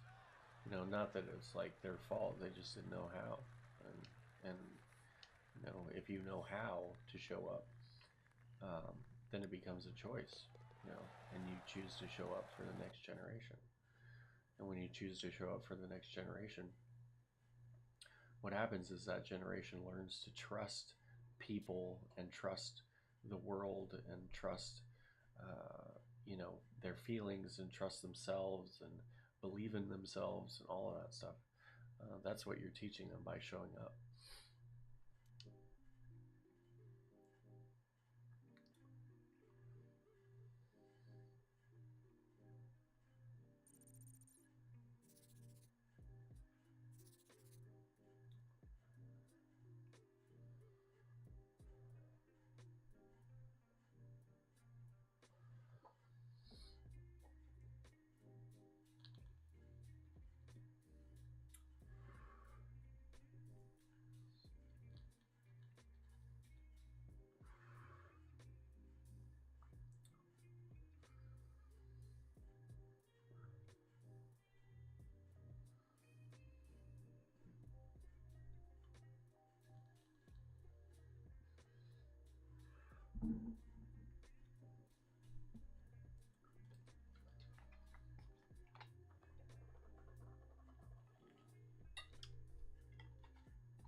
I wonder if I start this or should I go to bed now and then get up in the morning? So here's my predicament. And I need your feedback. Um, I either I smoked cigarettes for a while, like from a teenager till my mid to late 20s, and then I started vaping my late 20s, early 30s. So I've been vaping ever since. Yeah, but it was cigarettes first. Parliament lights. If you know, you know. You know.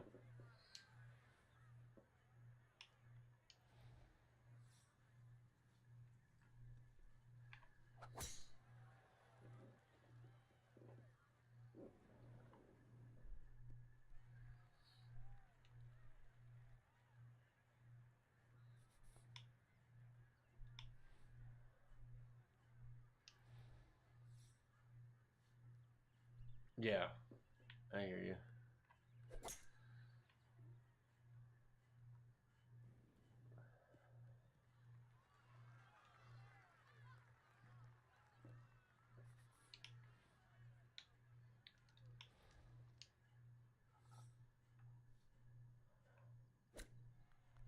I smoked weed in high school. Yeah, yeah. Nicotine is quick in and quick out.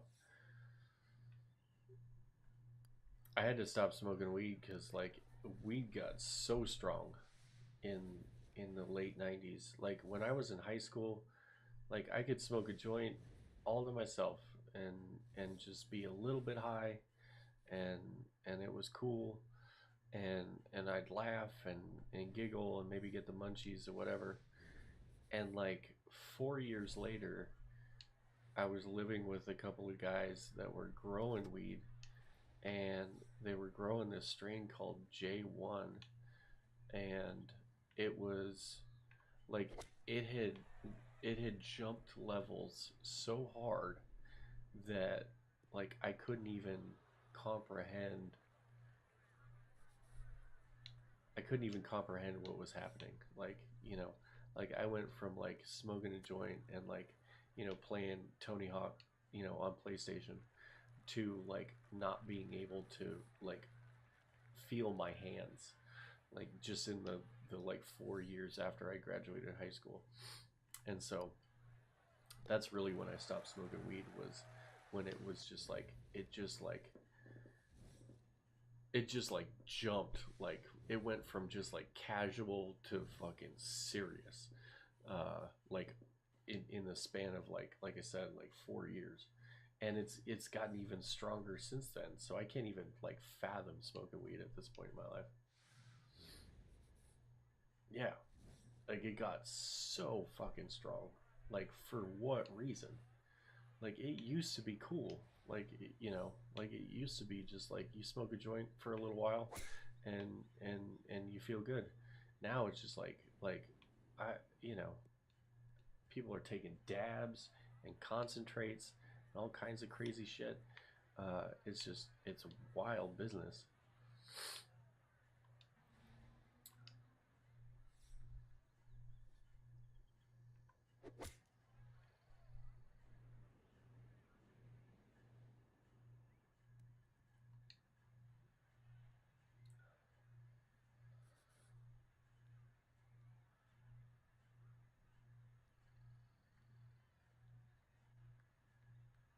Oh, it's all good, man. Like I don't, I don't have a problem talking about my past. Like I'm an open book when it comes to that shit. Like I think it makes me a better therapist. Oh yeah, I wanted your opinion on something. Yes. Um, yeah. So, um, either um, so here's the thing. It's 2 o'clock, so it's 4 o'clock your time. It's like the sun's about to come up your time. So, um, what I'm thinking is either like I just plow through, because like, so the reason why I ask is because like my wife does like volunteer work on Sundays, like in the morning and like into the afternoon. And so like I'm thinking either I like go to sleep now and then wake up in a couple hours and stream in the morning, to see if like there's more engagement and stuff, or I just sort of like plow through the night until I absolutely can't sort of like can't continue. So like I know you're gonna be checking out pretty soon because it's like I said, it's 4 o'clock your time. And so like, do you think it would be better for me to get a couple hours of sleep and then jump on at like 7 or 8 o'clock in the morning, um, and see sort of like uh, yeah, see what the engagement is.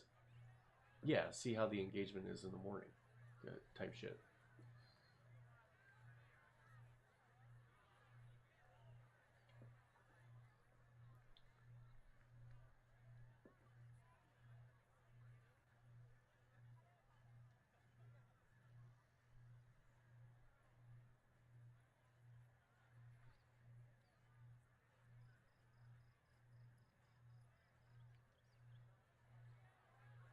Yeah, it'd be kind of like a test to see sort of like yeah, to see which is better. I could plow through the night and like into the morning, um, and just go until sort of like I fall asleep in my chair, um, or I could get a couple hours of sleep.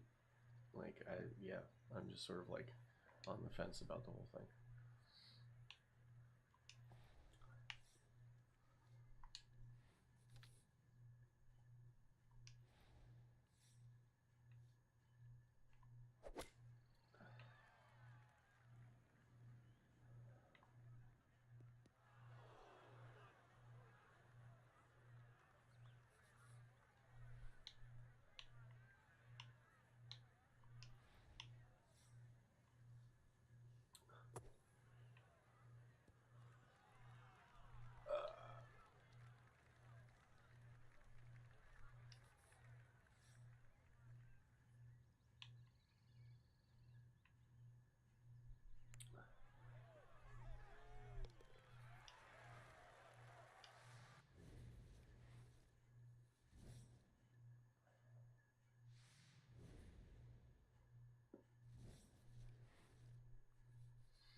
I agree.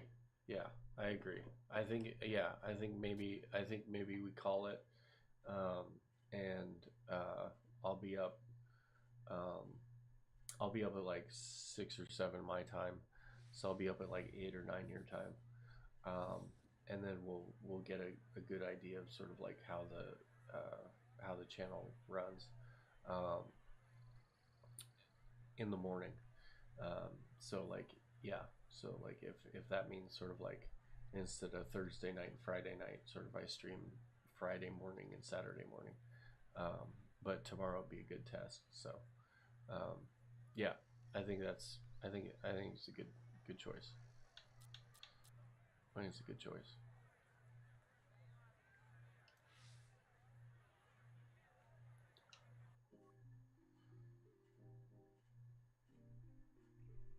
I'm stoked, man. We got like we now have sort of like 5 people, um, that have actively engaged and asked questions and stuff in chat, and are wanting support and help, um, which to me is sort of like super dope. Um, and yeah, like it was really cool to get uh, some new blood in here, and yeah, hopefully we keep it going. Hopefully it continues.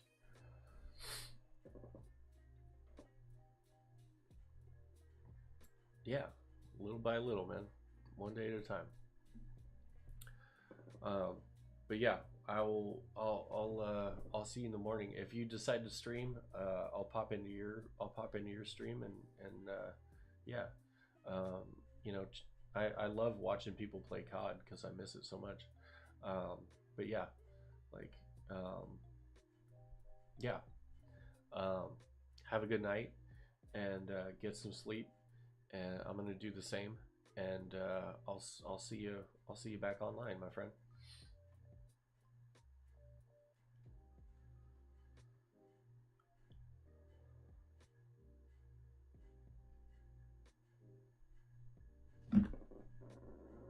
Have a good night, man.